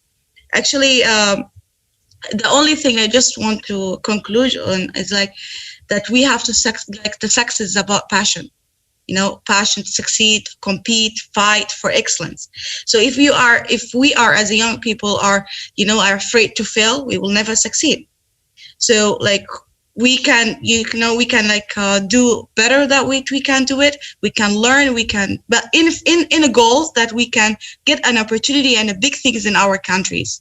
Here we will never stay forever, So that's what I believe in. I don't know else what to say. No, that makes sense. Thank you for that.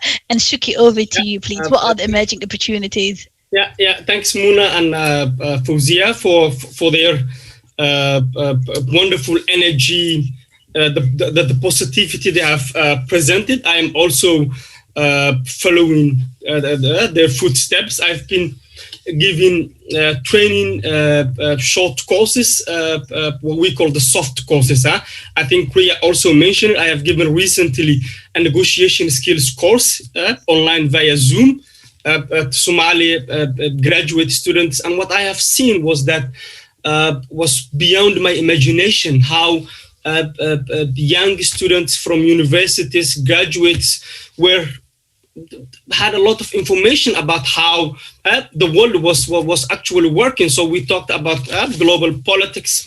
We talked about economics, social influence. We talked about the role of globalization. We are in an age of globalization where the world has become one big village. So thinking globally, but acting locally. I think this will enhance youth opportunities to get a job.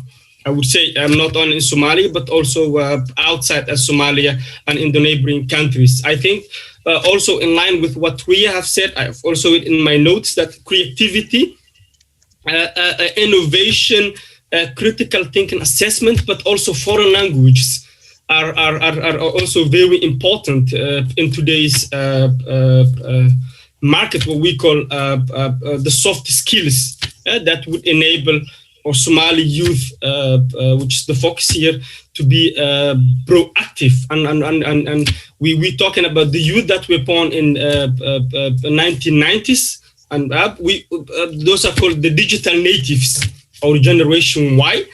So they have a lot of high level of internet dependence. I think this is also the good opportunity they have with internet being very good connection is in Somali. So without going outside, but they can still be active and follow how the world is thinking, and that they are not left behind this globalization trend and the process that has been mentioned.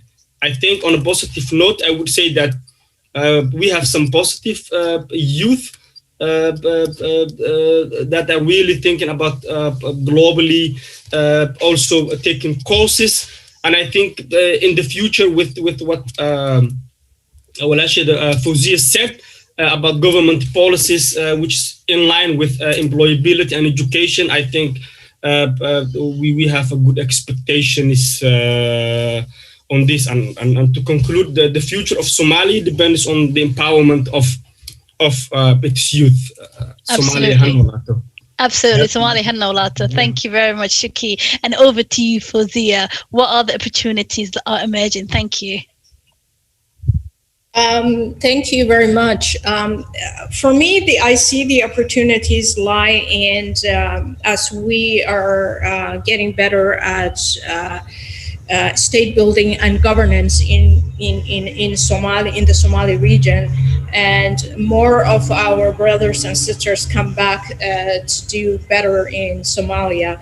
The emerging trend is that we will have a more stabilized human capital, because as more educated Somali diaspora come back, and the local youth really are emphasizing and embracing knowledge-based economies, and they understand that, you know, what education can offer, what professional skills can offer. So they are, you know, attending universities and trying to improve their skills.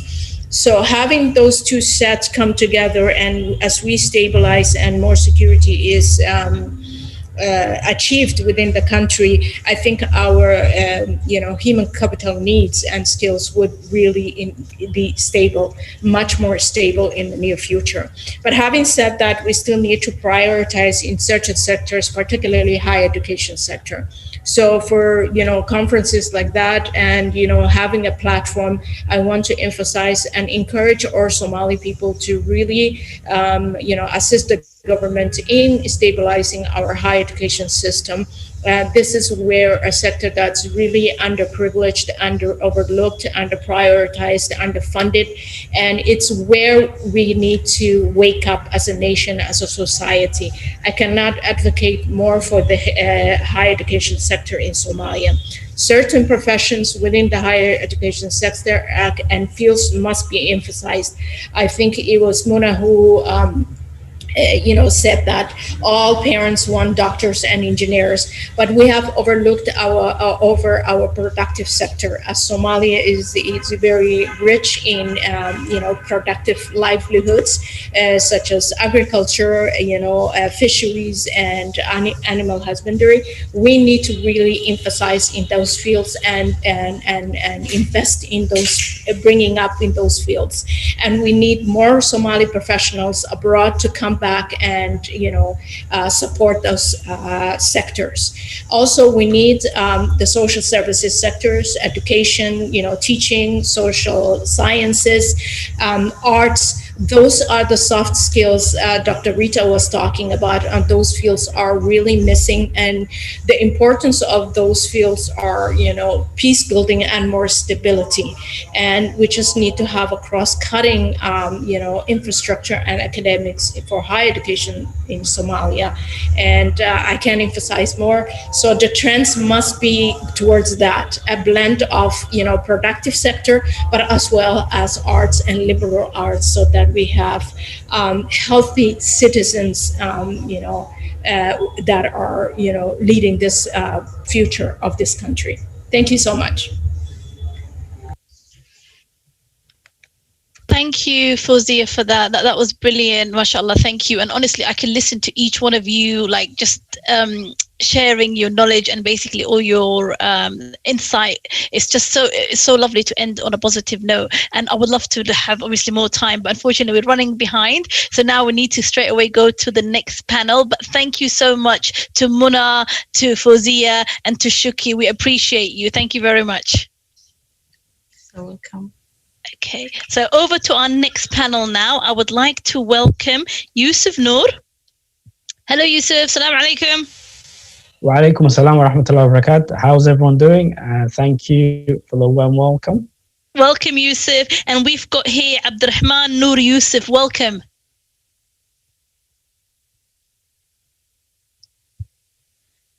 Abdurrahman Noor Yusuf, can you hear us? Okay, maybe Abdurrahman is on his way. So in that meanwhile... Samira, welcome. Thank you. Oh, welcome, Abdurrahman Noor. Welcome, Walalo. So basically, I just wanted to say welcome to both of you for joining us today. And what we'll do is, if we can firstly start before our panel with just an introduction to yourself. So if we can start with Yusuf and then Abdurrahman, please. Thank you. Thank you. Hello, assalamu alaikum. My name is Yusuf Noor. I'm a business and leadership development consultant based in UK. Also work around the health environment, consulting on the NHS UK's health department in the last 6 months during the COVID. And I look forward to the panel. Excellent. Thank you very much. And Abdurrahman, over to you. But just before Abdurrahman, just in case you're not aware, we can't see your video. So I'm not sure if that's intentional or if you think we can see it. Thank you. Excellent. Thank you. We can see you now. Thank you. Okay. Thank you, Samira. Abdurrahman, ladies and gentlemen, assalamu alaikum. My name is Abdurrahman Noor. I'm Executive Director, Mandis Youth Organization. Mandis is a non-profit and non-governmental organization intending to building and promoting youth opportunities, peace building and social conciliation, economic innovation development, and a good governance in Somalia. Mandis, our vision is to train young people to take in the leadership role in addressing the most urgent issue facing the Somali people through the everlasting integrated program, enhances youth potentials and good economic opportunities for the nation and platform for the youth integrated to the leadership of the country. Thank you. Thank you for those two wonderful introductions. So we're going to start with our panel now, and just to let everybody know, because we're running behind on our other next session, we've got inshallah we've got 5 minutes for each one of you to just basically round up a summary of the questions, okay, and then we'll end it there. But thank you. So firstly, the question that I have is, what are the key challenges that in your opinion, what are the key challenges that face young people in terms of employment opportunities? And if we can start with Yusuf and then go to Abdurrahman for that same question. Thank you. So this is a really good question in terms of what are the key challenges. First of all, what is the purpose of education? That's what we need to ask ourselves. The skills that we need to teach our young people, and the roles that the parents and the employers and the young people and also that they face in order to achieve these skills. So the key challenges that come about a lot that I noticed is that the skills that Ria mentioned, Dr. Ria earlier, which is soft skills, those are the challenges we face. And for example, if you think about traditional roles, standard roles that majority of people in terms of employment seek is changing. If you look at the world now, it's adapting to new markets. There's a new innovation. So they get left behind on that part of it, and everyone's looking to the old type of roles. So if you think about the new artificial intelligence, cloud engineering and online businesses and cybersecurity, those areas have become a massive industries, and we're falling behind and we're not moving that across. And also, if you think about the biggest challenge we also face is from the young children going through the education system tend to really get left behind on the numeracy and the English literacy, which has a big challenge in terms of acquiring or attaining apprenticeships. And when you look at that, overall, it increases them able to get into a level of entries in terms of education. And that allows the lack of education, obviously, they fall behind in terms of employment. So if you look at UK, for example, the national statistics show that there's estimated of 765,000 young people between the age of 16 to 24 years old in the UK that are not in education and that are not in employment. That our community, the Somali community, fall into that category as well. And they actually call this NEET, N-E-E-T, which is a challenge, no in education, no in employment. And that's an area that we really need to push. And now that also comes down to the real challenge, where do we have role models that we face? Because if you have a role model, we always do what we always done, we're always going to get what we always got. So do we have the right people who are real models instead of a role model? And role models in terms of education across to entrepreneurship and really giving people the self-sufficiency to be creative and really build an areas where they can really build their lives and build businesses that they become the employer by thinking big. So really rounding it up, that's the biggest challenges we face. And I'm going to go on to the next part of the next question. The other part of personal development and emotional intelligence and the leadership within the resilience of being a self-developing. That's also an area of opportunity. Absolutely. Thank you very much for that, Yusuf. And over to you, Abdurrahman.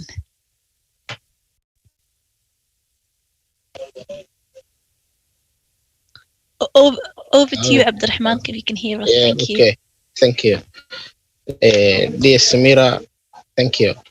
I would like to share the discussion in Somali language with you. I wanted to message to read the Somali youth who are watching on your Facebook. Waxaan rabaa inaan si kooban uga jawaabo su'aashii ay weydiisay Somali language. Caqabadaha ugu waaweyn ee haysta dhalinyarada Soomaaliyeed marka si guud loo fiiriyo waxa ugu muhiimsan skillskii ama xirfadihii dhalinyarada oo ah runtii wadanka aad uga hana qaadin in wadanka uu helo xarumo lagu barto xirfadaha iyo maxaan ku yiraahdaa waxyaalaha la yiraahdo vocational trainingka. Sidoo kale waxyaalaha caqabadaha ugu waaweyn waxbarashada sare ee wadanka haysta waxaa ka mid ah waxbarashada language-ka ay ku baxdo oo ah English language oo wadanka runtii aad moodid dhalinyarada Soomaaliyeed ee waxbaratay inay uga liitaan markay suuqa shaqada yimaadaan ama markay rabaan inay waxbarashadooda sii horumariyaan intaba in capacity-ga luqadu aad u hooseeyo. Jaamacadaha iyo waxbarashada sare guud ahaan aysan waqti badan gelin in dhalinyarada Soomaaliyeed la baro skillskii iyo languageski kala duwanaa ay u baahanayeen inay la falgalaan suuqa marketka ama maxaan ku yiraahdaa aqoonta inteeda kale ee u dhiman.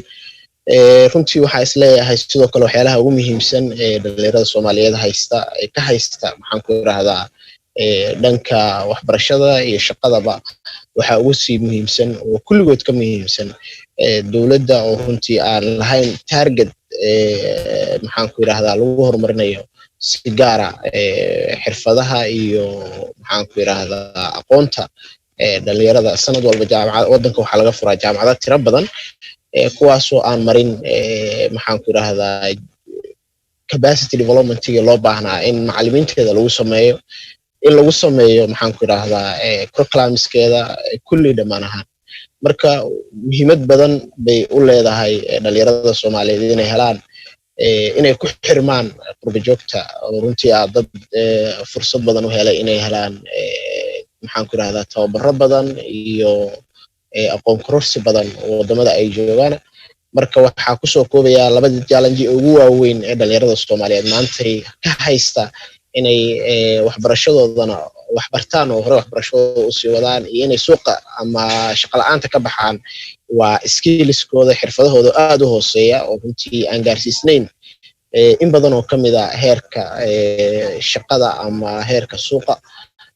taasoo sababto in badan oo kamid ah hay'adaha wadanka jooga ee caalamiga ah ama dawladda laftigeeda inay dalbato dad ajaanib ah oo wadanka dibadiisa laga keeno.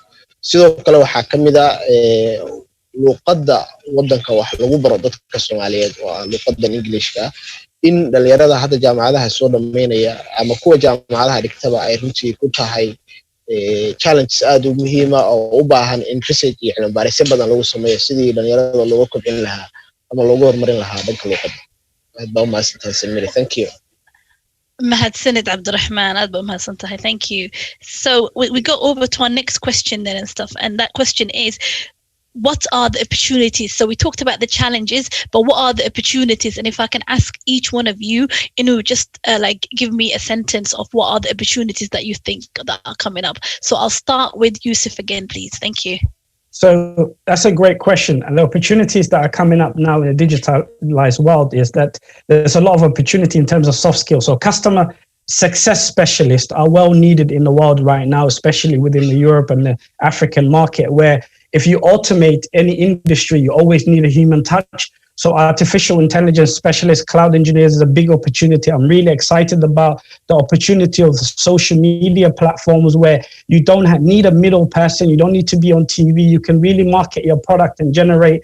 I'm really excited about also the ability that you have courses that are available, that opportunities that are there. You can become a cyber specialist, data analyst, data protection officer online. You can enroll in so many apprenticeships that are available and learn all these soft skills. And I noticed that when I went to Somalia last year and I spoke in an event and I spoke to many, many young people, there was the soft skills that were lacking were the areas in terms of PowerPoint presentation skills, Excel training, the way in terms to write a project or research, and is really, really important. I think Shuki talked about the negotiation skills, and that can be taught. So there's so many skills, so many opportunities out there that we can really learn from the online platforms that is open. This is an information age. You can go onto YouTube and type in anything you want. You can learn whatever you want on online. And I'm really excited for our youth, for Somali community to really benefit from that. And people like Shuki really putting that out there, and the diaspora really supporting the youth back home. As you know, over 30,000 youth graduate every year in Somalia. We need to teach those young ladies, men and women, those soft skills. And the diaspora community, we're already in the right place. As Anamuna said, we've learned a lot. Now it's time to jump in and really push. And I'm really excited about that. We'll deliver that, inshallah. Excellent. That's excellent point made right there. So excellent point made right there by Yusuf. Excellent. And we're over to Abdurrahman, please. Same question. Thank you. waxaa isleeyahay opportunitieska ugu muhiimsan dhalinyarada horyaal maanta waxaa kow iyo laba ka waxaa ognahay maanta waxa cid walba oo adduunka ku nool wax walba oo dhaca caqabadu ay maxaan ku raahdaa aysan soo gaareen waa technology-ga. waxaa isleeyahay runtii opportunity ugu weyn aan haysano guud ahaan dadka adduunka ku nool gaar ahaan dhalinyarada Soomaaliyeed hadaan nahay waxa weeye ka faa'iideysiga technology-ga, especially in waxay ka bartaan dhalinyarada ka shaqaystaan ku horumariyaan xirfadahooda iyo aragtiyahooda intaba. sidoo kale waxyaalaha ugu muhiimsan waxa weeye oo opportunities ka haysta maanta Soomaaliya aad buu ugu yaryahay aad bay ugu yaryihiin dhalinyarada entrepreneurska innovations kale aragtiyaha curiyay maanta suuqa businesska Soomaaliya ku jira. waxa aad runtii interested ugu nahay hadaan nahay as a team mandis iyo guud ahaan xitaa dawladda marka la sheekaysatid waxyaalaha muhiimadda ugu weyn ama maxaan ku raahdaa opportunitieska maanta wadankan uu haysto una baahan yahay in laga faa'iideysto ay tahay in dhalinyarada la soo geliyo suuqa entrepreneurshipka ama inay dhalinyaradu noqdaan dad entrepreneurs ah oo ka faa'iideysta marketka weyn ee suuqa Soomaaliya maanta ka jira. haday tahay kan in wadanka dibadiisa wax loo dhoofiyo iyo haday tahay gudaha gaar ahaan agriculture-ka. I would like marka waxa aad interested ugu ahay inaan halkan uga gudbiyo dadka Soomaalida ah ee qurba joogta ah inay noqdaan dad investors ah oo maalgeliya innovationska iyo creativity-ga dhalinyarada si ay qayb uga noqdaan entrepreneurship-ka iyo maxaan ku yiraahdaa iyo suuq horumarinta ganacsiga Soomaaliya. marka waxaan isleeyahay labada arrimood ugu muhiimsan technology-ga oo ay dhinac walba uga faa'iideysan karaan iyo hal abuurka iyo creativity-ga iyo innovations wadanka oo muhiimad weyn u leh. inay maxaan ku rahdaa Aborigines guys. Okay, thank you. Mahadsanid Abdullahi, that was really good. Sorry, Mahadsanid Abdurrahman, that was an excellent point. Thank you. Okay, and over to our last question now. And where is obviously problems ki ban ka hadalnay, opportunities ban ka hadalnay. So now is solution. How are we going to solve this? So if I can hear from both our panel members regarding like maybe one or two solutions that you think will help, just to summarize this before we end the call. Thank you. Over to Yusuf. So in terms of solution lies in the people, the community in the diaspora and the community back home in Somalia. We need to find a solution where we can channel all our skills into one. I remember reading a book that talked about there's 3 ways that you learn knowledge. You acquire knowledge, you organize knowledge, and you specialize and apply. That's what we need to do. We have a great people around the world right now who specialize in different areas, and we need to come together and solutionize and find these projects and programs that will advance our community. I'm really excited to, I say it again, Suki said he's delivering solutions online. That's what maybe we need to find that. So that's one other thing. The other thing is that we need to give people the opportunity to be entrepreneurial creativity and help them believe in themselves. That's the one solution, self-worth, and really build the confidence in our community. I remember speaking to the community back home last week, and I was telling them, don't worry about it if you fail. F-A-I-L. Fail just stands for first attempt in learning. Don't worry about that. Find something you love and you never work a day in your life. Find something you're passionate about and figure out between your passion and your purpose. We need to build the resilience because, listen, the world is not where it used to be. There's a lot of, as you can see, if you look at the social media, there's anxiety, people looking at other people, the way they're living. So we need to teach our community, our young community, 70% under the age of 30, about self-worth, emotional intelligence, how they can really understand themselves and really build. And that's going to be the key because, you know, the skills that's going to be there for the future is how you can have that emotional empathy, the leadership, how you can lead yourself. Lead yourself. When you lead yourself, you use your head. When you lead others, you use your heart.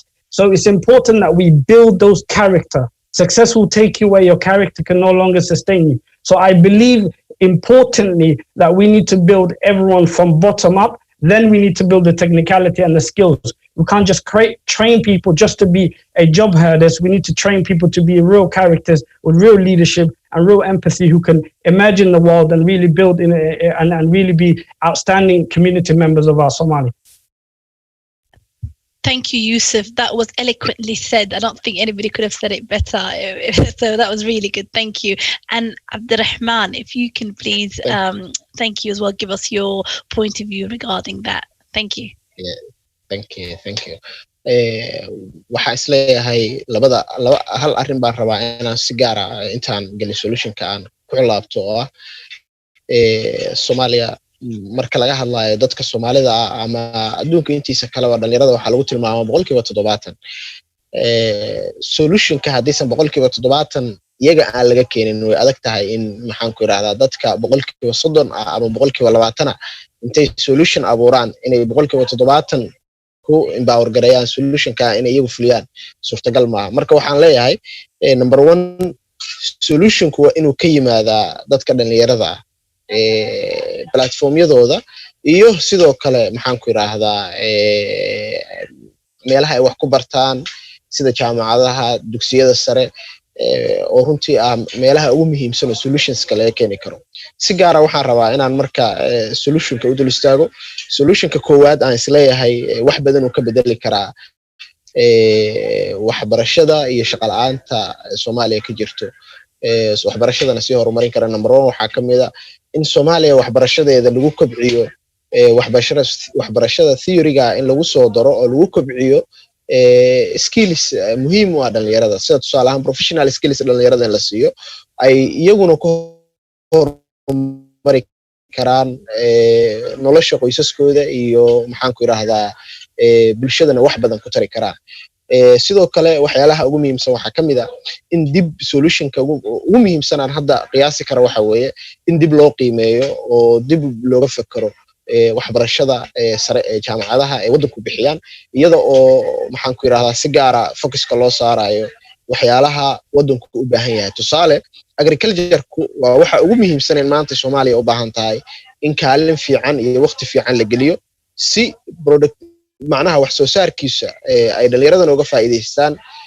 adduunka intiisa kale loo gaarsiiyo sidoo kale waxyaalaha muhiimka waxaa kamid ah in waddanka lagu jiheeyo inuu technology ka faa'iideysto technology-gu waa waxa ugu muhiimsan ee maanta adduunka oo dhan gaar ahaan businesska marka fiirisid 100 qof ee adduunka ugu lacagta badan 10 ama 20 kamid ah waxay ka shaqeystaan maxaan ku yiraahdaa technology ka shaqeystaan marka dhalinyarada Soomaaliyeed focuska waa in loo saaraa oo laga jiheeyaa waxyaalaha theory-ga u badan ee aan macnaha badan noloshooda mustaqbalkooda ku sameeyeen in maxaan ku yiraahdaa technology-ga waqti badan la geliyaa experts badan oo maxaan ku yiraahdaa Soomaali ah oo diaspora ah jira waxa ka codsanaynaa ayagana inay waddanka yimaadaan jaamacadaha la support gareeyo oo lagu support gareeyo aqoonta sare ee lagu soo bartay wadamada horumarsan marka waxaan isleeyahay labadaas arrimood ugu muhiimsan waana ku mahadcelinayaa Samira iyo Yusuf thank you MashaAllah, that was beautifully said, and you've made really insightful, great points there, Abdurrahman. And yes, to the layerada from everywhere going back home, see Chamadaha, I definitely want to go Chamadaha. Don't worry. Thank you. Thank you. Both to my brother Yusuf and Abdurrahman, mashallah, both of them have blessed us with their amazing knowledge. And they didn't only just talk about the challenges, they gave us solution and things that we can all action. And I think going back to the previous panel as well with Muna, Fawzia and Shuki, they've all made excellent points as well. And these are things that we need to implement. Enough talking, time to do action. Let's go and execute. Adba Hassanti and everybody who's been watching this. I will pass on the mic to Sister Suad and Ibrahim to introduce the next panel. Thank you.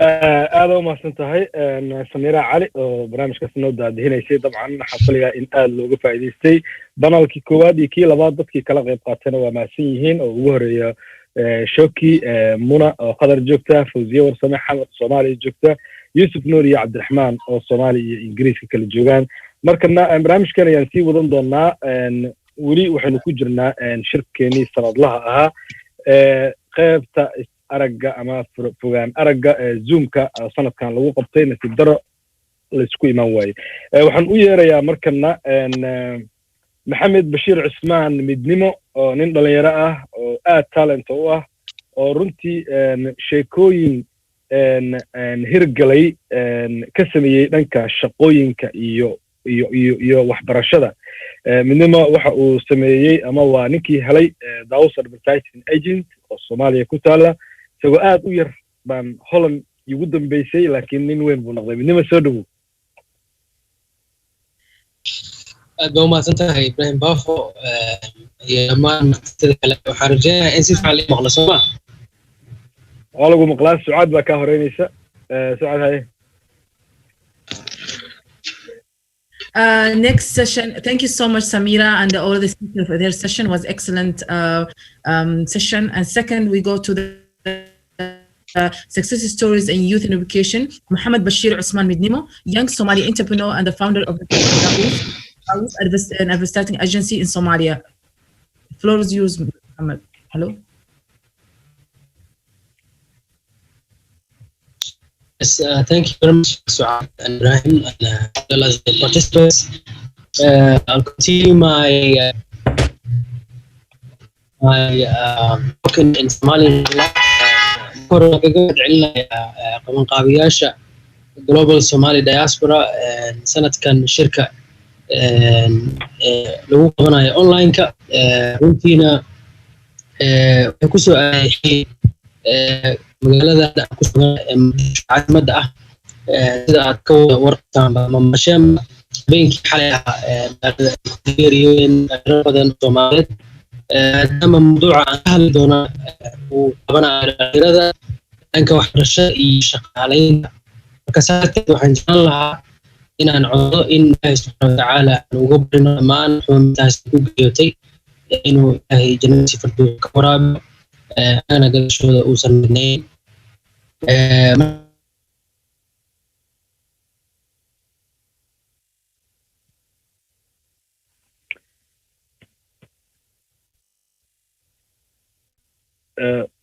inama codkiisa ayaa naga gogo'aya waxaan filayaa laga yaabaa inuu qadka yahay dhanka internetka haddii uu soo roonaado waan maqli doonaa waana ka cudur daaranaynaa runtii waa aaladda internetka dhankeeda midnimo haddaad na maqlaysa sii wad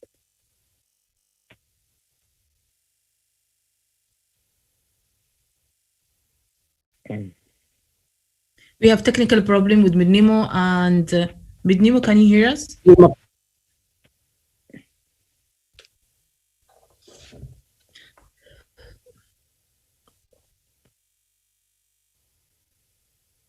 Somaliyeed maadaama mawduuca ka hadlaynana uu taabanayo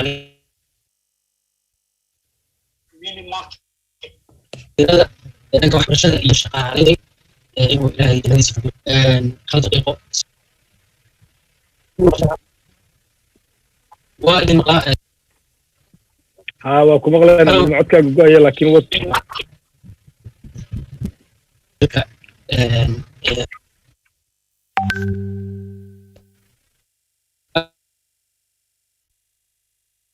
aad baa u mahadsan tahay waxaan sheegaya waxay ahayd keliya in mataqaanaa haddii codkaygii la maqlay inaan mataqaanaa xusuusano marxuumiintii xalayta ku geeriyooday magaalada muqdisho oo u badan dhalinyaro intaa kadib waxaan rabaa inaan barnaamij ku guda galo anigoo ku bilaabaya si kooban taariikhdayda magacaygu waa maxamed bashiir cismaan oo ku magac dheer maxamed midnimo waxaan ku dhashay magaalada muqdisho kuna koray markii hore inkastoo xilliyadii dagaalada dadka Soomaalidu ay qaxayeen gaar ahaan dabiiqadii sanadihii sagaashamaadkii aan ka mid ahaa dadkii mataqaanaa saas oo kale muqdisho ku dhashay laakiin haddana qaxay oo xilligii la qaxay dhashay waxaan ku koray wadamo kala duwan oo ay ugu badan tahay waqtiga ugu badan waddanka Netherlands ama Holland oo aan ka soo noqday sanadkii 2015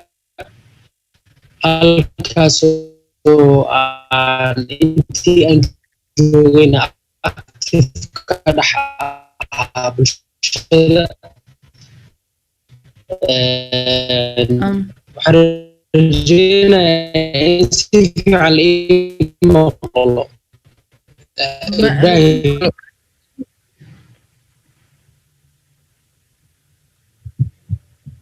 Hello Ibrahim waa ku maqlaynaa maxamed codkaaga gogo'aya waxaa laga yaabaa inaan si fiican loo maqal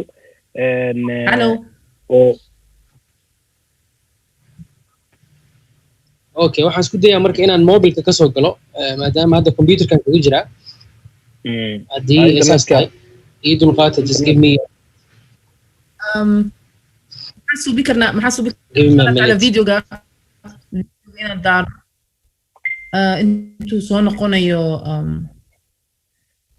mar dhow waxaan geli lahayn break maadaama maxamed uu noogu eka qaybtan hore waxaa jirtay breakgii waayo dad badan baa u baahan inay break galaan break intaanu ku jirnana global Somali Diaspora GSD video clip ayaa la daawan lahaa midnimo kolley internetka ka xumaa sida aan rajeynaya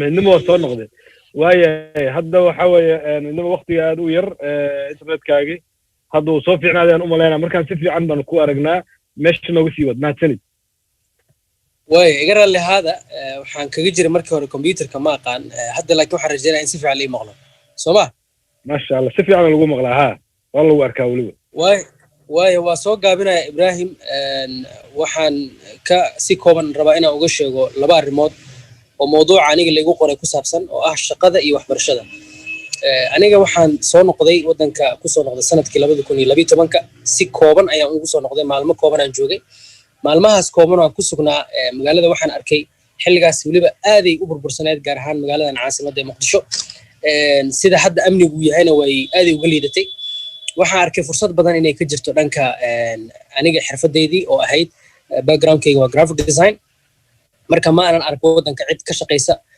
ama mataqaanaa xirfadaa leh saa darteed marka waxaan daraasiin ku sameeyey si kooban in fursadaasi ay suuq leedahay sanadkii 2013 ayaan haddana mar kale ku soo noqday markaasna waxaan sameeyey feasibility study suuqa si aan u ogaado mataqaanaa fursaddan inta ay gaarsiisan tahay ama ay qodan tahay fursadda anaga aan istusay markii hore kadibna waxaan arkay inay fursad ka jirto runtiina waxyaabaha ugu waaweyn oo aniga igu dhiirigeliyay soo noqoshadeeda waxay ahayd dhowr factor ayaa sabab u ahaa midda koowaad waxay ahayd markii aan ku sugnaa Netherlands waxaan xasuustaa xilligii aan ku jiray waxbarashada inaan mar raadinayay periodka kamida waxbarashadeeda waxaan ku qasbanaa inaan raadiyo goob shaqo barad ah ama internship marka waxay u qaadatay 25 jeer inaan CV-gayga meelo geeyo aan diro aan yeesho mataqaanaa interview la yeesho oo shaqo waxaan raadinayaa position internship ah muddo 6 bilood ah marka waxay noqotay inaan 25 company oo kala duwan ayaan inaan u diro codsi shaqo nasiib daro leema aqbalin ama leema qaadanin leema shaqaaleyn companygii 26aad ayaa shaqaaleeyay taa marka waxay ugu dhalisay xogaa dareen ah wareed meeshan si kastoo u dadaashid oo aad isu muujisid weli haddana waxa waaye waxa u baahan tahay inaad 3 jeer ama 2 jeer inaad mataqaanaa sii muujisid maalin walba waxa ku jiraysaa dadaal dheeraada iyo juhdi halka laga yaabo ninka adiga kugu fasalka ah ee adiga laga yaabo inay xirfad ahaan ka wanaagsan tahay laakiin magaciisa la yiraahdo yan ama fan hebel uu kaaga fursad fiican yahay laga yaabo mataqaanaa inuu dhaqsi helayo isagoo aan isdhibinba marka waxyaabahaas waxay ka mid ahaa waxyaabaha ugu waaweyn oo runtii igu riixay tan labaad waxaa ka mid ahaa Soomaaliya oo aan ka arkay fursad inay ka jirto suuqa iyo aqoontan oo ka banaanayd ilaahay wuxuu waafajiyay dabcan waxaan jecelahay aan doortay oo ka shaqeynayay inaan ku soo noqdo Soomaaliya sanadkii 2015 oo aan go'aansaday waxaan ka bilaabay shirkadda la yiraahdo Daus Advertising Agency marka waxaan ku bilownay zero aan ka bilaabay companygaas wuu koray haddana wuxuu jiraa muddo 5 sano ah oo uu shaqeynayay waxaana ka shaqeysaa ilaa 22 qof oo dhalinyaro Soomaaliyeed u badan ayaa shaqaale ka ah companygii koowaad maaha waxaan kaloo dhisay company labaad dabcan dadku waxay arkaan ganacsi guuleystay laakiin waxaa kaloo jiray ganacsiyo kaloo yar yara oo aan isku dayay oo aan guuleysanin muddadii aan intaan Soomaaliya imaanin ka hor iyo intii aan Soomaaliya waday Daus laftirkeeda waxaana sabab u ah dhowr arrimood oo ay ka mid tahay waddanka inta badan fursad shaqo ka jirta laakiin dadka ku nool fursadaha ka jira ma yaqaanaan sida ay uga faa'iideysan lahaayeen gaar ahaan dhalinyarada Soomaaliyeed badankood waxay u badan yihiin dad academically waxbarasho general ah la soo siiyey oo jaamacadeenu ma bixiyaan waxbarashada farsamada ama xirfadaha la xiriira saa darteed dhanka waxbarashada waxa fursad xoogan kaga jirta oo anagana aragnay markii aan shaqaaleynay shaqaalaha waxaan waayay suuqa dad yaqaana xirfadan multimedia noocyada kala duwan haday design ka tahay haday videography ka tahay haday photo ka tahay dad yaqaanaan ka waayay suuqa taa marka waxay u kaliftay inaan bilaabo system aniga igaara oo aan ku tababarayo dhalinyarada Soomaaliyeed ee marka aniga aan shaqaaleynayo ama fursada shaqo aan siinayo waxaan soo saaray ku dhawaad 15 dhalinyaro oo dufco kala ahaa dufcadii ugu horeysay waxay hayeen 15 qof dadkii aan mataqaanaa diiwaan gelinay laakiin nasiib darro ma aysan wada dhamaysanin tababarkii shaqo waxaa ku soo baxday tababarka 5 qof 5 qof aan shaqaaleynay dufcadii koowaad sanadkii 2016 ilaa 2018 18 wixii ka dambeeyay haddana waxaan bilownay dhamaadkii dabiiqadii 18 waxaan bilownay dufcadii labaad inaan qaadano oo aan u tababarayno xirfadda graphic design photography iyo video editing isla markaana shaqo aan siinay ma ahan kaliya inaan tababarnay xirfad aan siinay waxaan kaloo u ziyaadinay inay helaan shaqo iyo meel ay ka shaqeeyaan marka sheekadii waxay dhashay baahi kale oo ganacsi oo ah inaan dalka ka hirgelinayno insha Allah dhawaan college lagu barto waxyaabahan lagu magacaabo multimedia marka waxaan rabaa inaan meesha si fiican u muujiyo waddanka waxaa ka jirta fursado badan haday ahaan leh dhanka waxbarashada sidoo kale waxbarashada ayaa noqon karta aalad dadku ay shaqo ku helaan ama ay shaqooyin ku raadsadaan gaar ahaan adduunyada hadda waxaa laga maarmayaa dadka shirkadaha waaweynka industry ama technology industry ku jira sida Google Facebook Microsoft Apple waxaa laga maarmayaa dadka la shaqaaleynayo oo la recruit gareynayo inaan lagu xujeynin mataqaanaa shahaado degree university inay haystaan waxaa lagu xujeynayaa skill waxaa lagu xujeynayaa aqoon xirfadeed oo sare inay leeyihiin inay codingka yaqaanaan inay particular programs oo ama software inay qori karaan sida Python Java and so on waxaa kaloo lagu xujeynayaa skill sida digital marketing mataqaanaa social media analyst waxaa lagu xujeynayaa search engine optimization wax la yiraahdo skillskaas waddanka ka maqan waana kuwa xilligan ama mataqaanaa teknolojiyadu ay tahay hogaaminayso suuqa shaqada waa kuwa mataqaanaa aadka loo dalbanayo Soomaaliyana kama hari karto liiskaas adduunka saa darteed aniga waxaan rabaa inaan ku soo gaabiyo waxbarashada dhankeedana waxaa jira gaab weyn oo dadka inta badan waxaa la baraa waxyaabaha generalka ah lama baro takhasus xirfadeed oo sare oo ay isla markiiba shaqo ku heli karaan talabaadna waxa waaye dhalinyarada laftirkoodu baahida inay raadiyaan inay iskood maanta waxbarashadii waa la soo fududeeyay online-ka laga baran karaa waxyaabo badan oo qofku shaqo ku abuuri karo uma baahna inuu mataqaanaa jaamacad u galo wuxuu u baahan yahay kaliya inuu waqti haayo commitment haayo dulqaadkeediina uu haayo inta hadduu helo waxaan aaminsanahay inuu online wax badan ka baran karo fursad badanaa ka jirta waxaan rabaa inaan soo gaabiyo maadaama liiska dadka martida uu dheeryahay waqtigana uu gabaabsiya Ibrahim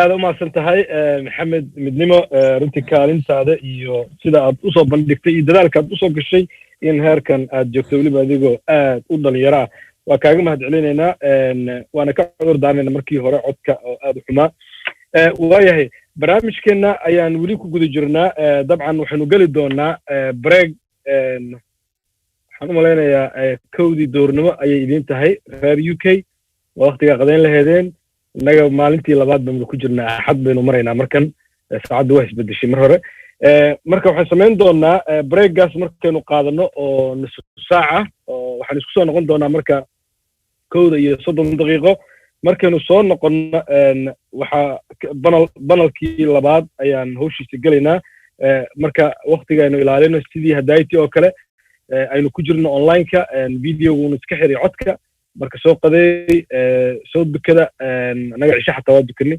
salaad waxaa noo soo dhow marka socod hay Thank you so much, Mohammed Minnimu. Great thoughts and great speech. Then we have half an hour break for the lunch. Now is 1 o'clock. 1:30 we'll come back. Please don't be connected to Zoom and just close your video and audio. Thank you so much and see you in 30 minutes. It's a lunch break. Thank you.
Cuzzo. Mahat? How you doing, man? It's been too long. Whoa. Huh? New and improved, man. That's what hard work gets you. Man, I haven't been here in a while. Man, come on.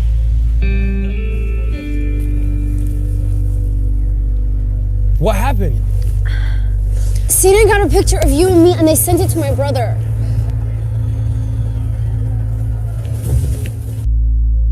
I don't know if it's worth risking right now. What? No, I can't have people ruining my life. My brother doesn't come home phone for days at a time and nobody says anything. But for me, I have the whole neighborhood watching us Somali girls. I don't care. I like hanging out with you.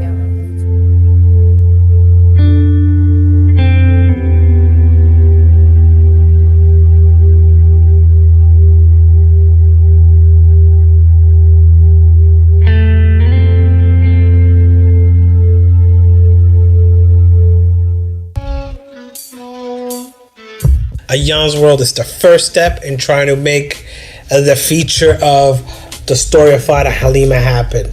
So in order to make that happen, we are starting a crowdfund campaign on Kickstarter in where we're trying to raise $100,000. We are doing a 10-city tour in where we are giving out 100 packages, and each package costs $100 in that city. So the package comes with 2 movie tickets to the premiere in your city and a merch t-shirt from the movie. The 10 cities are Toronto, Ottawa, Edmonton.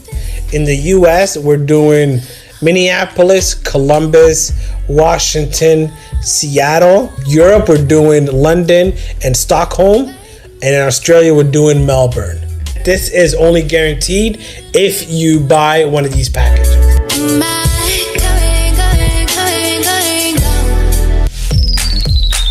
4 years? That's like a lifetime, Ayan. That's like a lifetime. No! You're so beautiful. You have a successful YouTube channel. What is he waiting for?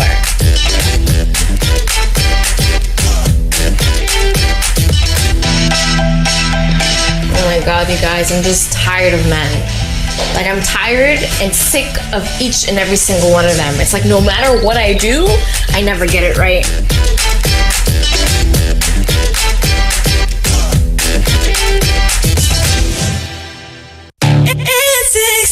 Sherry Ozata Vahede Vesterud.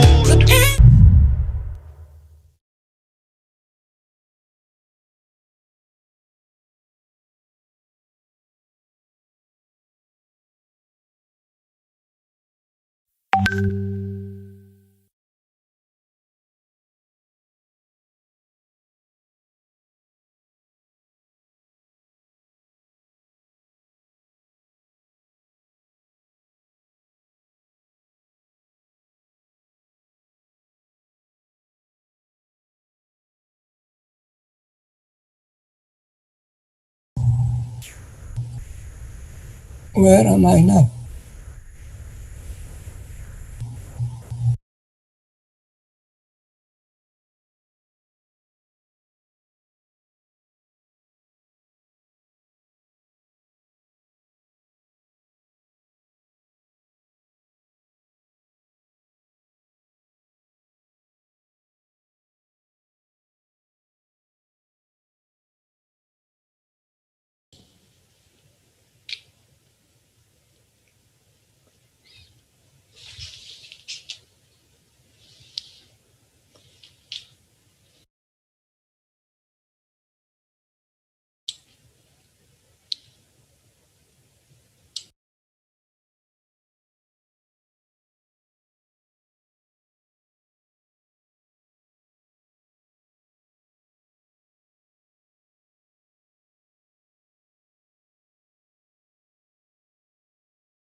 السلام عليكم ورحمة الله وبركاته. سو نقشوا عن نسكي ساعة بريك ونور ماذي وقت قصص وردية. برامج كأيان هل كيس كسي وذن دونا مركن طبعا قيبتي بنالله نكجرنا discussion كيو وحن هذا كسر لابني كي لين يردا وحبرشة يو شقدا مركنا وحن قلنا dhalinyarada luuqadda jinsiga iyo waliba waxa ay qof walba isirkiisa meeshu ka soo jeediyo dhaqan ahaan iyo baan discussion ama doodan looga hadli doonaa waxaana doodan noo daadiin doonta walaashii Nimco Nuur oo joogta Finland kana mid ah boardka Global Somali Diaspora Nimco ayaan ku soo dhaweynaynaa dadka halkan ka hadli doona oo magaranaysa panelkeeda ku jirana iyada ayaa la wareegi doonta soo dhawow Nimco socdahay. Welcome back, everyone. I hope you have a great break. Next session will be Diaspora Youth Language, Identity, and Sense of Belonging. The moderation will be Nimco Nuur, the member of board of the director of the Global Somali Diaspora in Finland. And of course, they have amazing speakers there in this session. Nimco, so welcome.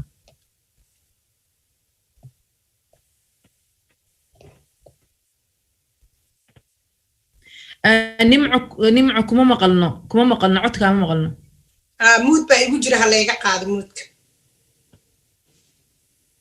mood baa igu jira hadda waa fiicanta okay waa mahadsantihiin daadihiyaasha quruxda badan Ibrahim Cumar Baafo iyo Sucaad aad baan idinkaga mahadcelinayaa waxaan halkan rabaa inaan uga waco Titor Professor Ali Jimcaale oo ah gudoomiyaha معدك Queen College and Graduate jaamacadda New York qaybteeda isbarbardhigga suugaanta kala duwan ahna macallin wax ka dhiga jaamacaddaas Dr. Ali Jimcaale waxaan rajaynayaa inaad imaqlaysid ku soo dhawow sharaf ay noo tahay inaan halkan kugu soo dhaweyno aad nagala qayb qaadato barnaamijka shirweynaha qurba joogta Soomaaliyeed ee sanadkan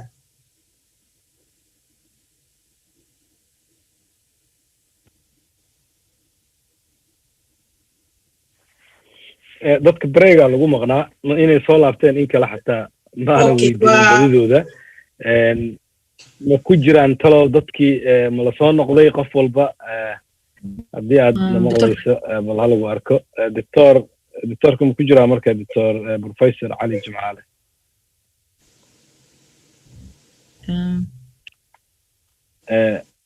weli breagi ayaa lagu maqayaa isleeyahay haddaa lasoo laalaabanaya dadka laakiin nuskii saaca wuu joogaa sama he's off I think he's away from screen professor cali ayaa sugaynaa nimco maasha allah dhaqanka laga hadlayo iyo meesha aad fadhido waa isleedahay kursigaaga xataa waxaad ku sharaxatay maaragtay maradii hiddihii dhaqanka aad iyo aad waayo qeybay ka tahay asala macnaha is-aqoonsanaanta qofku waxa uu ka tirsan yahay bulshada uu ka mid yahay waa qeyb ka mid inay macnaha ka muuqato nolosha qoyska ama nolosha bulshada marka afkoo keliya ma aha say ila tahay aniga maaragtay ka tirsanaanta bulsho ma noo yimid professorka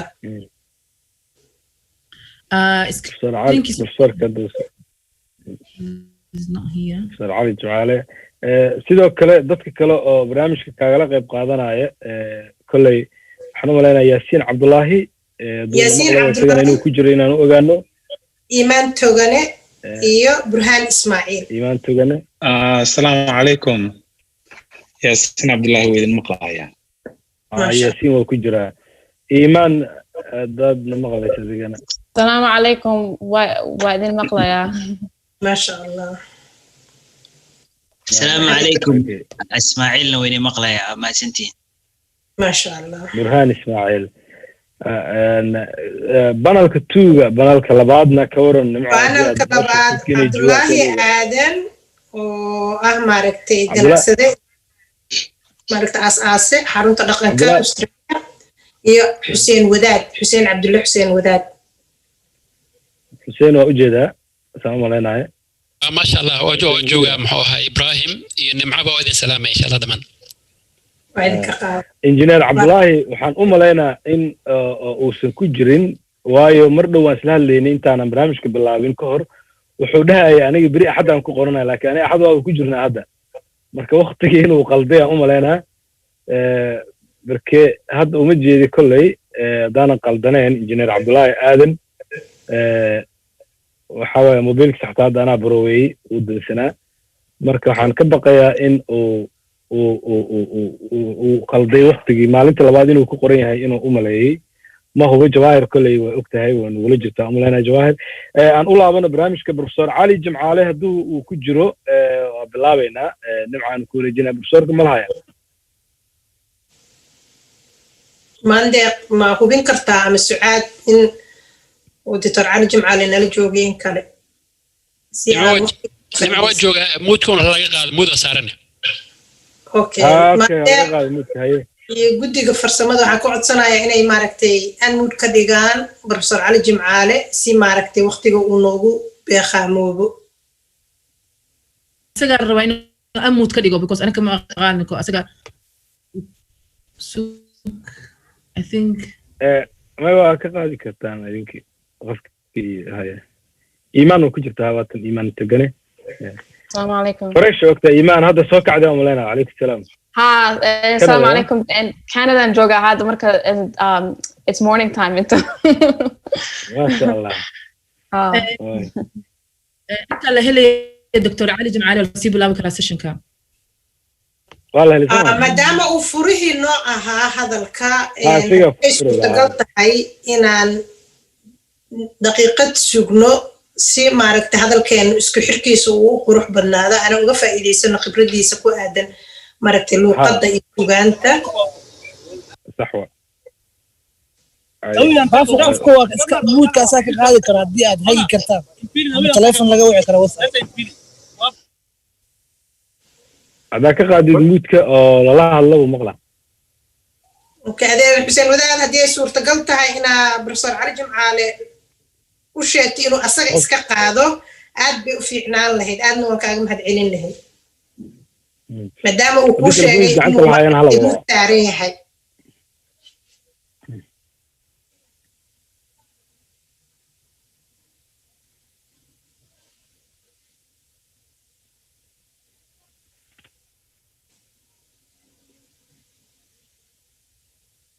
waxaan isku dayi doonaa insha Allah maaragtay inta uu noo soo galay professorka inaan si yar oo horudhac ah aan maaragtay bulshada la wadaagno waxa aan ka hadlayno mawduuca aan ka hadlayno oo ku saabsan dhalinyarada qurbaha iyo luqadda Soomaaliga maaragtay ahaanshahooda Soomaalinimo intee in leegay sii jiri doontaa luqaddu maxay macnaha door u leedahay banalkeen wuxuu ku saabsanaan doonaa insha Allah caqabadaha hortaagan luqadda Soomaaliga qaabka loo horumarin karo iyo waxa aan maaragtay ka geysan karno dhalinta qurbaha inuu afkoodi sii nagaado sii beeqaamo macnaha u kaydsamo marka insha Allah waan rajeynayaa inuu sida ugu dhaqsaha badan uu noo soo galo Professor Ali Jimcaale oo kulay ku jira online laakiin uu muudka saaran yahay waa soo galay nimca barsoor oo ku jira ma hasan tahay Professor Ali Jimcaale soo dhawow sida aad soo waad haysataa barnaamijkii marka insha Allah sharafay noo tahay inaad nala joogtid horay u gal waata marka waxaad tiri I could speak English or Somali labadaba midka aad jeceshahay dadku maxay u badan yihiin marka waxaan jeclaan lahaa maadaama luqad Soomaaliyeed laga hadlaayo walwalkeeda la qabo inaan annaga u horseedno inaan afkii Soomaaliga ku hadalno oo aan u maciino dhalinyarada qurbaha nacam ma taasaan islaha laftayda laakiin haddii ay ku jiraan qolooyin kaleeto waata maalin wanaagsan anay subax ii tahay mahadsanid marwo jawaahir salaamu allah calaykum idinkoo dhan waxaan isleeyahay waxaan haystaa waa 10 daqiiqo marka 10 daqiiqo in badan runtii laguma sheegi karaayo laakiin waxaan samaynayaa in maxay haysto frame garaysa panelka soo socda oo aan ka tirsanahay waxa ay ka hadli doonaan waxaan marka samaynayaa marka horeba in aan qeexo oo aan kala qaadqaado unpacking terms waxa ay yiraahdaan cinwaanka laftiisa oo cinwaanku af ingiriisi ayuu ku qoran yahay wuxuu leeyahay diaspora youth language identity and sense of belonging marka diaspora kulli طبعا waa Soomaaliyeynay laakiin kelmaddu asalkeedu waa Greek markaan iska fiirinayo arkay inaan ku jirabno ya ma maqlaysaan si fiican waxaan codsan lahaa walaalaha ya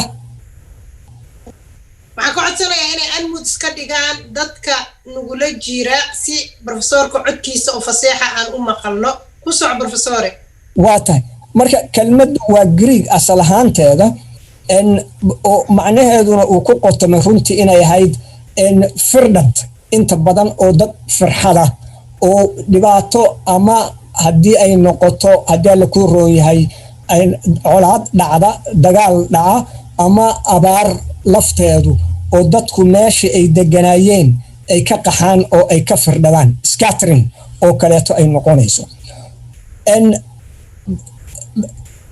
taas markaad fiiriso qaxaasu midna waa haddii la ku roon yahay mid qofku abaartu markay dhacdo oo kaleeto aad istiraado war meeshaan wax kuma yaalaan ka tag midna waa mid lagu khasbay labaduba khasbay ku imaanayaan runtii marka diaspora horta waa sidaas diaspora markii la yiraahdo waxay isbarbar dhigaysaa marka guri aad lahayd iyo oo aad ka soo tagtood ka soo qaxday iyo meel cusub oo aad timid labadu marka barbar dhigaasu oo aad isbarbar dhigayso ayaa waxay kugu kalifaysaa markastaaba in aad ku noolaato ilaa iyo xad waa marka qofka cusub ee soo gala qaxooti ahaan meel ku soo gala in aad ku noolaato nolol aan deganayn inta badan oo aad markastaaba ka fekerayso hilow aad u qabto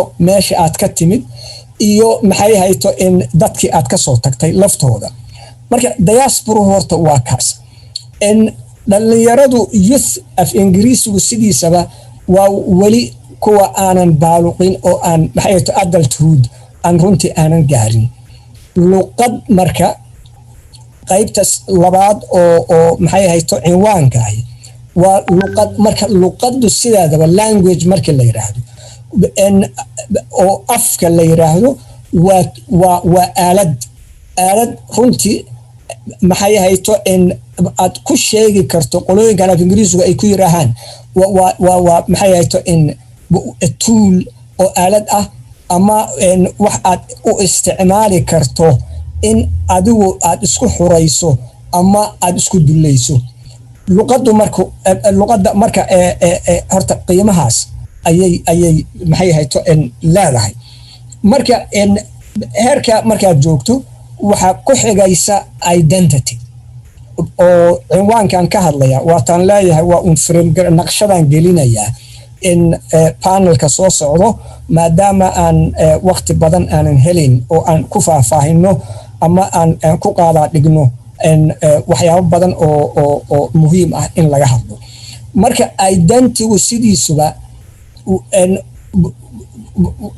wuxuu ku salaysan yahay marka dadkii soo qaxay maalan ama abaaru ay soo barakicisay oo meel kala yimid weli xusuustooda iyo collective consciousnesskooda laftooda waxaa ku jira wixii ay ka soo tageen dhaqankii ay lahaayeen marka dhaqankaasu marka waa identityga ummadaasu in lagu garto oo lagu maxay hayto in lagu yaqaano oo ay iyaguna isku maxay hayto isku gartaan saas marka identity waxay ku xiraanaysaa waa dhaqankuna waxa aalad huna u noqda isaguna luqadii lafteedii oo maxay hayto in ay noqonayso aaladii maxay hayto communicationka ahaa oo ummaddu ay isku fahmaysay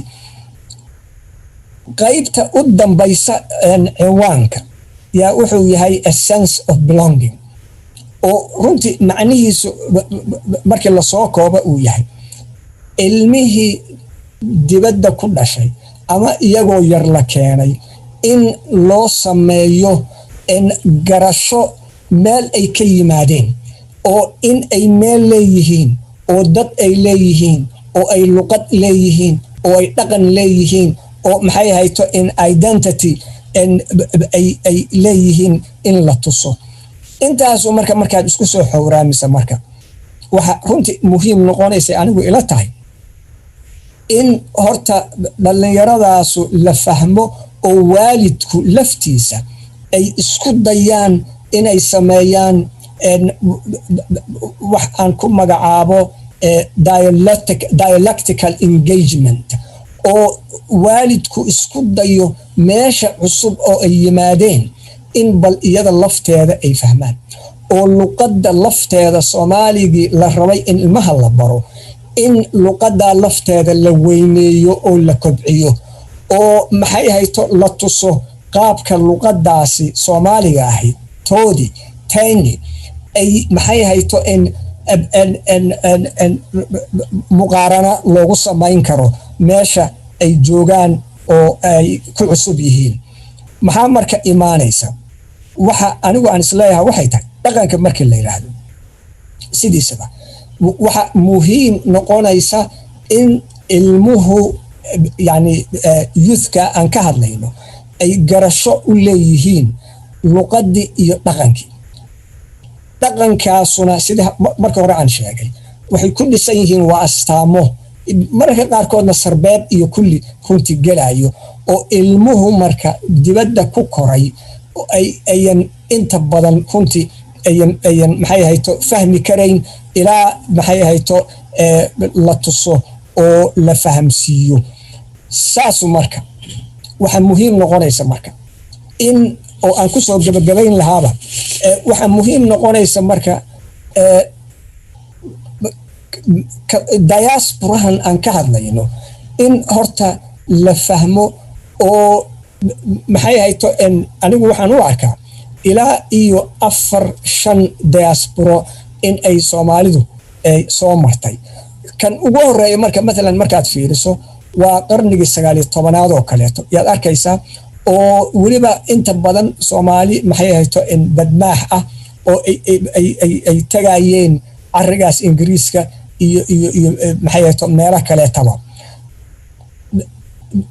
hirka ku soo xiga wuxuu ahaa wixii ka dambeeyay dagaalkii maxay hayto in labaad ee adduunka ka dhacay kan saddexaad yaan waxaan u arkaa 1960 ilaa iyo 70 markaasoo lasoo maxay ahayto ay soo baxayaan arday iyo professionals laftooda oo maxay ahayto Mareykanka iyo Yurub iyo Canada iyo Australia iyo meelaha kala tagaya kan u dambeeya oo aan ka hadlayno waa kan maxay ahayto 80 iyo wixii ka dambeeyay oo runtii uu yahay dagaal iyo colaad iyo qax iyo dhibaatadii markaa taa ay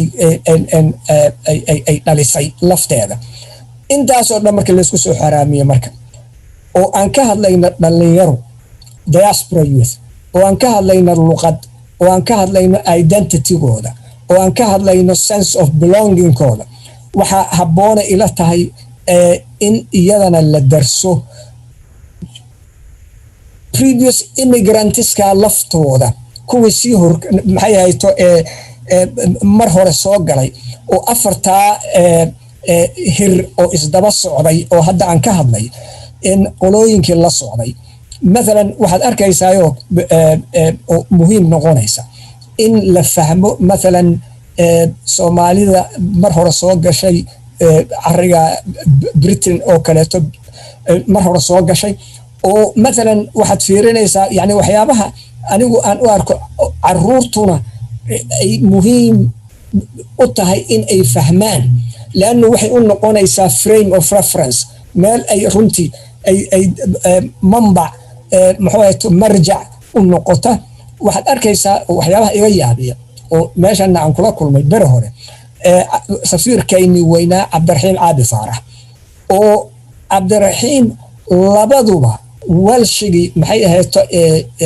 Britain joogana ay leeyihiin waa wiilkayna annaguna hadda waa kiiba safiir Ethiopia iyo UN-ka iyo kulli nooga aha waxaan marka isleeyahay in caruurta la tuso in laba dhaqan ay yeelan karaan laba luqadood iyo wax ka badanba ay yeelan karaan oo markaasuna ay noqoto in qaabka loogu dhigayo caruurtaasi oo sense of belonging-ka laanu haddii aad tiraahdo kii Soomaaliya kaliya canugiina meeshan uu ku dhashay uu waliba dhibka uu kala kulmaayo runtii playground-ka iskuulka marka loo diro playground-ka dhibka uu canugi kala kulmaayo in la fahmo maxaa yeelay waxaa dhici karta canug wareersan oo kaleeto in uu wax aan laa'iq ahayn inuu ku caayo uu yiraahdo madow iyo saan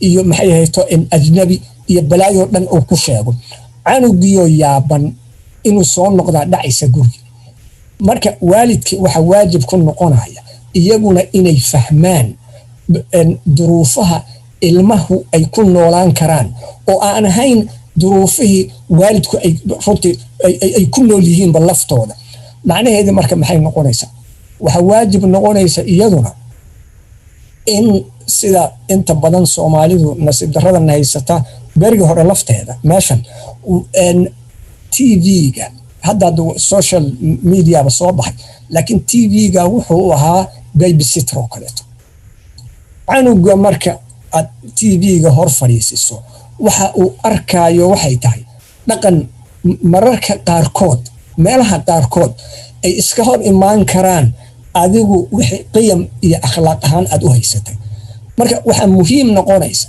xitaa haddii loo ogolaanayo inay fiirsadaan in adiguna aad la fiirsato oo aad u sharxi karto hadhowti waxyaabaha isdiidi karaba laftooda in isku soo xowraan waxay la tahay inay muhiim tahay oo runtii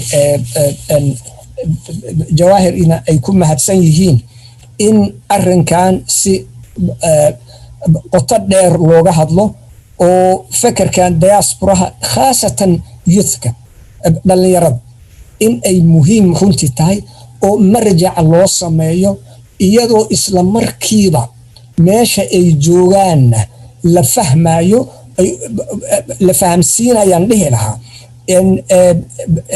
inay muhiim tahay balse meeshii ay ka yimaadeenna in ay marjacaasna ogaadaan luqadii yaqaanaan dhaqankii in ay bartaan oo ay u kordhiso a sense of belonging kaasi laanu canuga lagu soo dhibo playgroundka iskuulka oo laakiin ka warqaba in uu leeyahay dhaqan soo jiraa ah oo uu leeyahay uu og yahayba in meel uu ka yimid sharafna leeyahay waxaa dhici karaysa in aan si sahlan lagu dilin canugaasi maskaxiyan inaan loo dilin laannu wuxuu leeyahay a sense of belonging kaasi yaa meeshii ku jiraya halkaa ku xiro waxaan isleeyahay jawaahir panelistayaashu laftooda dadka panelka aan iskula jiro oo runtii aqoon-yahano badan ah in ay iyagu marka si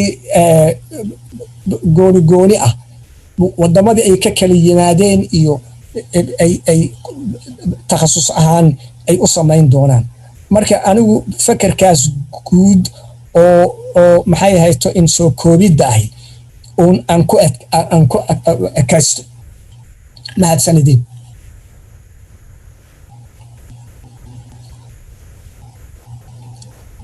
jawaahir may maqlaysa professor waa mahadsantahay professor waa ku maqlaa jawaahir waa ku jirtaa laakiin mahadsanid aad baan kaaga mahad celinaynaa runtii waqtiga qaaligaana siisay professor mahadsanid waad mahadsantahay professore iyo dhammaan bulshada Soomaaliyeed ee maaragtay barnaamijka maanta nala daawanaysa waqtigoodana gelisay waxaan rabaa inaan u yeero panelka koowaad Cabdullaahi Yaasiin oo ah Somali Swedish siyaasi ahna macallin luqadda sidoo kale waxaan rabaa inaan u yeero Iimaan Togane oo ah Somali Canadian qoraa ku takhasustay caruuraha labada luqadood leh iyo Burhaan Ismaaciil oo ah wacyigeliye ama dhiirigeliye bulsheed u dhaxeeya Soomaaliya iyo Kenya waxaan rabaa inaan si guud saddexdiinaba idin weydiiyo su'aalo isku mid ah anigoo raba inaan ku horeeyo Yaasiin su'aasha koowaad oo ah heer intee le'eg ayay maraysaa ku dhaqanka iyo ku hadalka afka Soomaaliga dhalinyarada qurbaha Yaasiin haddii aad imaqashid hadda waxaan ka soo baxay moodka idinka ma imaqashaan hawa ku maqan assalaamu calaykum maxaad tiri walaala su'aashaydii ma maqashay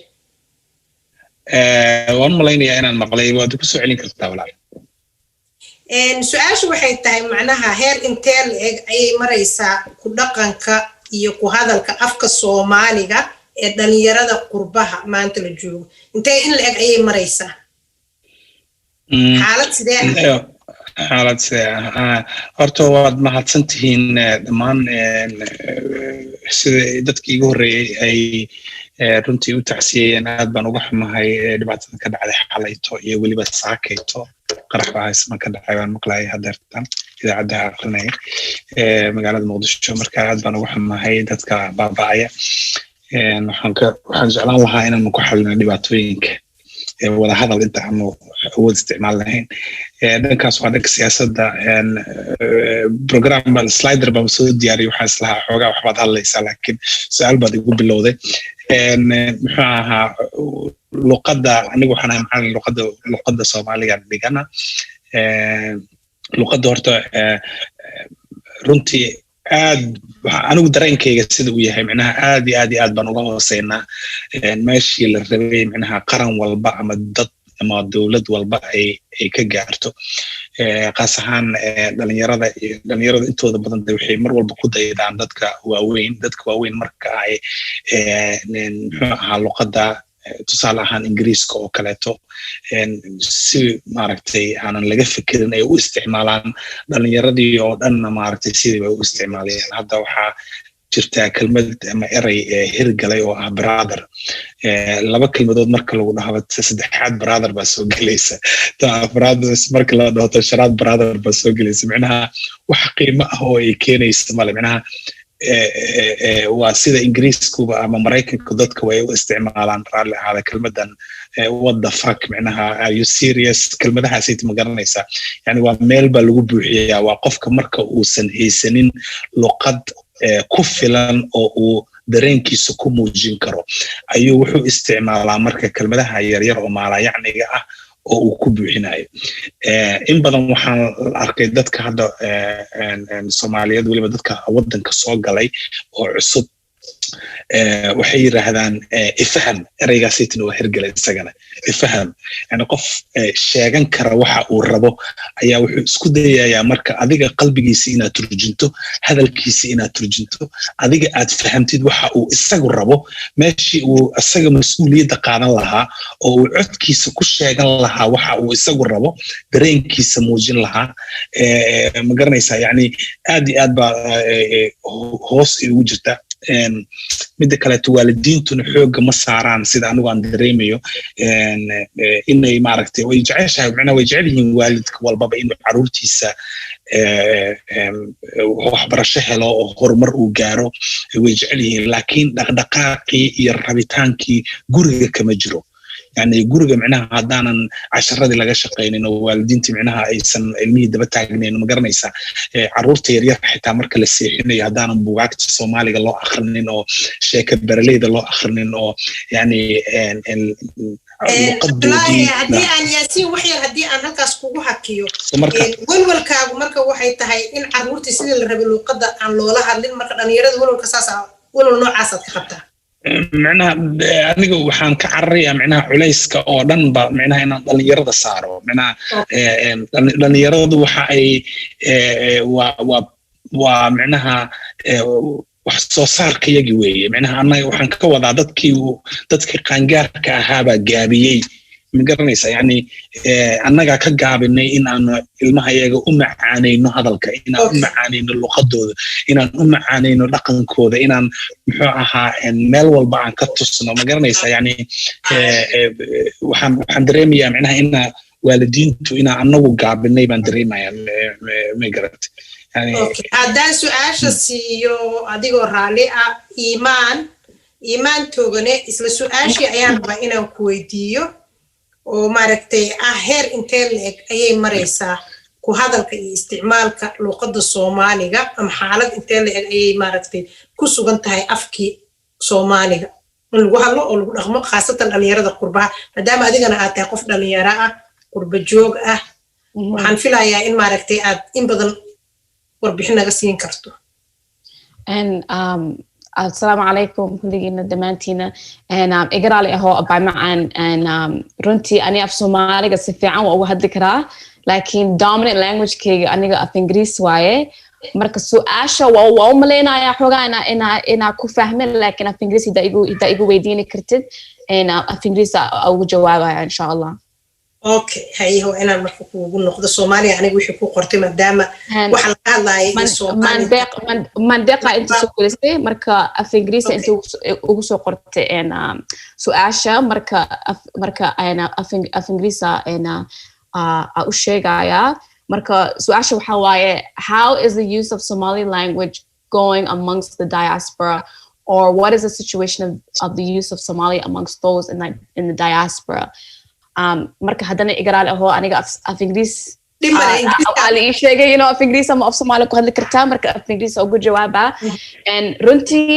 and su'aal oo a very important why because for example aniga the reason why aan rabi ina qoro book oo af Soomaali iyo af Ingiriis waxa waaye markan gabarteeda dale 2 sano jirta hada waxa rabi in Africa fi'an in ubarato for her to pick up the Somali language in our household for example I'm the only person that speaks Somali her father doesn't speak Somali at all so it became very clear to me that if I didn't give her some type of exposure to the Somali language she wouldn't have access to the language right and so initially when I wanted to write this book I even found for myself that I feel like it's a very nuanced topic, the Somali language, in the sense that aniga, for example, of Somali wa fahmaya wa ku hadli kara, lakin sida hooyadeyda iyo ayeeyadeyda se uga hadlaan aniga I don't speak it the same, يعني I think that dadka diaspora dadka oo millennials ka for example ma haystaan confidence ka inay ku hadlaan ma fahamtay kalsoonidii maqan ha, you know. For example, I don't have confidence because إنك في Somali كهذا كرتين إن كهذا. لكن واحد كذا شيء اسمه وإذا فهمه فهمته. مركا أنا وحن أوجه هذا إلما هكذا generations also Sudan, for example, it's going to be the same way, right? In fact, they're going to probably have, you know, less exposure, less access to the language. So I think it's very important for in the household, for instance, like Yasin said, for parents to, for example, praise their children and tell them, "MashaAllah, sifa'ana of Somali ko hadda karta," because culture ka hadda, for example, in Toronto and Joga, markay maqlaan dadka youthka of Somali ku hadlayaan, sometimes, you know, while guayna afir gabartan of Somali si fiican kuma hadli karto, you know, Somali you know ma baratid, lakin anaka, you know, hidi waaridka ama dadka waaweyn in barin oo confidence kana siinin, then, you know, si fiican u bari karno. Okay, mahadsanid.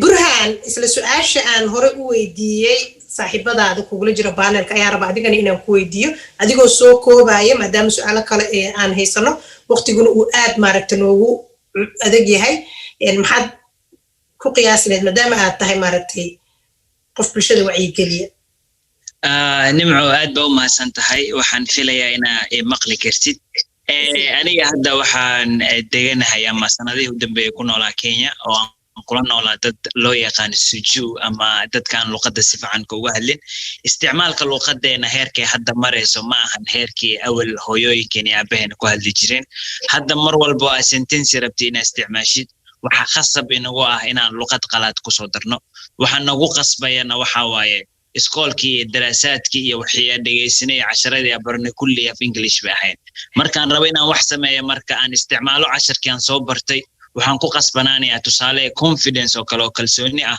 haddaan kalsoonida garanay inaan dhaho waa inaan confidence yeelataan taasa marka dibka waxay keenaysaa in uu yaraado isticmaalka luqadeena dibka ugu weyn aniga hadda iga haysta dhinaca dhiirigelinta waa taas buug walbo akhriyo ama wax walbo aan soo sameeyo luqad qalaad waaye markii aan stage ku soo istaagana waxaan ku qasbanaanayaa ku dhawaad 20% inaan luqadda kale ku daro taasayna dhalinyarteena qaadanayaan taasayna isticmaalayaan waana wax ay bulshada inoo keentay inaan sameyno aad baa mahadsan su'aasha labaad oo rabo idinkana codsanaya inaad aad u soo koobtaan jawaabteeda waxay tahay afka hooyo laga maarmaan ma u tahay dhalinyarada qurbaha kamid ahaanshaha ama identigooda inuu macnaha sii raago dhaqan iyo hidde labadaba Yasin adigoo aad u soo koobaya waa su'aal weyn waaye waqtiga aan haystana aad buu yar yahay waxaa laga yaabaa meesha qof walba uu jecel yahay inaan kagala hadlo inay maaragtay gaarsiisnayn heerka uu rabay oo aan su'aashiisa jawaabta macnaha aan ka qanciyo waddankan Sweden waxaan joogaa 28 sano waxbaan ka bartay alxamdulillah oo ciyaalna waa leeyahay waa ma garanaysaa so يعني waxbarashada iyo wadanka aad joogtid adigay kugu xiran tahay sida aad luqadaada rabtid inaad u dhowrtid sorry waan gabay su'aashii macnaha maskaxdayga ka baxday markaan idin sheegay su'aasha haddaan kugu celiyo mar labaad ama si guud aan idinkugu wada celiyo afka caruurta Soomaalida macnaha oo qurbaha dhalinyarada qurbaha iyo qofnimadooda identitygooda hidahooda iyo afkooda inay ka sii mid ahaadaan bulshadu macnaha suurtagal ma tahay laga maarmaan ma u tahay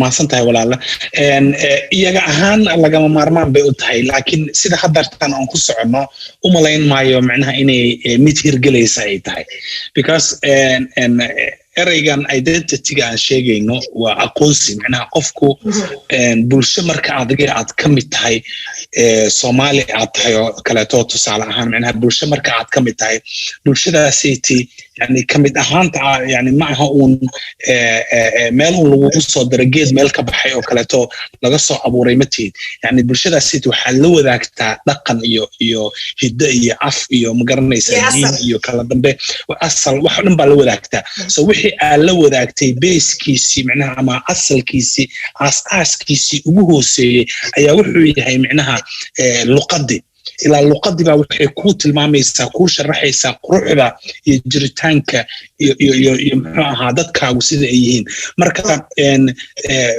aqoonsiga luqadda wuxuu ka mid yahay waxyaabaha ugu weyn oo waxyaabaha yani aniga ahaan siyaasaddan ku jira inkastoo siyaasadda Soomaaliga aan ku jirin haddana waxaan arkaa inta badan micnaha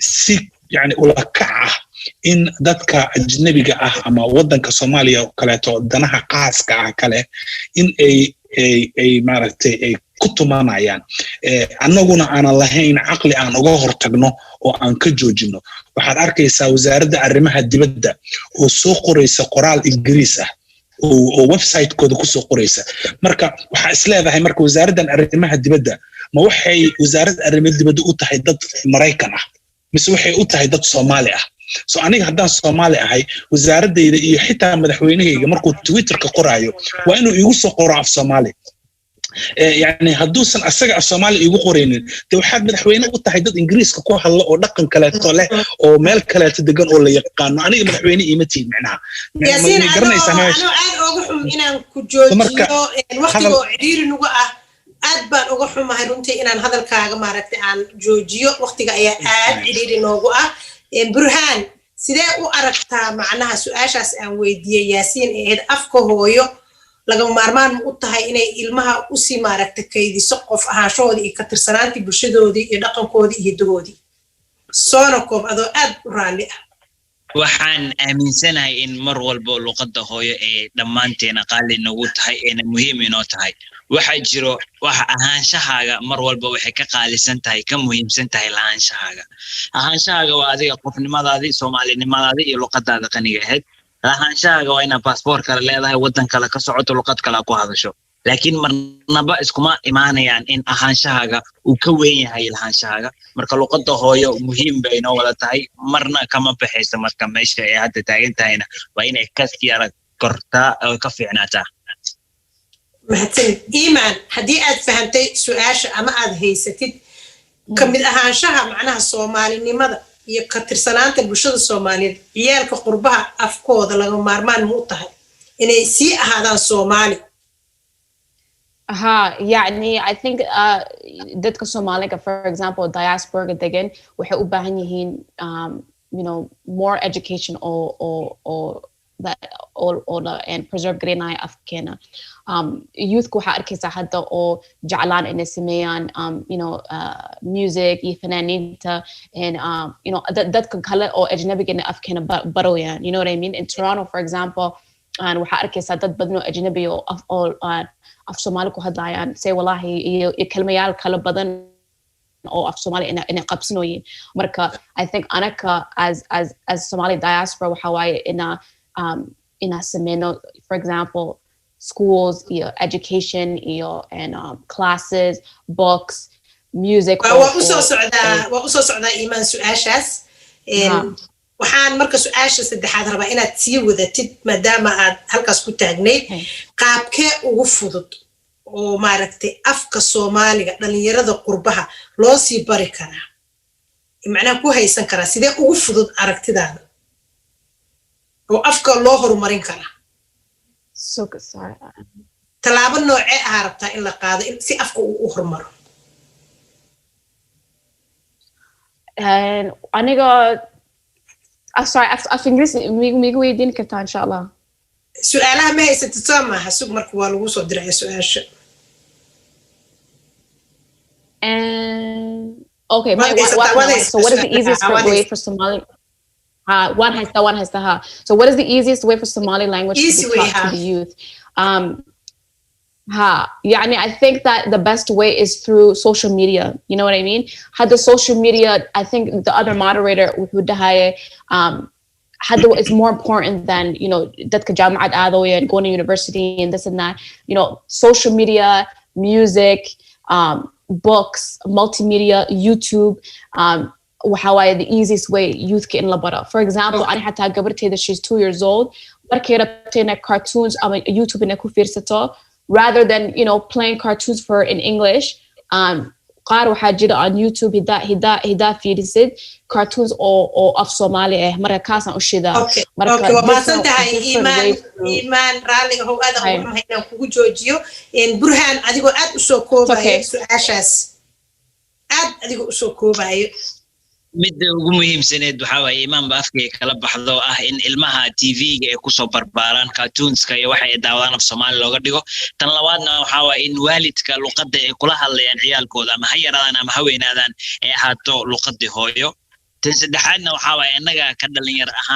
dhalinyarada iyada isku dayada aniga haddaan English isticmaalo ninka Soomaaliga ila jooga magaalada isku daya asagana inuu English ku hadlo inaan anaga dhalinyarnimadeena badino inaan isticmaalno luqadda Soomaaliga si kuwa kalena inoogu dayadaan oo u isticmaalaan waa mahadsantahay okay Yasin adiga ayaan kugu soo gabagabeynayaa panelkeena kuwaad anagoo qaybtii labaad ay noo harsan tahay waqtigana aad uu noogu yar yahay oo lagu hormarin karaa afka waxaan jeclaan lahaa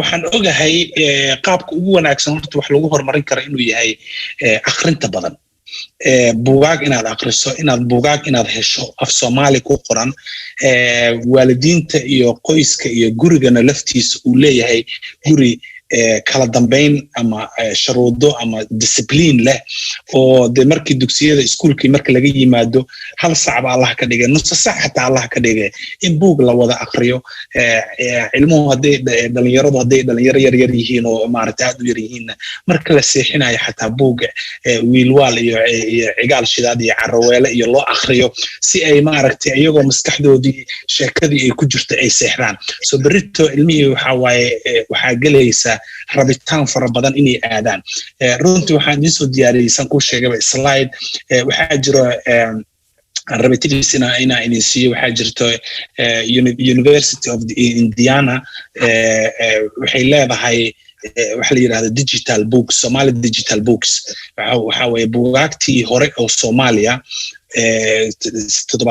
wixii oo dhan buugaagtii baa ku jirta meesha oo waa free macnaha waa download macnaha waa soo dejisan kartaa buugaagtaasi waxa ku jira sheekooyin gabayo heeso xataa buugaagtii iskuulada lagu qori jiray koowaad labaad saddexaad ilaa dugsiga sare suugaantii baa helaysaa yani cilmigii wuu yaalaa laakiin waynan rabin maanta waxaa arkaysaa ilmihii yaryaraa iyo dhalinyarada yaryaraa dhammaantood social mediada wax laga barta ma aha runtii because qofku wax ku baraayo social media wax ka baranaysid isagaa marmarka qaarkood u baahan in asaga wax la baro text message sida loo qoro yani sida Soomaaliga loo qoro saaxiib oo kale maxaa SXB baa la qoraya macnaha saaxiib run ma aha qofkii ma baranayo grammaticii naxwihii Soomaaliga ma baranayo annaguna waxaan dabeecad u leenahay marka aan ilaahno yani waxba aynan aqoonin inaan dhahno ma Soomaaliga waxaan ma laha because qofkii baanan aqoonin isagaa arag laakiin wuxuu leeyahay Soomaaliga ma laha of course waan leenahay Soomaaliga wax kasta grammatic prefix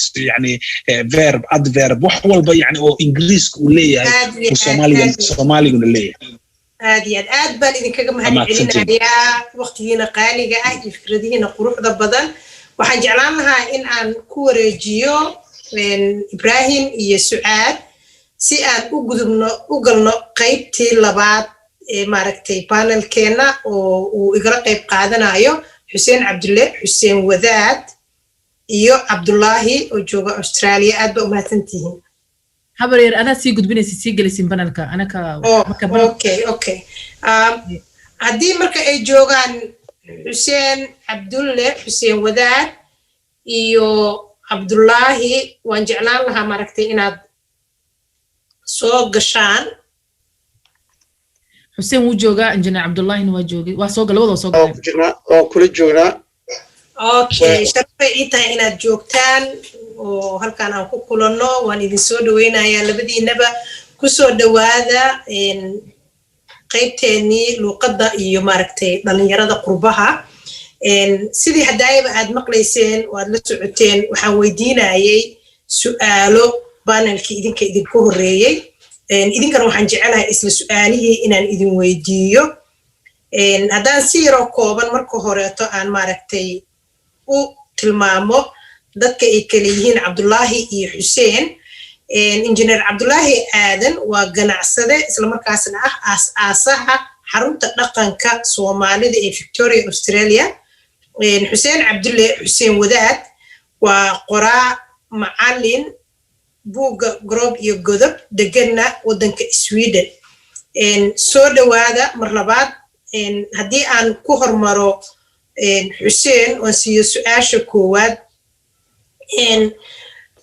waxay leedahay heer intee le'eg ayay maraysaa ku dhaqanka iyo ku hadlidda afka Soomaaliga afka hooyo ee dhalinyarada qurbaha نعم هذا ما سنتهي مركر وحكى ما هذه عليها رنتي برنامج كان قروح بدن نقول عزومي قبل جواهر نقول عزومتي رنتي هذا ما هذه عليها هدي أن توصل قال ما دام وقتي عريري هاي سؤال ويدي سؤال يرى قروح بدن واي رنتي والتضباط كون يسقال بقول يو أفرتن إشانتي إلا لقى سو جارة يكون يسقال بقول يسديتن يسقالكي الدنيا وحكى جري وحلا يراه الله لا حرب لا سلمي أو ها دجالكي قوى الدنيا كجري وحن ربا سؤال شاسي أنا كوكوبو المها مركي هويدا سيحنا يسوي حدا يجرت هويدا ما جوكتو مدوو مديرو waxaan u maleynaa inay tahay waxa isla naqaan xaaladda Soomaaliga qurbaha wuxuu ku sugan yahay ma dhiman mana noola asbaabaheedana gadaal ka sheegi doona insha Allah ma hadsanta Engineer Abdullahi isla su'aashaas aan rabaa inaan ku weydiiyo aad baad u mahadsan tahay waxaan aad ugu mahadcelinayaa barnaamijka dadka soo diyaariyay meel walba ay adduunka joogaan muxuu ahaa waxaan u mahadcelinayaa Jawaahir waxaan u mahadcelinayaa muxuu ahaa dadka daahinaya barnaamijka meel kasta oo ay kala joogaan anaga hadda waxay noo tahay mataqaanaa yani Sunday morning marka ugu horeyso waxa weeyaan caruuraha qurbaha jooga afka Soomaaliga dhibaatooyin badan ay kala kulmaan sababtoo waxa weeyaan maalintii 8 saacadood ay mataqaanaa luqado kale ay wax ku bartaan markay guriga imaadaan waxa laga yaabaa hooyadood ama aabahoodba inay luqadda Ingiriiska baranayaan oo ilmihii naftooda ay ka raadinayaan mataqaanaa inay luqadii ay kula hadlaan Englishka ahayd ama luqadii markaas ay wadankii ay joogeen ama Sweden ama ay wadankii ay joogeen luqadoodii ay ilmihii kula hadlaan marka dhibaatadaas oo jirta daraadeed ayaa barnaamij muddo dheer qaatay oo mataqaanaa yani anaga 99 aniga wadankan Australia waxaan imid mataqaanaa 86kii marka waagaas waxa dad yar joogay laakiin markii la soo batay waxaan bilownay inaan arurino buugaag inaan anaga qorano buugaag oo anaga aan u diyaarino carruurta buugaag oo meeshii dugsi quraanka lagu baranayay aan ku darno in 2 saacadood ama 1 saacadood oo luqadda Soomaaliga la barto aan ku darno maaragtay oo dugsiyada aan ku darno marka dhibaatooyinka ugu waaweyn ee ilmaha kala kulmayaan waxa way miiriyihii barnaamijyadii ka baxay iskuulada barnaamijyadii ka baxay mataqaanaa yani ka soo qada Australia oo kale ABC-ga subaxdii carruurta lagu ciyaarsiiyo wax walbo waxay hirgelinayaan luqadii iyo dhaqankii wadankii la joogay oo ka awood badan ka resource badan mataqaanaa yani ka qalab badan marka carruurtii Soomaaliga ahayd haddii aad doonto inaad Soomaali barto mushkiladdu waxa weeyaan resourcegeedii ma haysid transportkeedii ma haysid ilmo wuxuu degan yahay xaafad fog ilmo kale wuxuu degan yahay xaafad fog marka ilmihii in la isu keeno lama haleeli karo marka waxay noqonaysaa weekendiga kaliya ilmo weekend kaliya leeyahay 1 saac ama 2 saac wax la barana waxa way dhibaato weyn leedahay marka ilmaha qurbaha jooga si kastoo waalidku u tacaalaan haddana resource badanna ma jiro time badanna ma jiro waxa weeyaan juhdiga la geliyo oo Soomaalida ay geliso meel walba ay joogaan unba wax lagu baraa marka dhibaatooyin badan laga kulmaa si runta ah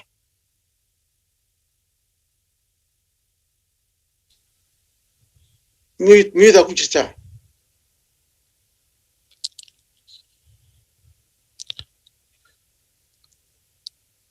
نمع ملو مغلو waan iska qaaday waxaan u maleynayaa shaqarteena xoogaa badneed waa la saaray marka su'aasha labaad afka hooyo lagama maarmaan wuxuu u yahay inuu qofka ama dhalinyarada qurbaha ay kasii tirsanaadaan bulshadooda dhaqankooda iyo maaragtay hidahooda marka sidee ayuu afkaas hooyo inuu lagama maarmaan u noqdo uga sii tirsanaadaan dhalinta qurbaha sidee u saamixi kartaa maxaa u saamixi karaa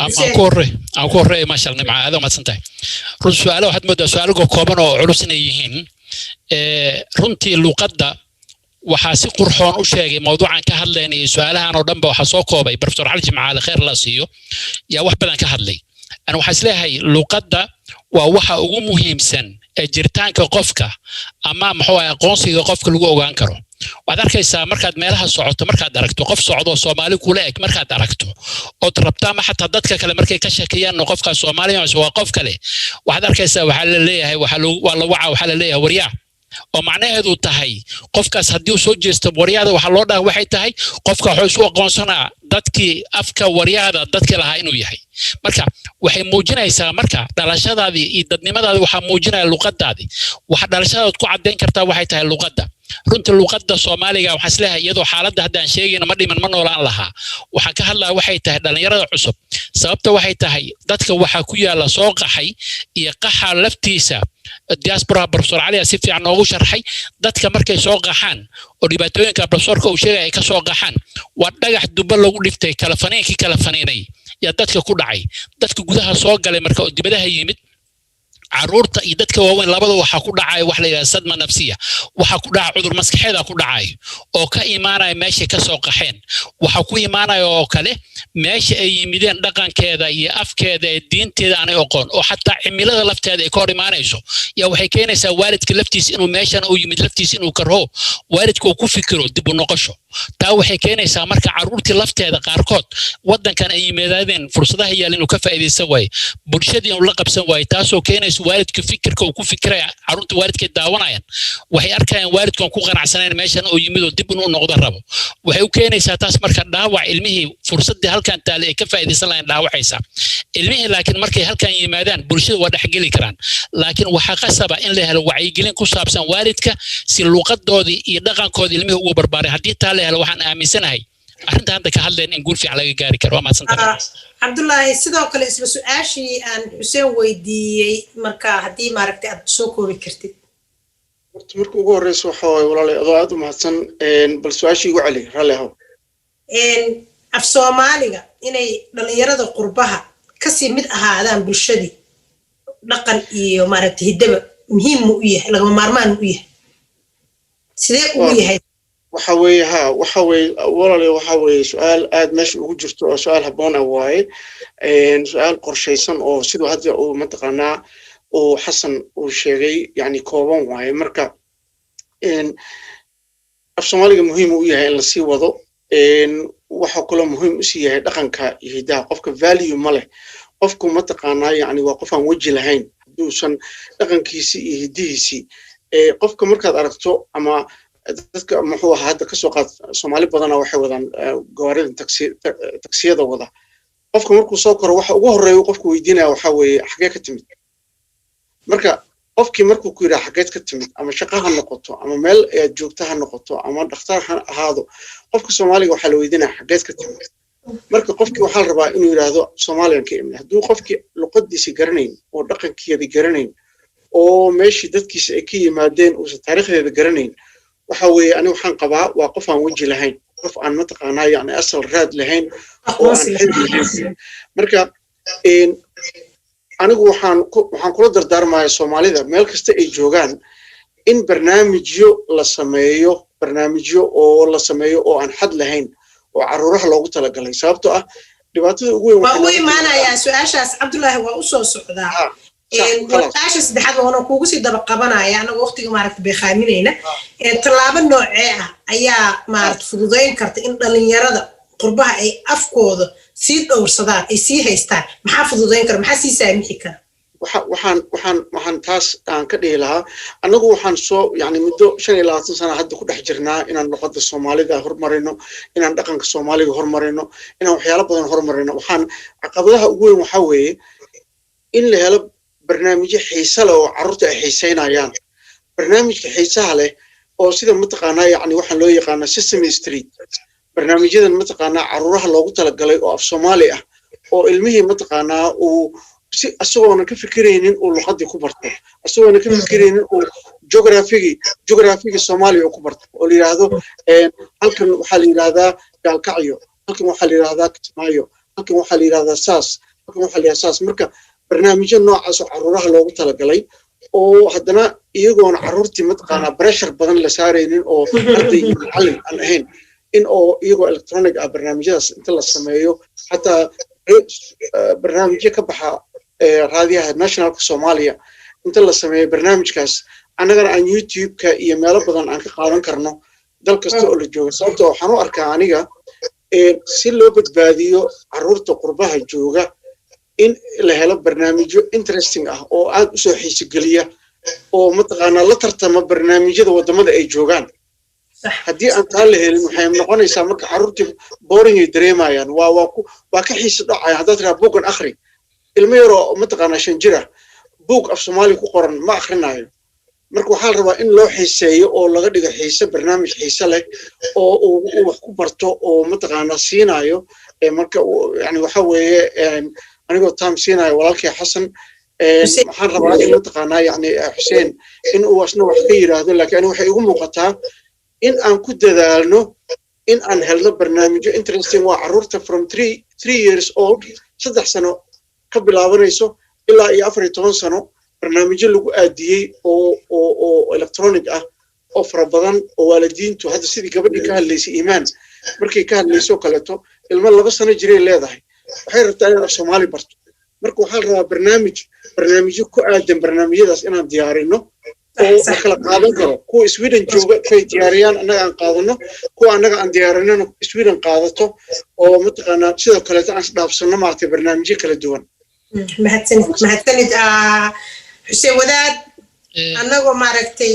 ka faa'iideysanayna waqtiga soo koob Cabdullaahi aad baan kaaga mahad celinayaa sida cilmiyeysan positive-ka ah aad u soo bandhigtay aragtidaada ugana jawaabtay su'aalihii koobnaa oo mugga weynaa Xuseen nimco wax badan ku dari maayo runtii injineerka aad u dhameeyay runtii wax badan aan ka hadli lahaa laakiin waxaan isleeyahay qofka wuxuu dhargaamo wax cunaa markuu dareemo inuu baahina hayso mushkiladda ugu weyn waxay tahay wacyigii guriga ama waalidka hadduu maqan yahay oo waalidka ku baraarugsaneen ilmihii in wax la baro iyo afkii la baro iyo faa'iidada afkan uu leeyahay haddii waalidka uu ka maqan yahay وعنوجا وحمد تراي منهج كستو برنامج كستو لا دياريو أنا وحنا واحد تهاي أنا أود أقول منه سيد وعيقلن بلار لو صملها وارد كسبته وارد كلفتي سو حندري منها قربها دان كهلين وارد دبعت الله سو كل ما أنت سوق حيدل عصبي مدواي دبعت مسك حد يومد نوعية بدنا قفك هايستو مركب وحنا قبا واحد تهاي وعيقلن تنام بدينه كدبنا برنامج كوإنجنير كهلا كفائدة سنو بوقت هذا برنامج هذا أبكى وعيقلن تأي هذا صوب بس waxbarashada nimcan nuur ay soo bisay muxaahiriyaha barnaamijka noo wada ay soo bisay lafteeda in guriyihii Soomaalida guri kasta inuu galo webkaas oo kale in guri kasta uu galo buugaagta ay gasho wacyigelin haddii lagu kabo waxaan aaminsanahay dhibka maanta aan ka cabanayno oo afka ma dhiman ma noolada aan leenahay inaan ka baxayno laakiin wacyigelinta aan u wada gurmanaa qaba mahadsantiin insha Allah waa mahadsantihiin aad iyo aad baad mahadsantihiin waxaan ku wareejinayaa xiriiriyaashii barnaamijka خير فربنا يعني دي رجينا يا دمان انت ما برنامج دعوتي انت كسب خير بشب ما استنى ابيض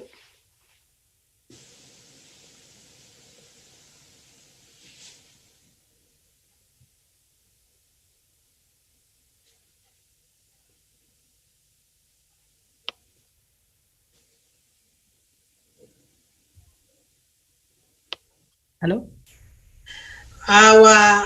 سعاد iyo waxaan rajeynayaa in Professor Ali hadla inaad siisaan wajalan laha Professor Ali Jimcaale noo soo gunaanad haddii maaragtay ay suurtagal tahay oo maaragtay aad fadhido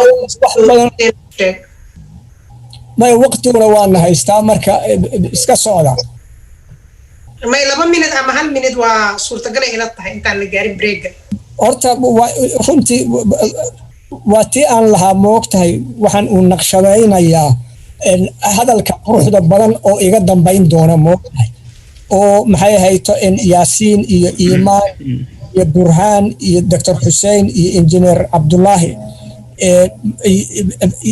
كهاد لاين موقتها مركا وح وجود مهم سنو لقى قاعدة كرماشي وحيتها إن فكر كي صومالي واتي هجرت عنا وما قدنا إن محي هيتو عندنا وما مقنا oo marka la isku dayo in wax muhiim ah yaasiin laftiisa aan dhihi lahaa ayaan ilaahu magaciisa in marka la soo abaabulo oo laga fakero oo la maalgeliyo laana waxaan la maalgelin runtii rabsha ka imaanaysa misaal yar haddii aan idin siiyo مثلا wadankan hadda aan joogo Mareykanka ahi in waxaa jira company adduunyada dhan ka jira xataa ingiriisku ka jira la yiraahdo India's Reliance Media Works RMN oo waxay sameysteen waxay iibsadeen meelo badan oo shaneemooyinka lagu dhigo iyo tiyaataro oo tiyaataradaas ay dhigayaan filmadii مثلا Bollywoodkii oo kaleeto riwaayadihii dhinaca ka imaanayay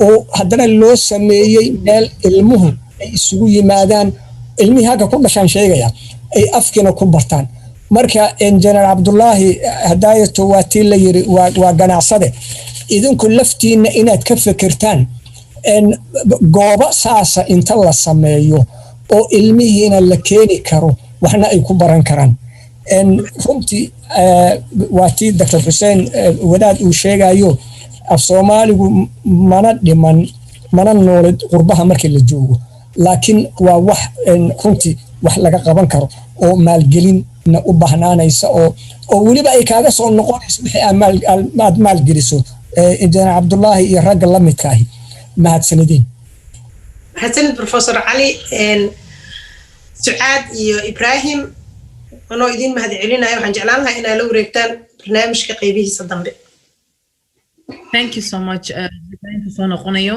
ana sii wada doona af Somali English loo ku sii wadaya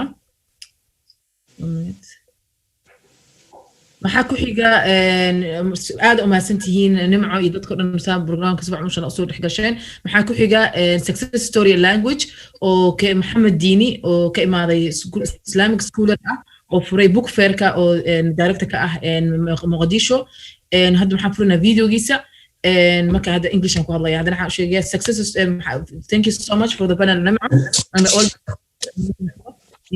for language and identity and sense belonging. We go to the next success story and language literature. Muhammad Dini, Islamic scholar, founder of the executive director of the Mogadishu Book Fair in Somalia. And first we'll on a video clip, then after that he will talk. Thank you.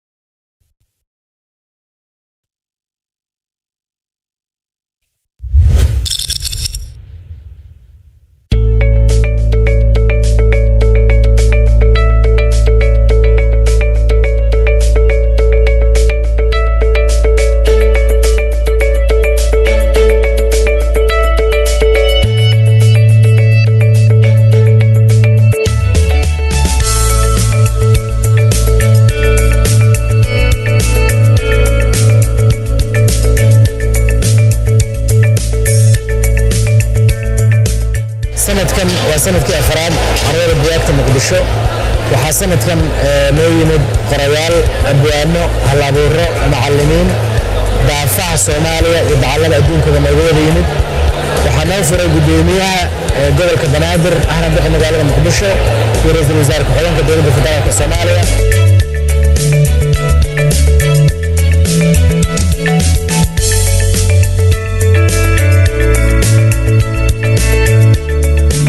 marka waa ilaahay mahadiis inaan halkan isugu nimid waanan ka hadlayn qabyaalad waanan ka hadlayn siyaasad laakiin aan ka hadlayno buugaag iyo qalimaan wax la qoray maskax la kobciyey iyo ummad la xoreeyey marka ugu dambaysa wadanku wax ka waxbarasho badan yahay wuu ka horumarsan yahay wadanka uu dadkiisu ka akhris badan yihiin waa ka fursad badan yahay si uu hore u maro Muqdisho fikradda horta book fair-ka aad aan ugu xiranahay last 4 years waa fiirsanahay ninkan aan deganahay aad dadka u support gareeyaan ku jira hadda maanta markaan imid intayga aan ku arkana dhalinyaro ma sha Allah diyaarsan si professional wax u diyaarinaysa u sameynaysa Maxamed Diini iyo asxaabtaba ma sha Allah I'm so proud of them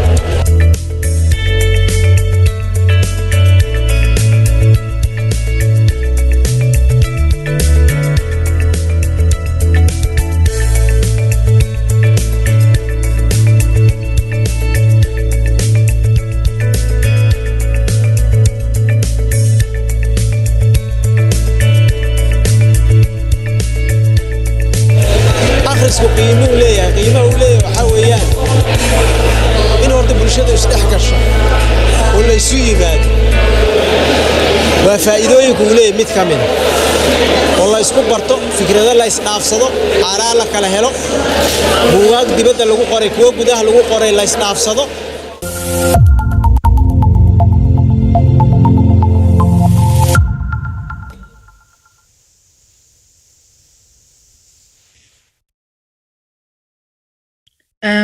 Mohammed Dini, the floor is yours. Okay. Yeah. وعد محسنتهاي بسم الله الرحمن الرحيم الحمد لله رب العالمين وبه نستعين على أمور الدنيا والدين وصلى اللهم على سيدنا محمد وعلى آله وأصحابه والتابعين إله مهلا سبحانه وتعالى نحريس ينبت قلينا ها تدش صوبنه صلوات الله عليه والسلام وحمد لإلهي ساكا يعاوى يقلبت قور الله لا يقورت ينوت هاي يكوت هاي بقى برواقو يعافماد ينبت يرين رين نقصو توسيي إنان أمهد علنون أن تسبح سنو تسبح له السماوات السبع والأرض ومن فيهن وحا إلهي وتسبح صدا سماواتك دولالك يا أنت أقول حياة وحا كنا الكوان قانو يكوان أقون دونبا وإن من شيء إلا يسبح بحمده شيء مجرو شمبر يكلون يلان جيت كتال كيس ككلا أدونك إلا إلهي وتسبح ستا مرك إلهي زام هدنا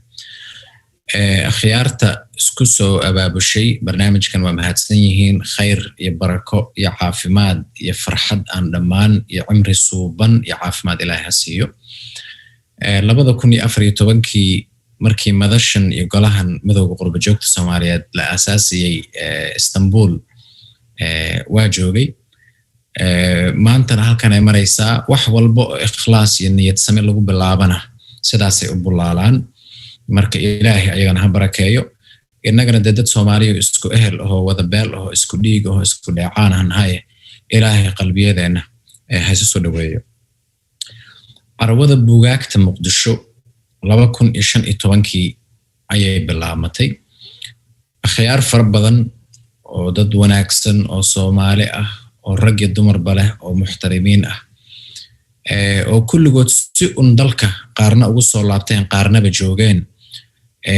ayaa istusay in maadaama dib u dhiska Soomaaliyada cusub Soomaaliyadaan rabi lahayn ubadkeena iyo ubadkoodu inay ku naaloodaan iyo inagaba insha Allah taala maxaan siyaasad ahayn oo kale on ku soo kordhin karnaa ganacsigii waa bulaalay alxamdulillah meel wanaagsan buu marayaa siyaasadii waa lagu wada jiraa wanaagii samaan iyo xumaan waxay laga keenaba ilaahay wanaaga hanoo badiyo waaba noo badiyay dhinacyo kale oo fara badan waxaan istusnay in si dadaalo u jiray laakiin de magaalo caasimada oo ummadda iyo qowmiyadda Soomaaliyeed oo idil caasimada ruuxiga u ah inaysan bandhig weyn oo buugaag iyo maktabado waaweyn da maktabada markaa waa xirnayd aysan lahayn waxaan istusnay in alla ilaaha halka ay u baahan tahay in laga toosiyo oo aad uga leecdo mudnaan iyo maamuusna aanan haysan oo la siin inay halka tahay dadka wanaagsan afkaartooda la isku geeyay xoolahooda iyo dhiigooda ay ku bilaabatay 2015 maanta Muqdishada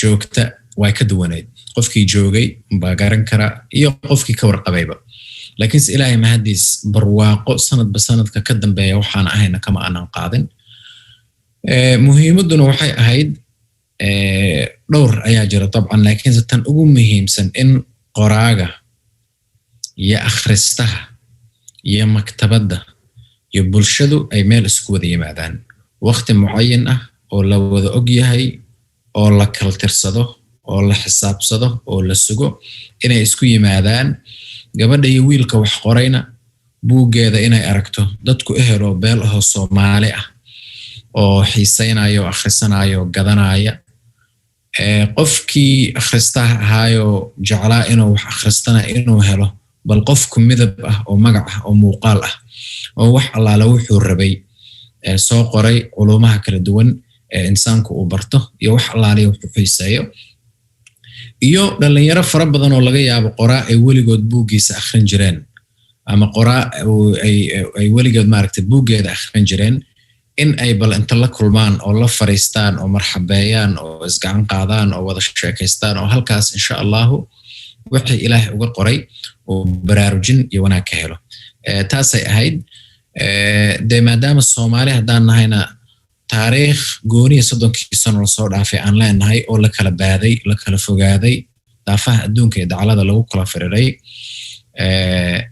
in de waqti un la isku helo dalkii ama dibadda laga yimaado ama dalkii hala joogo dalkaasi balaartay daafaha dalka in laga wada keeno dad meel walba gees ilaa gees dad isugu yimid buug iyo akhris iyo murti iyo cilmi iyo aqoon inay wada wadaagaan horta taasay ahayd daraasaad fara badan tan labaad ayaa waxay ahayd inaan xoogga saarno baraarujinta akhriska aanan waajibka ahayn qof iskool markuu aado oo cashirka uu rabo berrito uu qaadan doono ama imtixaan uu berri geli doono inuu xifdiyo akhriskaasi waa ku waajib jeclow ama ha jeclaan waana soo wada marnay ama dugsi quraan ha noqoto ama iskoolaadka kale ha noqdaan ama maraakiz macaahid iyo qof walba si unbuu aqoon meel un uga soo maray laakiinse akhriska aan waajibka ahayn lagu raaxaysto waxaad u moodaa in si guud ahaaneed haba la kala roonaade gabaabsi ay ku tahay qaaradeena iyo ummadaha global south yani ummadahan ma aragtay koonfurta adduunka ama caalam thal ummadahan ma aragtay dunida saddexaad akhriska raaxada ah maxaa yeelay daraasaad fara badan ayaa waxay tusaan in ilmuhu marka uu yar yahay marka la bilaabo akhriska aan ahayn kii waajibka ahaa oo hadduu classka labaad ku jiro aan la barayn un kaliya layliga iskoolka laga soo siiyey iyo buuggii la yiri soo akhri daraasaadku waxay tusaan in bini aadamka akhriska weliba yar akhriskan raaxada marka yaraan lagu soo bilaabo ay ma aragtay qalbiga ay jilciso oo naxariista iyo arxanka iyo dhadhanka naxariistaba ay bini aadamka ku kordhiso ayay daraasaad fara badan tusiyaan waana sababta keentay ilmuhu markuu dhasho maskaxdiisu miisaankeedu waa 1 pound oo 3 loo qey 1 pound 3 yani 3/4 of a pound ya ama 400 gram taqriiban laakiin maskaxdu markaasi waa 100 bilyan oo unug oo cell waa ilmuhu markay dhashaan qofka bini aadamka oo weyn inagoo kale alxamdulillah ilaahay cumrigaas noo barakeeyay miisaankii waa kordhay meeshii awal 400 gram ay ka ahayd maskaxdayda iyo maskaxda intaan halkan ku fadhiyo qofka weyn oo insaanka ah waxay gaartaa ilaa 1400 gram ama 3 pounds ya 3 pound ay gaartaa laakiin weli waa 100 bilyan oo cell unugyadii seelashii waxba iskama bedelin maalintaad dhalatay ilaa maalintaad dhimato waa isku number waa 100 bilyan oo cell su'aashu marka waxay noqon kartaa maxaa keenay in iyadoo 100 cell ah marka la yar yahayna ay tahay 400 gram marka la weynaadana ay tahay 1400 gram maxaa keenay culummada ma aragtay daraasaadka ka sameeya culumtan oo kale waxay yiraahdaan qofku markuu dhasho maskaxdiisu waa saafi waa nadiif ma dhalin oo tacaatuf ma baran oo maalin qofisi uusan ku farxin ma aragtay ma yeelin wanaag ma uusan falin wanaag looma falin waa cusub yahay waxba ma yaqaano marka unugyadii maskaxda cusub ee bini aadamku wiilka yar ama gabadha yar ee xalay dhalatay waa kala qoqoban yihiin oo iskuma xirna laakiin qofku markuu weynaado طبعا maalin baad farxdaa maalin baad murugootaa maalin baad waxaysataa maalin baadan waxaysan maalin baa wax lagu siiyaa maalin baa qofkii aad noloshaada oo idil gelisay in aad wax u qabato abaal kasta aad u gashay maalin aad u baahatay ayuu wax kuu diiday oo ay qalbiga iyo quluubta kaa jabisaa markaad sii weynaato qofaad jeceshaad la kulantaa ilaahay qofku maaragta kuugu daro calaf waxaad barataa يعني عشق يا محبة يا جعيل كي إنسان كدحية لبا إصدونتي ومستقبل ينولل وذا باللامتي وحد برتا maxabadii u dhaxaysay qofka mu'minka ah inagoo kale mu'miniina iyo suubanaha sallallahu alayhi wasallam waxaad barataa maxabadii ka sarreysay oo jacayl gooni ah ayaa Allah iyo qofka ka dhaxeeya oo ka duwan jacaylka u dhaxeeya iyo cishqiga iyo caashiqa u dhaxeeya labada isdoorto isku faraxsan waxaad barataa jacayl ka duwan kaas iyo maxabad ka duwan intaaba oo ah laba isdhalay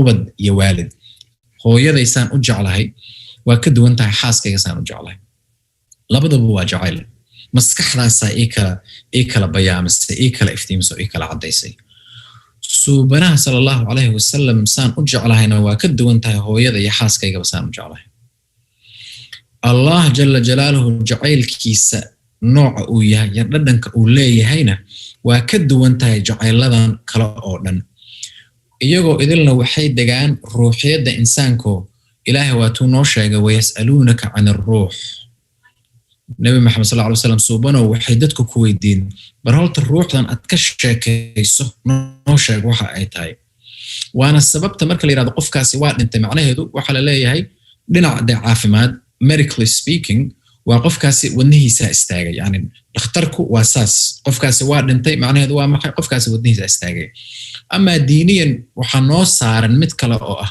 qofkaas ruuxdiisa tagtay diiniyana taas noo saaran marka ويسألونك عن الروح قل الروح من أمر ربي وحتكون ترادا وحبضا كما أقان سيء أكتاي ما أقان انت ميزان كيدو يهي ما أقان مذب كيدا ما أقان هل كي تهالله يا هل كي كجرت ما أقان يا مركا بني آدمكو فيري علاقاتك أن لا يرانا دتك كلا ولو قد كو كتاي المهم مركي سوكران hooyo aabe mama daari waxay ku bilaamaan halka waxa ka bilaamay cishqi iyo caashir gooni ah markii laba eray loo akhriyo buug yar waxa ka bilaamay cishqi iyo caashir gooni oo meesha waxa ku sawiran inuu ilmuhu sawiro rabaa taasaana keenaysa in maskaxdu iyadoo weli 100 bilyan oo seel ay wada tahay miisaanku marna inuu 1 pound ka yaraado marna uu 3 pound u gaaro taasa keenaysa carwada bugaagta muqdisho waxaan ku soo koobi ilaahay ayaa noo doortay inagu codaanahay ma khaldame waa ilaahay soo maaha haddii midabkeena iyo luuqadeena inagu aysan farxad gelin in a way waxaad su'aal gelinaysaa dooqii iyo dooritaankii ilaahay jalla jalaaluhu gelinaysaa hadduu ilaahay jeclaan lahaa oo og yahay inaan anigu afgaani ku ficnaan lahaa maxamed afgaani baan maanta ahaan lahaa ama Pakistani laakiin isaga noo doortay luuqadda iyo carwada bugaagta muqdisho iyo akhriska raaxada ah ma aha akhriska waajibka ah in aan baraarujino ayaa u balaamatay 6 sano oo barwaaqo ah ayaana ilaahay uu nagu galaday sanooyin fara badan in badan oo idin ka mid ah waaban cazunno xamar baan isku aragnay in kalena mustaqbalkan isku arki doonaa barwaaqo iyo baraarana ummadeena iyo islaamka iyo insaanka oo dhanba insha Allah taala waan u wada ducaynaynaa waa mahadsantihiin. Thank you so much, Mohammed Dini, and other Obansantahay.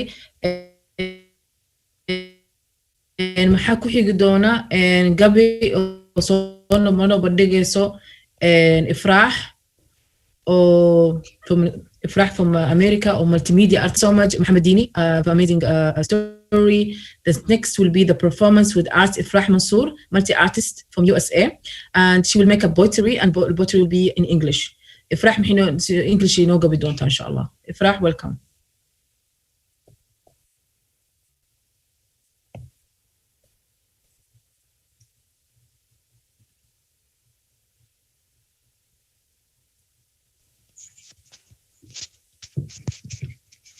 Salam morning everyone. So glad to be here. Is the audio okay? Could I get a wave? Yeah, yeah, we can hear you. Wonderful. Good. Yes, my name is Ifrah Mansour. I'm a theater maker. I make poems. I make plays, and today I want to share a new poem with you called Pando.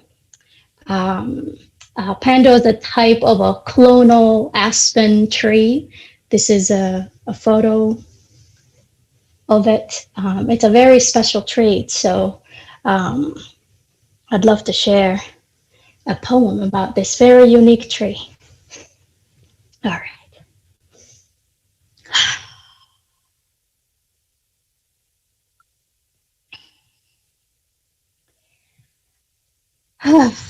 Meet Pando, a gentle, trampling giant, a single seed mothering an entire forest of 40,000 sibling trees whistling, billion branches shivering, million leaves rustling, trillion roots sprouting underground, spreading like thunder. Pando's roots shoots up a new sibling tree, connecting each tree to the mother seed. Countless fungus, thin as cotton threads, weaves through the root system, carrying love and light to where it's needed. When a tree falls, a sibling tree holds it up, sharing its strength, letting the root system know where more love and light is needed. When you lift the fallen, you strengthen the whole. But we humans are watching the falling of our humanity through a looking glass. As COVID cracks our skies open, quarantine magnifies our brokenness. Our days bleed into long nights, and our nights are as dark as ink. And our fears latch on to our loneliness. So the illusion of the other as the enemy is as real as the love we have for our children. So we sink deep into our isolation. And our elders have left us without a goodbye's touch. Even the heavens' doors tremble of thousand souls all running back to us just to remind us of humanity's oldest prayer. But we humans feel like a tree without roots, without siblings, and we're fallen, and there is no one to catch us. But let Pando, an 80,000-year-old tree, an 80,000-year-old seed, still mothering an entire forest, remind us of humanity's oldest prayer, that we are connected in ways we've yet to imagine, that the root of our humanity is unbreakable, like Pando's spirit. Like Pando, let us share our strength with each other, reimagining what it means to be connected once again. Like Pando, let us spread our roots deep into the tenderness of our kindness. And remember that we are still part of a timeless, intricate root system. Like Pando, let the seed of our humanity, the seed of our connectedness, be the hope for our humanity. And like Pando, let your hope grow like weed. Thank you so much. Amazing. Thank you. Thank you. Thank you. Thank you so much, Ifrah. It's amazing Absolutely. performance.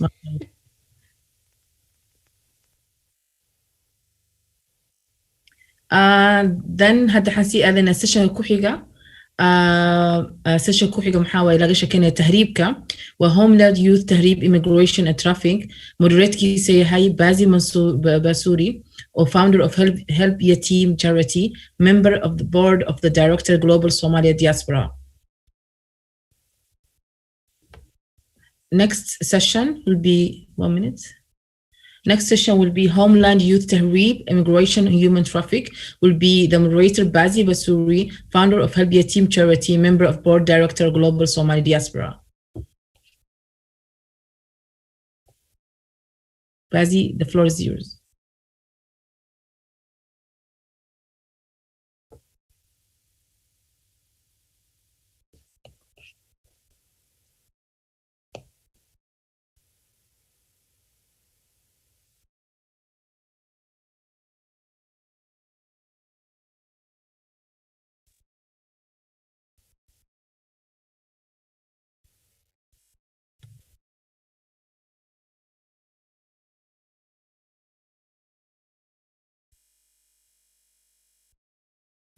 abti bazi codka ma maqalno codkaaga codka kaa xiran ma ku maqalni karno headphones ka saar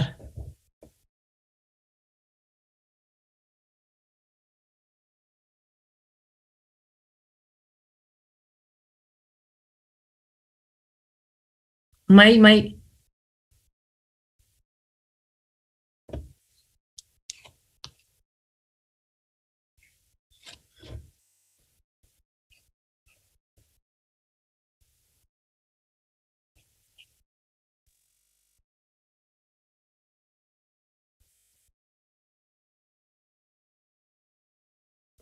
1 minute we wait to Basi into عدكو فعنانيو. Let's wait to Basi. I think he have some technical problems.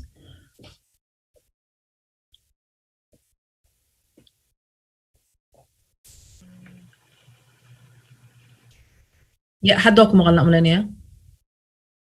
Look, I don't know. Basi, can you hear us? And had the مخلصة. No. Yeah, very good. Yeah. Thank you, yeah.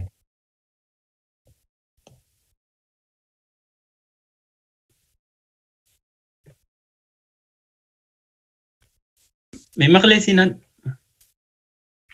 أكو مغلق هذا يا سفعنا أكو مغلق. هذا أوكي ميا. أوكي هذا أوكي واي وبلاوي كرتا. Okay. And guesting مجوعن هاد. We joke. All the guests is here. Okay. Of course, in the session of the Bazi will be he's a moderator. Pony Evan Hills Federation of the UK and Arimenta and Zach Salad and Ambassador Mariam Yassin Haji Yusuf. Let's start the panel. Yeah. Hello, Pony welcome. Evans, Zach, Arimenta.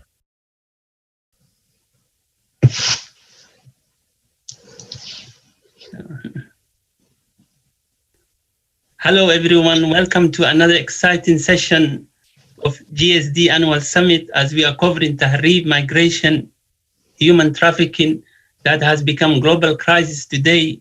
And my name is Bazi and I'm pleased to moderate this session today. We have a special panel of experts who have experienced and witnessed the trials and tribulations of migration, and they will share with us their expert opinion on this matter.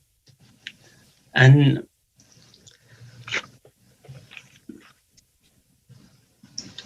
before we start our session, and I would like to welcome His Excellency Ambassador Ali Said Fakhi, who will be a keynote speaker, and who is currently the Speaker of Southwest State Parliament, former EU Ambassador.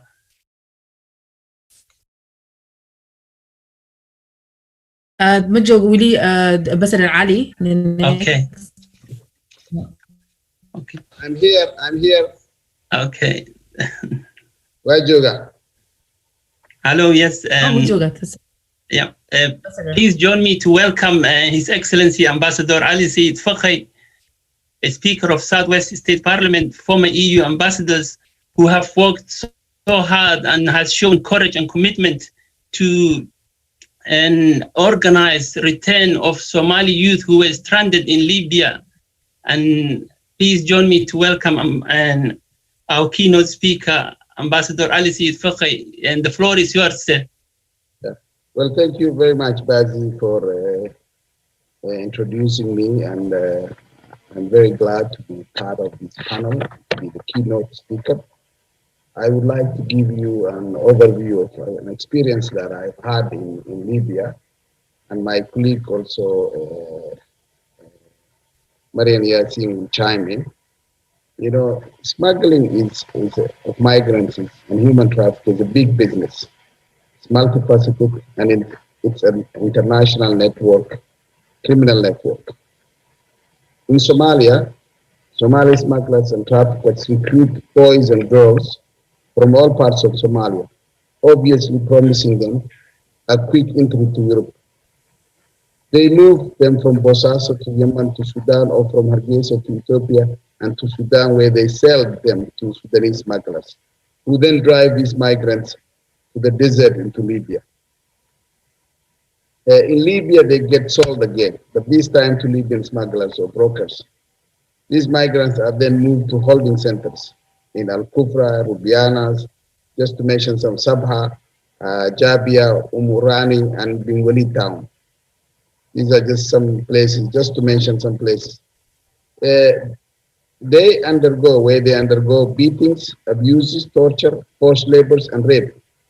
The Libyan smugglers then set up the ransom money amount, which could be over $10,000. The beating of migrants in these warehouses continues daily until ransom money is fully paid to or the migrant diseases. In some places, you know, they won't let these migrants leave until, if they don't have, for example, the family doesn't have money, they will just die there.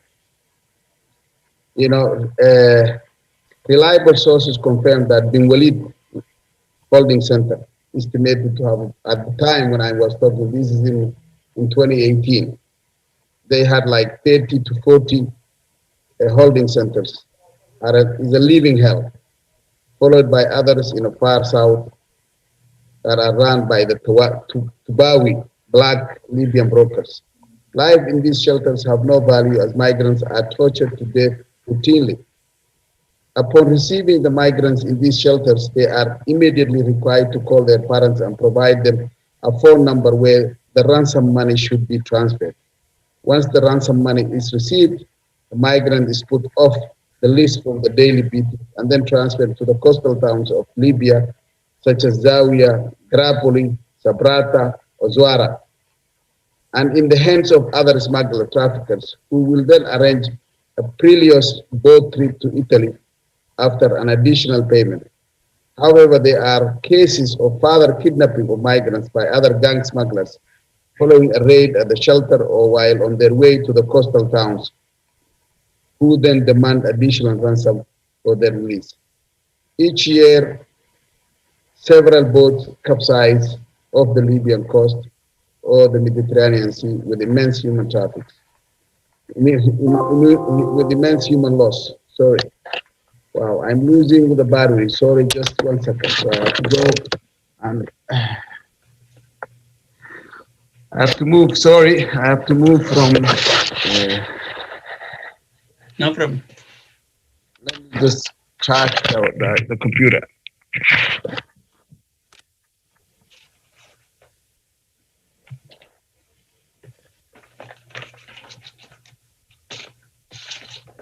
So these migrants, when they are moved to the coastal towns of Libya, then most of the time they are captured by the police, Homeland Police security, and then they are brought to the detention centers in Tripoli, where they are held. Sometimes you will see a small, you know, warehouse that's holding over 800 people, and with less than 4 toilets.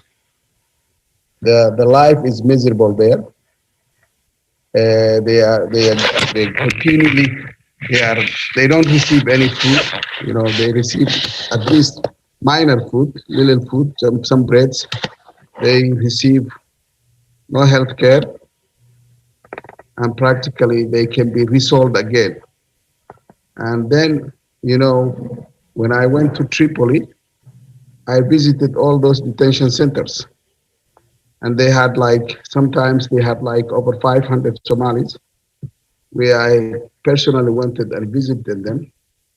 The problem with these young people is that for them it's very hard to come back because they think that their parents have given them all they could to pursue the trip to Europe. And they always ask me, well, how can I go back to Somalia if my family has sold the only house we had? So the problem in the detention centers is that there's, as I said, there's a lack of the sanitation is very bad. The food is, there's food scarcity. Issue, most of the Somalis, in fact, actually get their clothes because of the the crowded area, because they live in the crowded area, and for that reason, they encounter, many diseases, including skin diseases and tuberculosis. So I and other friends and colleagues in the embassy, we try to convince these boys and girls and bring them back to Somalia. It is not an easy task. Sometimes they change their mind. Sometimes it's even very difficult to bring them back, because now you have the UNHCR. We work with IOM. IOM's job is to anybody who wants to return voluntarily back to Somalia, they allow them to come back. But then there's UNHCR that has a different policy. And their policy is that, well, they will tell you these boys cannot right now make, these boys and girls cannot right now make the right decision because they are scared of their life. And for that reason, they cannot be returned back to Somalia. We need to take them to a third country. And which means that practically what happens in Libya is that there are two prisons.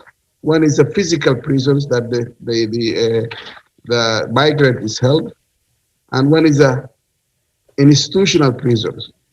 And the institutional prison is practically is executed, is managed by UNHCR, because they have all these very difficult rules, and they won't allow most of the time these people to go back to their houses, to back to their countries voluntarily, because they will always find excuses and saying, it's a risk for these boys, because they came from they escaped from a civil war, they escaped Al-Shabaab, and now they cannot be returned back to Somalia. So these excuses made my job very, very difficult. I had several times confrontation with UNHCR, and it has been very, very difficult, because what I always used to tell them, if you want these kids, these boys or girls to be taken to a third country, please do it right now, because they cannot stay in these overcrowded warehouses. Life is inhumane and it's unacceptable. But they usually don't care that. They will tell you, we don't have a place to put them. We have to wait. It's a process. At the time in 2018, they were taking these boys and girls to Niger, but the Niger camp can only hold around 1,200 people. And then once it was full, then they didn't have any other place to take them. And it has been a big, big problem. One aspect, I was fighting always was, please do not give false hope to these young people. Don't keep them in camps for 10 years and then tell them that there is no place to go. You have to go back to your home country. And that has been my biggest challenge with the UNHCR. But over all the cases, even the Libyans, when police, sometimes, you will have in a detention center, you will see young Somalis just disappearing. Today you found them in this prison, in this detention center, and the next day you go there, they are disappeared. You have to again try to find them. Sometimes these directors of detention centers do have family members or connections with the smugglers, and they resolve these boys again. So it's a big criminal network that takes place in Libya, and it's really inhumane. What happens in Libya, I cannot explain personally exactly, that something like this could happen in this world. So it's a tragedy that's taking place, and the world is not doing anything. The only thing we need to do is to provide awareness to the Somalis and to stop them, not going to Libya. But the major problem is that these young people the smugglers find these young people in the street, and then they convince them, they tell them, you don't have to pay us any money. Don't pay us any money until you go to Italy. But that is not true. Their objective is to find as many Somali smugglers, as many Somali migrants, and then bring them to Sudan and sell them. They get their money and they return back and they do the business again. And the Sudanese goes and sells them to the Libyans. And then the Libyans demand the ransom money. And sometimes there are families who cannot afford. My experience is that the Somalis in the Ethiopian Somalis were the worst, who really were affected very badly because they didn't have any family members who could, because some of them came from a remote village and their family members didn't know exactly where they were. And they didn't have even money. And in Ethiopia at the time, it was very difficult to get dollars. So some of the family members, they have to drive to Hargeisa to make to change the bill with the dollars so that they can pay. Sometimes what happens is that when they come to Hargeisa, the amount of money they collected is not sufficient. So they have again to go back and find money. And in the meantime, these boys are continuously beaten by the Libyans. Sometimes I have seen kids who are electrocuted. I have seen kids who have been given their own urine to drink their own urine. So what happens there is inhumane. The only thing that's right now available for us is by the way, before I go there, the situation in Libya is still the same. Now we are in a process of bringing around 100 of them back to Somalia. The Libyans required that we have to submit them a letter saying that these boys and girls can come back to Somalia without a COVID test. So that letter will be provided to the Libyan government very soon. And we expect those around 100 of those young people to come back to Somalia again. It's a very, is a very sad situation. And there is very little things that we could do. The only thing that we have to do is to talk to the media, go to the news outlet and explain the risk so that these boys and girls don't fall into this trap again. And thank you very much for your time. Thank you very much, Ambassador Ali. And as a Somalis, we will always remember you for the hard work you have done for the saving those youth. And it was a pleasure having you. And now we are moving to our panelists who will be giving us the expert opinion on how to go forward from this. And I'm going to introduce each of them one by one. May I introduce Reverend Bonnie Evans Hill, a coordinator of UK Coalition working with the UN office. And she has written a lot about migration and the rise of an anti-migration attitude. And also may I introduce Armanta Hassan Noor Said, known as Armanta, British Somali songwriter, former UNICEF ambassadors, whose song about Tahrib and has gone viral, and a lot of people have watched it, and it had made an impact on many people's lives. And may I also introduce Zach Salat, a British Somali actor, filmmaker, currently producing documentary about the prevention of Tahrib. And he's the one of the most potential creative youth, Somali youth who is into the creative industry in terms of producing. Also, my last, it's Her Highness Ambassador Mariam Yassin Haji Yusuf, who has been appointed as a special envoy for children and migration since 2015. And she works tirelessly in saving many children, and we thank her for that. And the main area that, the main questions that we're going to address today is 3 questions. So I will say the 3 questions. So each of you will take 5 minutes and to answer, and hopefully, and I will start with Bonnie Evans first, as I introduced. So let me read the questions. And question 1 is, despite the well-documented danger, why does the practice of tahrib, of migration, still continues? And what role does social media play in continuation of human trafficking? How social media is impacting on the increased number of human trafficking or migration or tahrib? And the third question is, what are your recommendations to tackle this? And what's the way forward for this? So may I ask Bonnie Evans to please, thank you. Thank you. Yeah, I prepared a few thoughts ahead of time, and I'll just kind of go ahead with some of those. Is I think with the UN work that I've been doing, it's with the UN Office for Genocide Prevention, and we identified what we consider to be flashpoints for genocide in Europe today. Among them being a concern over radicalization, but also a lack of humanitarian response to those seeking asylum in Europe. And it's that radicalization, particularly over the far right, populism attitudes and hate crime that feeds this lack of humanitarian response to refugees.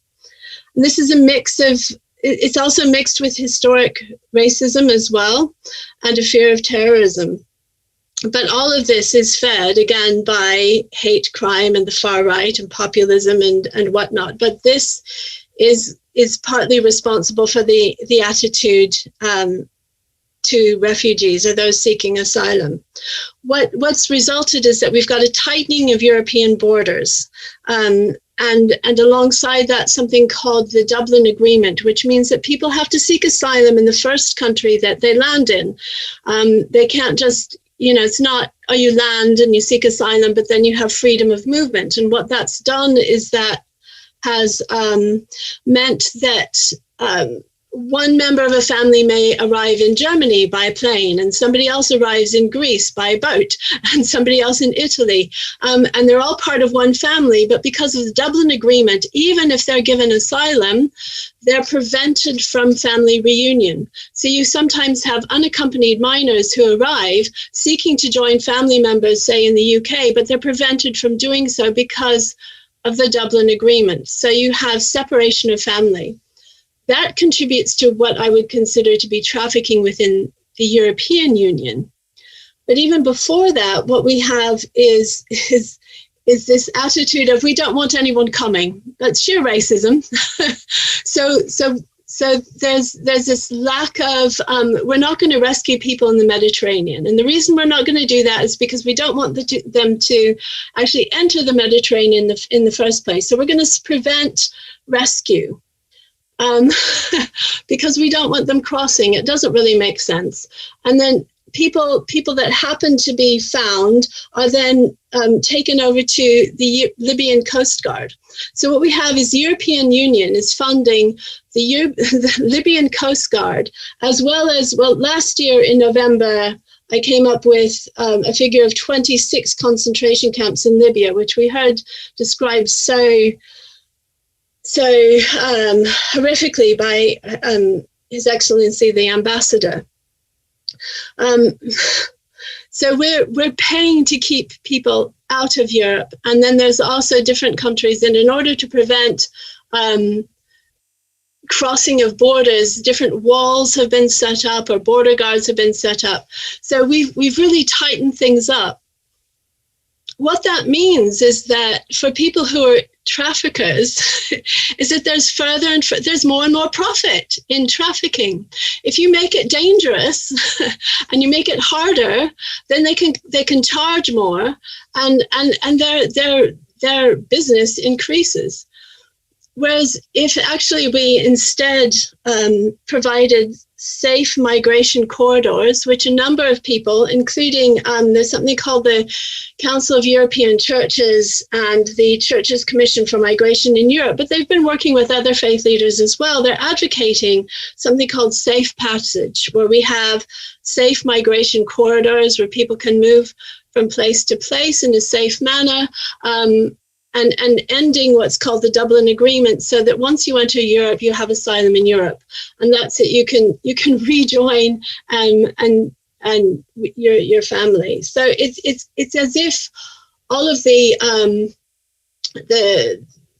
things that we have in place within Europe, at least, kind of exacerbate the issue of trafficking and make it much more profitable.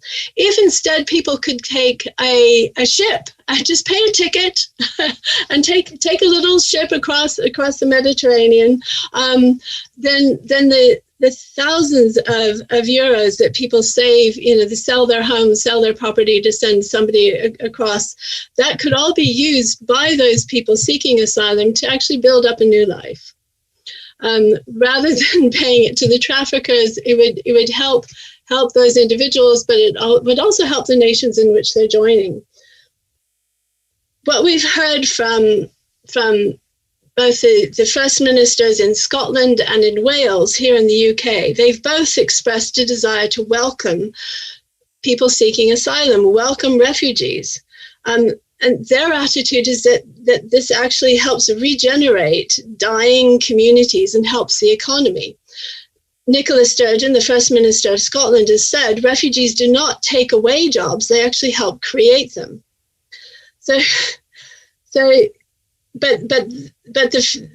This is expressed by both Scotland and Wales in opposition to the attitudes that we're hearing in Westminster, where they're tightening things up more and more. So it's a problem, but I think it's a problem that our policies have exacerbated. The second question with regard to social media.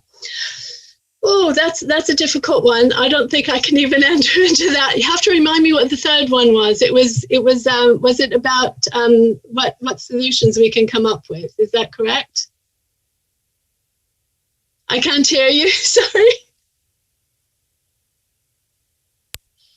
It was about the recommendations, the way forward.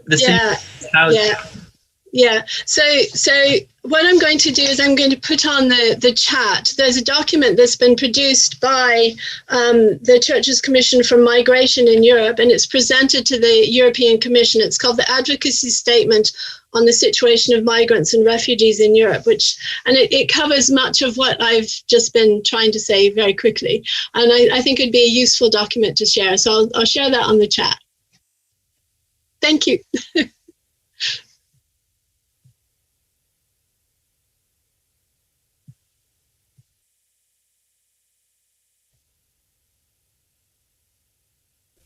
Hello, may I ask Armanta to go ahead and inshallah.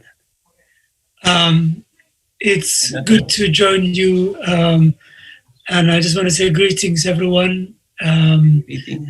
This has been very informative discussions, and it's really it's good to have the opportunity again to be part of global Somali diaspora, and in this particular situation to talk about Tahrib. I became involved in this, I think about 3 years ago, maybe 4 years ago, in 2016, when a family member of mine was ended up in Libya, in a Libya detention center. And as Ambassador Figa was saying, my family member actually came from the Somali region. So he came through Ethiopia, Addis Ababa, and then through Sudan, and then I think Egypt, and then he ended up in Libya. And then what happened was he was my cousin, but his mother passed away quite a while ago. So my mother was the one that was actually responding to the situations, and like they were ending up sending money to these guys that had him in the detention center in Libya. So I kind of witnessed how the dynamics of how this affects the family and how distraught family members became. And I think one thing that's really important is when we talk about the social media aspect, is that the Somali region and Ethiopia was not really, this Tahrib phenomena was not, it wasn't that much affected before, but it became affected after slight improved insecurity and after all the diaspora started going back. So when they went back, obviously there was that direct connection between the diaspora, Somalis, and the locals, and then the social media aspect. And there's so many intrinsic stories that I can tell. I mean, we don't really have that much time this particular moment, but hopefully we'll get into it later on. But social media definitely has a role to play. The diaspora going back, and in some cases going back with money, getting priority in certain jobs, getting priority in who they marry. There's so many dynamics in this story. And then unfortunately anyway, my cousin ended up in this particular situation. But to be honest with you, he wasn't as desperate as many people who end up in those situations. And I don't think he needed to be in that situation in order to try and come to Europe. But I think he was also taken advantage of by human traffickers. So I think they kind of figure out, they kind of know who to target sometimes. And anyway, to cut a long story short, that situation inspired me to write that, or to make that particular song called Tahrib. And it was co-written by one of my friends who was inspired by another story, which was similar to my one. And then the UN approached me and asked me if they could use that song. And then with the help of other African artists, we made the song in Tigrinya, in Amharic, in Oromifa, and also in Arabic and in Somali. And that was particularly geared towards those that were crossing from, as the ambassador was saying, from Somalia, the Puntland region to Yemen, and then from that particular side. But the secondary migration was happening through Egypt and through Libya as well. Anyway, we made the song, and then I had the opportunity to meet some of the survivors in Egypt, some who luckily survived some boats that capsized between Egypt and Europe.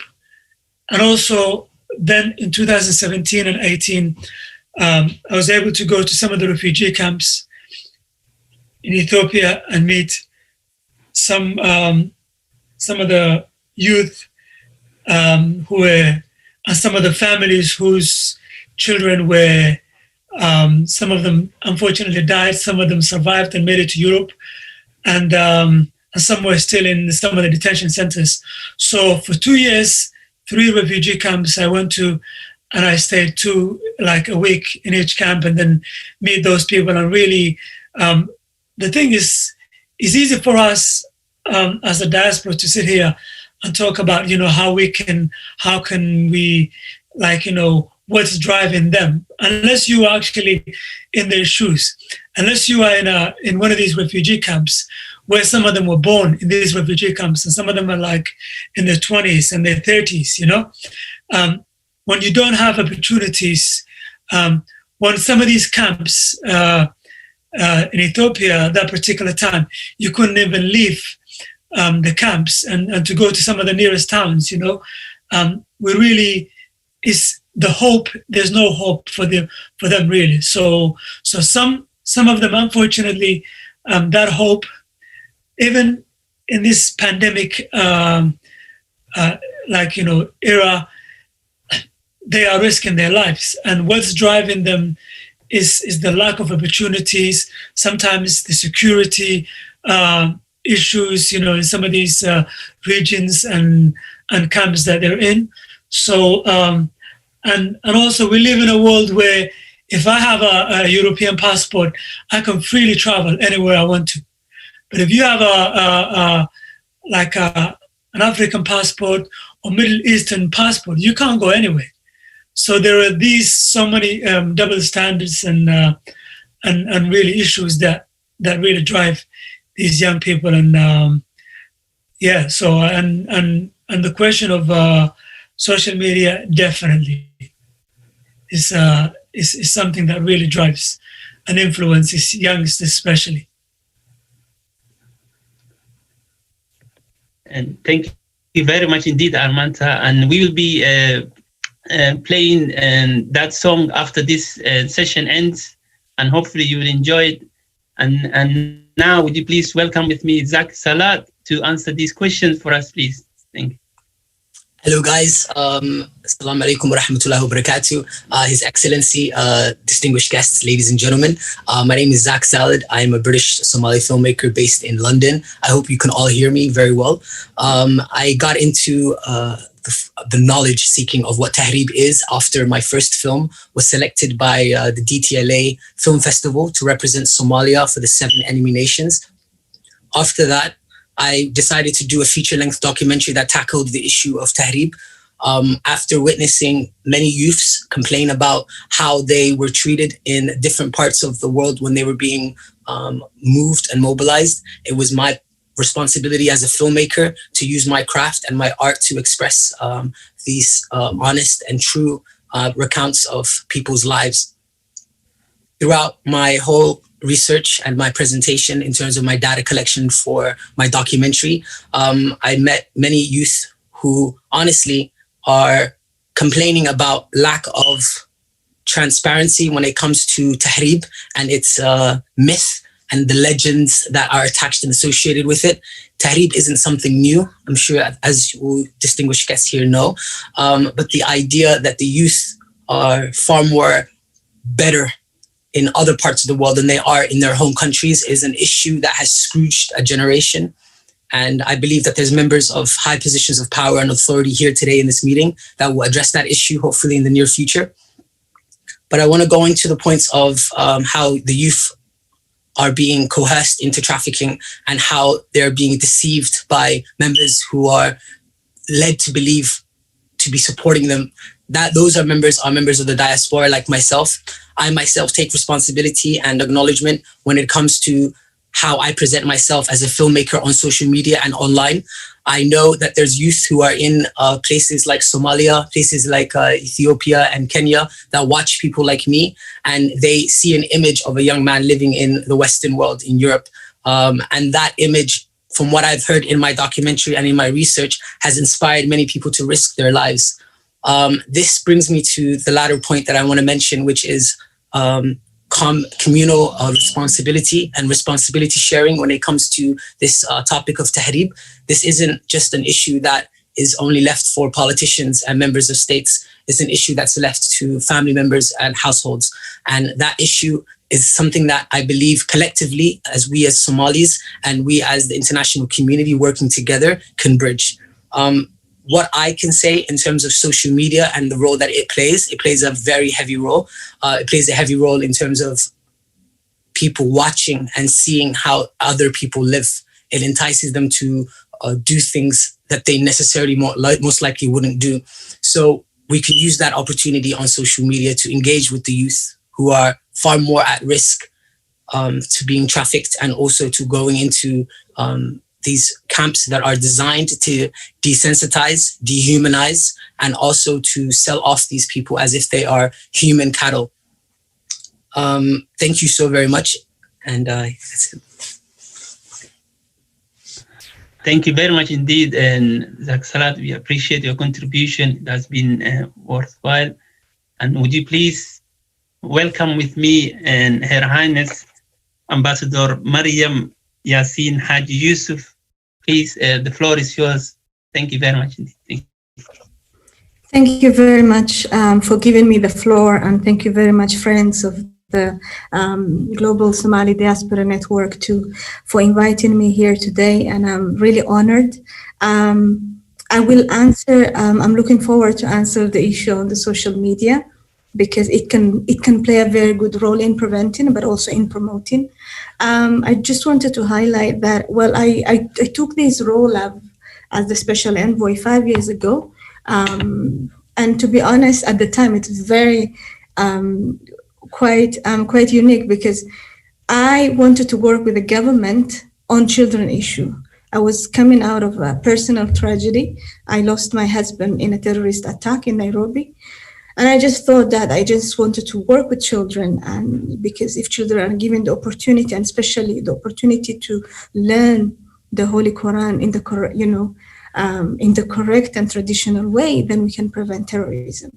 So and I was invited by at the time Prime Minister Umar Abdurrashid, who then saw my CV. And looking at my 20 years experience on migration, he said, sorry, but I have a gap in the government at the moment. And I want someone to work in my office on migration issues. And not only in the prevention of Tahrir, but also to take part in it was the time of Valletta. Yeah, the Valletta promises that you probably remember. So then I took over this role, and it has really taken all my time.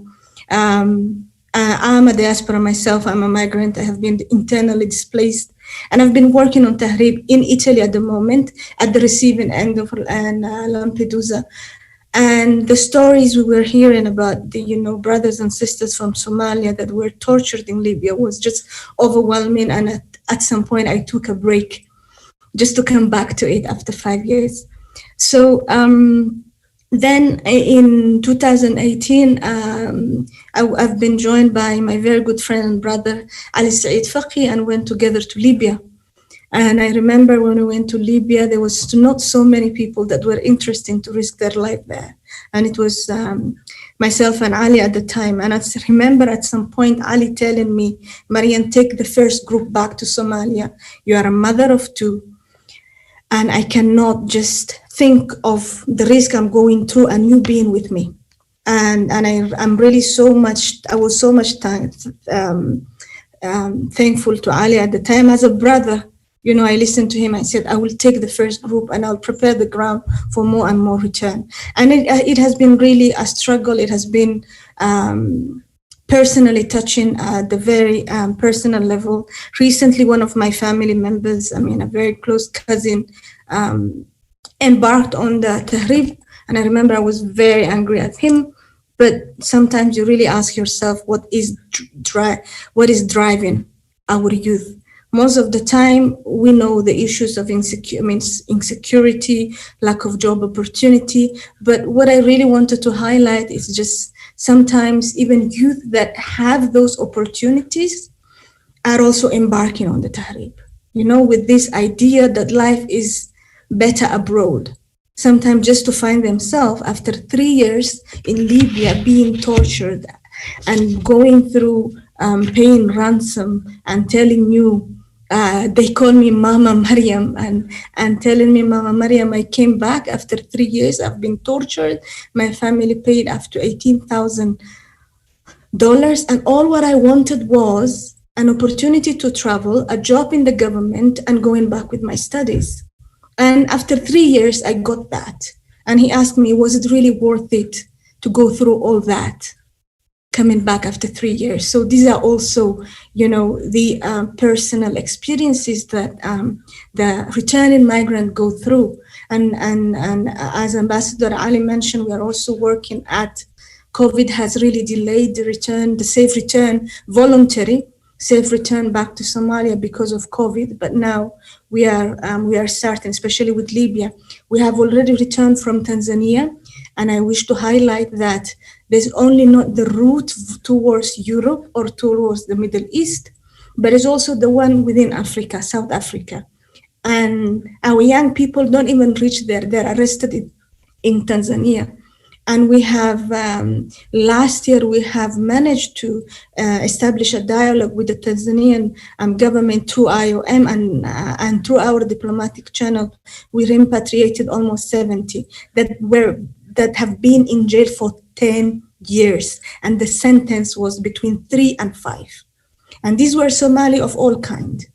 By the time they came back to Mogadishu and we received them, we came to know that somewhere from the from Ethiopia, from as my well, I'm your great farm and Armanta, by the way, and they were from Jigjiga, and then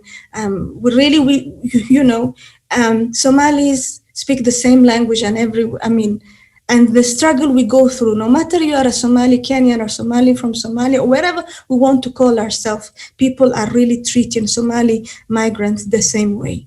In Libya, they're called camels, because it's like, I have 3 camels here, when the human traffickers are talking, because they know that Somalis will mobilize. And one of the things coming to social media that I wish to highlight is social media is a great tool. As we are talking today, Somalis from every corner are listening to us. And I'm appealing to them, do not embark on Tahrib. We will get to a time and we need to work for safe and orderly migration. And as Her Excellency mentioned earlier, the promises that have been made in Valletta, and then also now in the framework of the Global Compact on the safe and orderly migration, we really need to ask our European counterpart. We're doing all what is in our hands, because first of all, we don't want our kids to die seeking for a better life, but we also want channels for safe and orderly migration to be open. Otherwise, the more barriers we put in Africa, outside Africa, we are giving a strong tool for human traffickers to come up with narratives such as, your feet will not touch the Mediterranean water, so come to Lampedusa, we are here waiting for you. Or as Ambassador Ali said, you will not pay a penny. So the tool, let's use social media, let's really use our cultural heritage of poetry and songs and everything to advocate for this. And then also bringing on board the testimony of those that have been embarked. But as we do that, we need to put the mechanism in order for protection of the survivors. It's very important, otherwise they won't talk if we don't have the mechanism in place back home. I also would like to highlight that social media is also, and let us be really careful, it's being used as a tool by human traffickers, posting videos, because they know that when that gets to Somalis will mobilize everything they have to save those brothers and sisters. So many videos have been used also by the human traffickers, put them on purpose. So all our work, the diplomacy, the social work, networks like the global Somali diaspora, the civil society, the government, we need to put our hands together and do something about it. And we also need to work with the law enforcement agencies. So when we come across about these dangers, we need to and flag it out. I would like to conclude with something that a young Somali man said to us and upon returning. He said, I was sold when I was leaving Puntland. He said, now that I go back, I was already sold. So this is really to make us understand that the human traffickers are back home all the way to Libya, going through Yemen and so on. Thank you so much. Thank you very much indeed, and Ambassador Mariam, and it was a pleasure to have you with us. And now we're going to enter to the questions that the audience are sending us via Facebook and YouTube. And probably the youngsters, they want to know more about the young singers. Probably the first question is going to Armanta and Zak Salat. And it's saying that and the negative media ratio is more than the positive media that's available. And the negative media inflames anti-migration attitude to the host country. So is it can you increase and like the positive media that you're working on, and not to end your work there? So are you planning to do more to create a shared reality of immigration? That's what they're asking for. And to Armanta and Zak afterwards. Zak.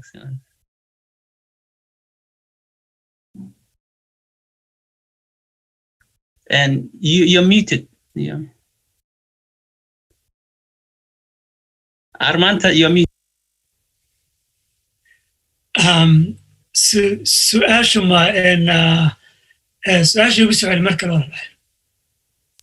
سؤال and it is and like there is a negative media and the negative media is more than the positive media that's available and in terms of migration, and this is creating an anti-migration attitude in host country in Europe. So and how can your media like help the youngster inform the youngsters to stay away from those dangers? Like, are you producing some more songs or some more productions to counterbalance this negative media that's available? Okay, Somali Arabena قال صح. Okay, ما شاء الله. وما دام الله لأنه بدت كبدن كنا أي Somaliين. And horta Somali دي قحدي diaspora noqotay. badankeedu waxyaabaha wadamada ay tageen ay kusoo kordhiyeen adduunku way ka muuqataa ama sports ha noqoto ama ha noqoto maxaa la yidhaahdaa dhinaca siyaasadda haddii laga eego ama haddii laga eego dhinaca maxaa la yidhaahdaa meelo badan oo ay Soomaalidu ka muuqato ayaa jirta wadamada ay tageen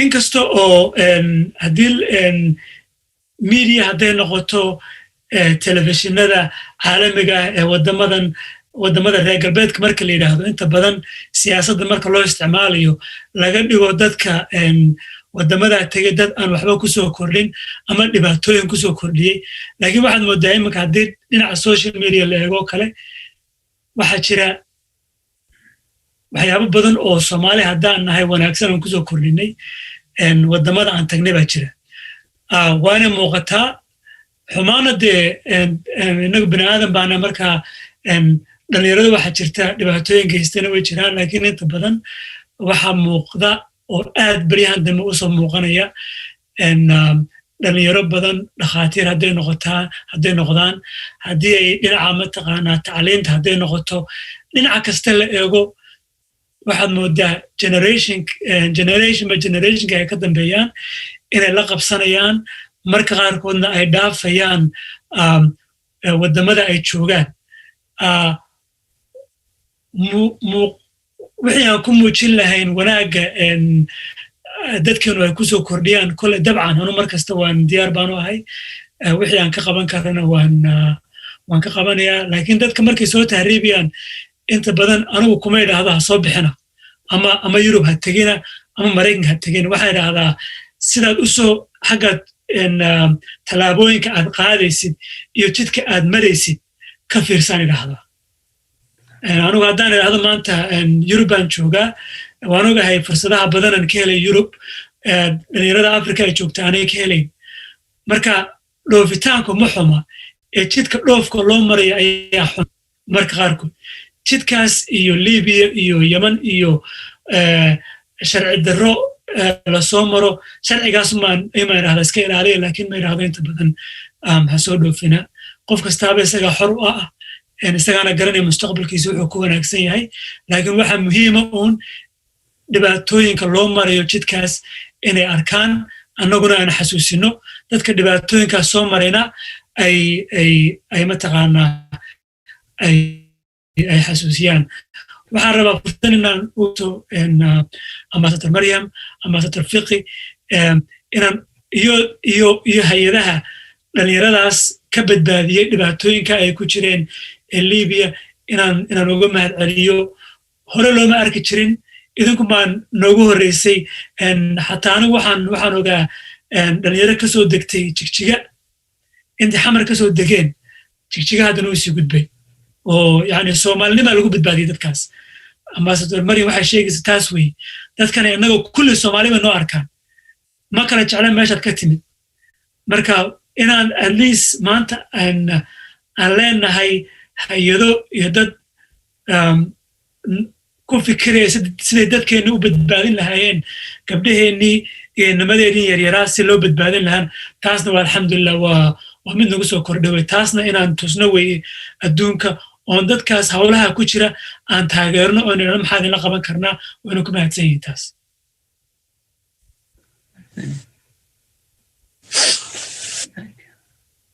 And Zach, please, yeah. Fantastic. Okay, so I'm going to speak a little bit in English and in Somali, so I hope that's okay. I just want to be very clear that the Somali diaspora have had a negative media perspective on them for a very long time in terms of mainstream film, TV shows, or what have you, with the idea of extremism and, famine and all of these things. So for them to have, negative perspectives being pushed at them on what tahrib isn't something surprising. I think it's very important for us as individuals to play a key role in making sure that there's a transparency and a sense of authenticity when it comes to showcasing why these people are actually on tahrib. So for me, first and foremost, a responsible note that I'll be taking is to make sure that there's transparency and humanization in my documentary. So where people in state places in hosted countries, like in my stuff in England, people are able to see an authentic version of somebody's story rather than a more sensationalized, glamorized tabloid narrative. So for me as a filmmaker, I'll use that as a responsibility aspect to make sure that I humanize and showcase authenticity of stories of people who are on tahrib. So I pledge that for myself. And also one thing I would recommend is having a spokesperson for the Somali communities or the diaspora in general, a spokesperson who's affiliated with high members in press and in corporate media. So they're able to have a voice where they're able to counter these things. When certain issues arise, we have somebody or a group of people or a team, perhaps even a firm, right, that has a key role in making sure that image and perspective is shown in a very accurate way. So that's one thing. And another thing that I would like to say is using celebrity power in whatever capacity that you might have it. Me, I'm a filmmaker, I'm early starting out in the film industry. But anigo or wiil dhalinyaro oo ingiriiska degan magacii muuqaal samaystay waxaa jeclaa in haddana miskiin sharxo magacayga waxa waaye liibaan cagmadhige aabahey waxa waaye wariye oo cagmadhiga la dhaho oo maasha allah shaqo badan culus qabtay oo dadkiisii dalkiisii waddankiisa wax u qabanayo anigana aan kala qayb qaadanayo shaqadaas so waxaa jeclaa magacaygii muuqaalkayga anigoo liibaan cagmadhiga inaa isticmaalo inaa tuso bulshada Soomaaliyeed adduunka dan tahriibka inuu sahayn wax caadi ah inay tahay dad badan oo jiro oo ka faa'iideysanayo dhibaatada gelinayo dad jiro oo ku taajiray oo lacag badan ku sameeyay taasna inay noo tahay wax oo anaka inaa qaadano kalsooni ay noo tahay inaa dadkeen walaalaheen inaa caawino alxamdulillah fursad wanaagsan ah helay inaa ani aaba isku wada shaqeyno beginning of the year markii uu COVID-19 ka dhacay pandemic oo asameno arimo oo bulshada oo u dhigayno si ay iskaga ilaali lahaayeen COVID-19 protection kooda and intay tahriibkeedii ku jiraan iyo adduunyada kale meelkay wada joogaan so waxa dhihi lahayd dadka Soomaaliyeed oo adduunka dhan wada joogo isku wada imaado garabka isqabsada iscaawiya wax isku tara adinkana ahaada dadka oo codkoodii iyo magacoodii muuqaalkooda isticmaalo inay ka hortagaan waxa dan xun oo Soomaalida adduunka dhan ku dhibayso intaas ku soo xiri lahayd waa maasanta Thank you very much indeed. There was a message came for Pony Evans and they're thanking her for that she demonstrated her selflessness and her kindness, and she said she demonstrated through Britain, who always welcomed the refugees and the immigrants, and that's what built London, what built Liverpool, what made all those cities the most beautiful cities in the world, and you demonstrated that today, and they're thanking for you. And the last question goes to Ambassador Mariam, and people are asking during your 5 years and as an ambassador, as an envoy, and share with us a moment that made you sad and some moments that made you happy. And if you could share with us, please. That's what. Yes. I think the saddest moment was I was supporting the Somali embassy in Johannesburg, and we were held by the Muslim community in, if I'm not wrong, either in Zimbabwe or Mozambique. So we managed to bring back home 19 young men that were imprisoned, but one refused. Okay. And he said, I'd rather stay in prison than go back to Somalia. So that was really, for the ambassador at the time, And me was just not only shocking, but also devastating. Because, you know, as a mother, as a citizen of Somalia, as a Somali former civil society, you really ask yourself, where did we go wrong for our son to say such a thing? So it's still, when I think about it, I still get emotional. But, you know, people, as Armanda was saying, you cannot force. You know, it's all voluntarily. And the happiest moment was recently. We managed to get out from the hands of the human traffickers. We work closely with IOM. And this young man could barely talk, could barely say something. I was sent his videos. He was almost getting, you know, almost paralyzed. And I remember telling the dad, don't show this video to the mother, because I know the way I could have, you know, I could not sleep last night and that night. And that young man, now he's healthy. We managed to get him to Tripoli. I mean, thanks to Allah. It's Allah doing, we are just his soldiers. But it was just amazing that now we are communicating, and I'm praying every day and night to see him back to Mogadishu one of these days. Thank you. Right. Thank you very much indeed for the host, and we appreciate your time, the valuable time you've given us. One of the most valuable thing one can give you is their time, because it's part of their life.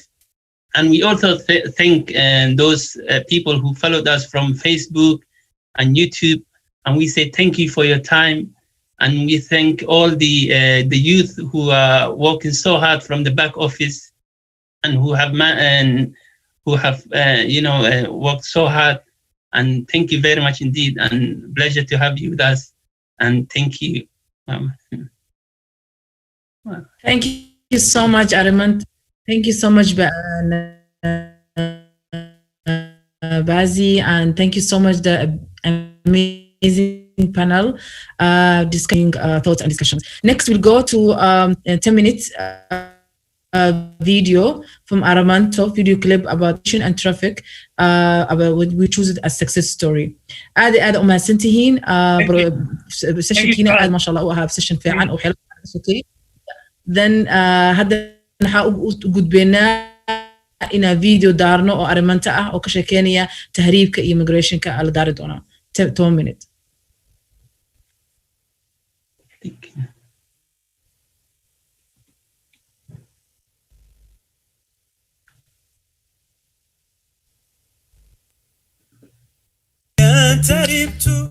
amantiin kulligiin meel kastooda adduunka ka joogtaan waa Armanta oo ka mid ah fanaaniinta Soomaaliyeed ee qurba joogta ah.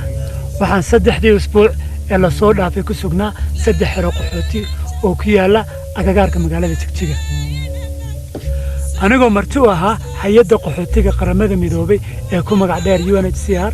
hay'addaas oo waday barnaamij loo yaqaano soo bandhigga xaqiiqada runta ah. barnaamijkan oo ii suurtageliyay inaan booqdo lana kulmo ummadda Soomaaliyeed ee degan Seedeer, Qabri Bayax iyo Awbari. waxaan fursad u yeeshay inaan hawl faneed la qabto ardayda, abwaaniinta iyo fanaaniinta ku sugan 3 xero qaxooti.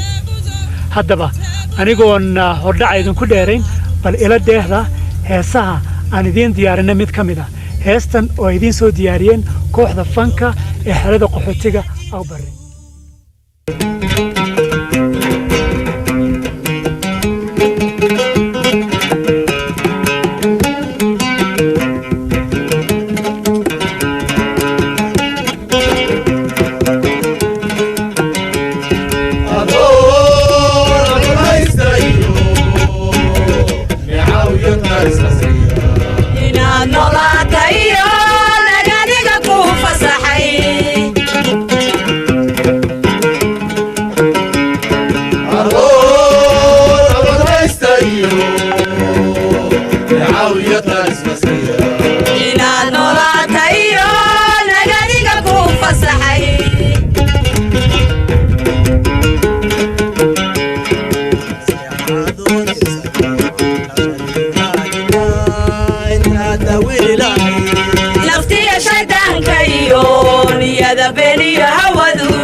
lahay kaarna wili lahay naftiya shaydaanka iyo niyada been iyo hawadu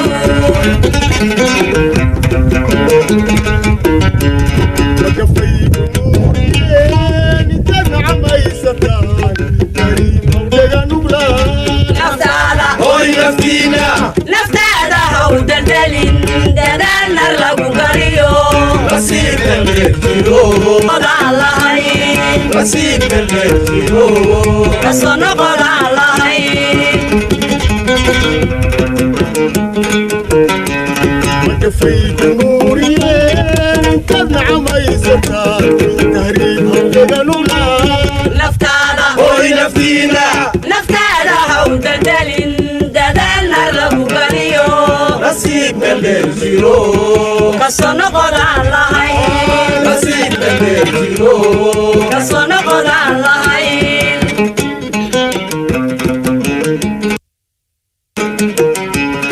natiijada caniyo naxfiga ee baabaxshe nasoo jaga waxbaro nadaafada ugu horee nidaamku ha ku dhisme natiijada fiicaniyo naxfiga ee baabaxshe nasoo jaga waxbaro nadaafada ugu horee nidaamku ha ku dhisme qariibo dheganula naftaada hoy naftiina naftaada haw daldalin dadaalna lagu galiyo nasiibna leer jiro kasoo noqodaan lahayn nasiibna leer jiro kasoo noqodaan lahayn natiijada fiicaniyo naxfiga ee baabaxshe nasoo jaga waxbaro nadaafada ugu horee nidaamku ha ku dhisme natiijada fiicaniyo naxfiga ee baabaxshe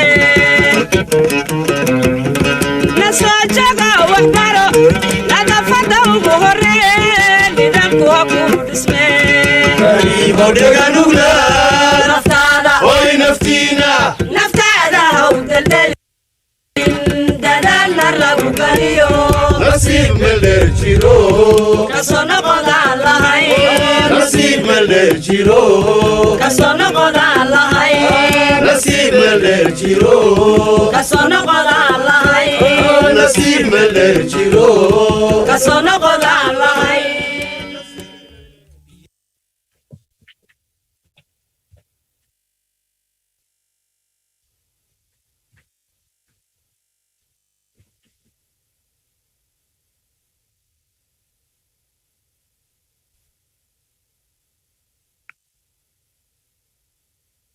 Thank you so much.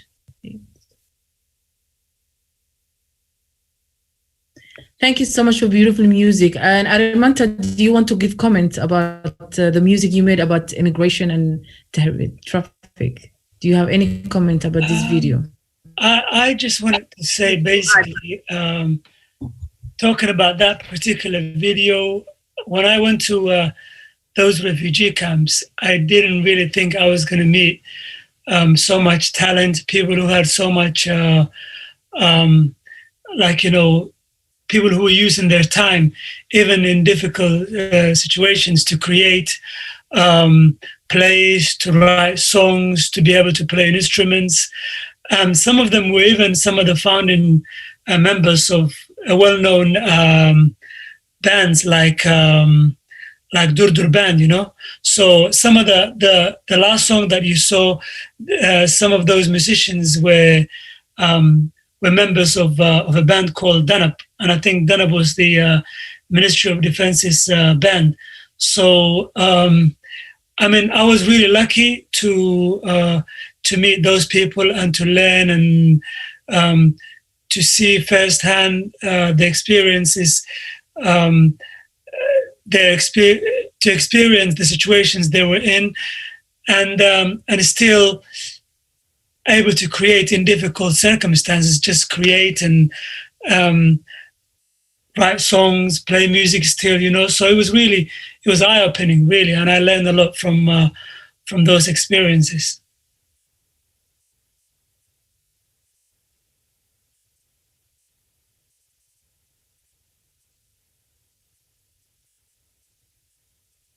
Sorry, my internet went away. Sorry. Hello? Hello. Did you hear me? Yeah, I can hear you. My internet was a little bit slow. Yeah. Thank you so much for amazing comment, amazing work for the songs. We always listen in these songs and amazing music you make. Thank you so much. Thank you so much. Thank you for having me. أنت وشغلة قبتنا فعلا ما شاء الله ومجتمع وقبتنا هذا وما صنتهاي وعيقلين ذا كسر مثل اللي يريد دوات طريقة خبطه. Thank you. maxaa u gudbeynaa hadda sessionka ku xiga oo laga sheekeynayo environmentka iyo abaarta flooding and what are the causes and solution. Then we'll go to the next session about panel discussion, environment, flooding, and what are their causes and solution. The moderator next session will be Ali Ware, Chair Foundation of the Somali Association in the Netherlands and a member on board Director Global Somali Diaspora Netherlands. Ali, are you there? In this session, we have 3 speakers. Will be Shamso Arwele and Muhammad Farah and Dr. Hamda Hassan. Ali, the floor is yours. Are you there? Yes, aad baad umahadsan tahay. Waa joogaa diyaaranahay. Thank you, and Ali. And Ali Shamso kaaga waxaa ku jirta Shamso Arwele. Are you there? Muhammad Farah iyo Dr. Hamda Hassan. Saddexdaas waa jooga.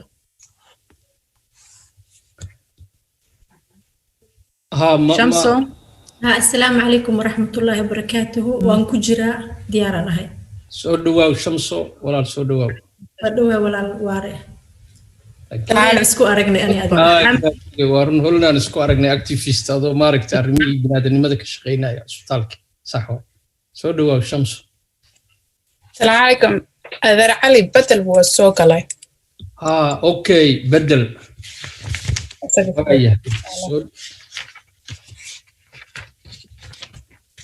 walaal Badal soo dhawaaw mii maqashaa.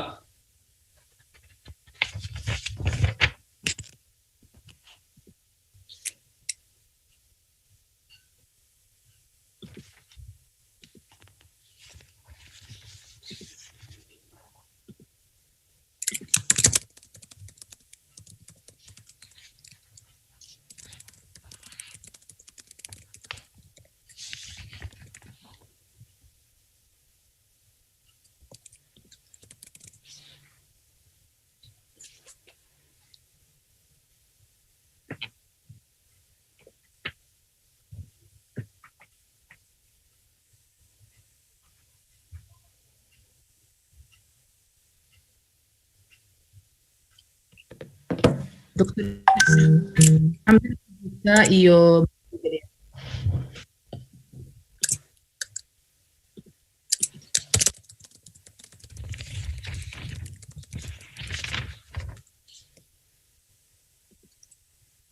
Hello, Assalamu alaikum wa rahmatullahi wa barakatuh. I'm Hamda Hassan Warsame, Associate Professor of University of East Africa, Bosaso, Lecturer of Pharmacology and Nutrition, based in Bosaso.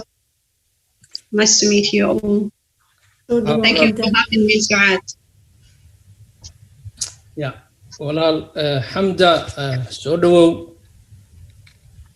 Ma cid kalaan sugaynaa?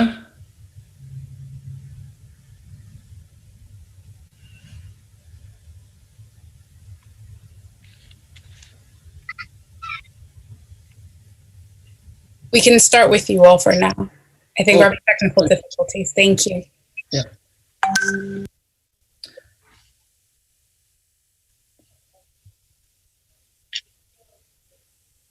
waa bilaabi karnaa soo ma? waa bilaabi kartiin. Jazakallah. walaalaha sharafta leh soo dhawaada mar kale aad iyo aadaan idinka mahad celinaynaa haddii aan nahay golaha qurba joogta Soomaaliyeed GSD inay nagala soo qayb gashaan kulankan muhiimka ah maanta ama haddeer waqtiga xaadirka runtii hawsha ama workshopka aan geli doono waxa uu ku saabsan yahay arrimaha la xiriira deegaanka oo runtii ah arrin muhiim ah marka loo fiiriyo waddankeena oo aad la wada socotaan runtii sanadihii u dambeeyay dhibaatooyinkii la xiriiray xagga deegaanka oo haddii ay noqon lahayd roobabkii oo yaraaday mararka qaarkoodna laga yaabo inay si xoog ay u yimaadaan oo dhibaatooyin ay sababaan abaarihii oo soo noqnoqday fatahaadii dabaylihii dhacay dhirta oo la xaalufiyo runtii waxyaabahaas deegaanka la xiriiro oo waddankeena runtii saamooyin ku leh arrintaas ayaan jecelnahay in 15 daqiiqo ama 20 daqiiqo oo soo socda runtii aan ka wada hadalno marka waa ku faraxsanahay inay nagala soo qayb galaan runtii dad aqoon u leh oo arrimahaas ku takhasusay marka soo dhawaada aad baad u mahadsantihiin شمسة بلاوس إن شاء الله شمسة.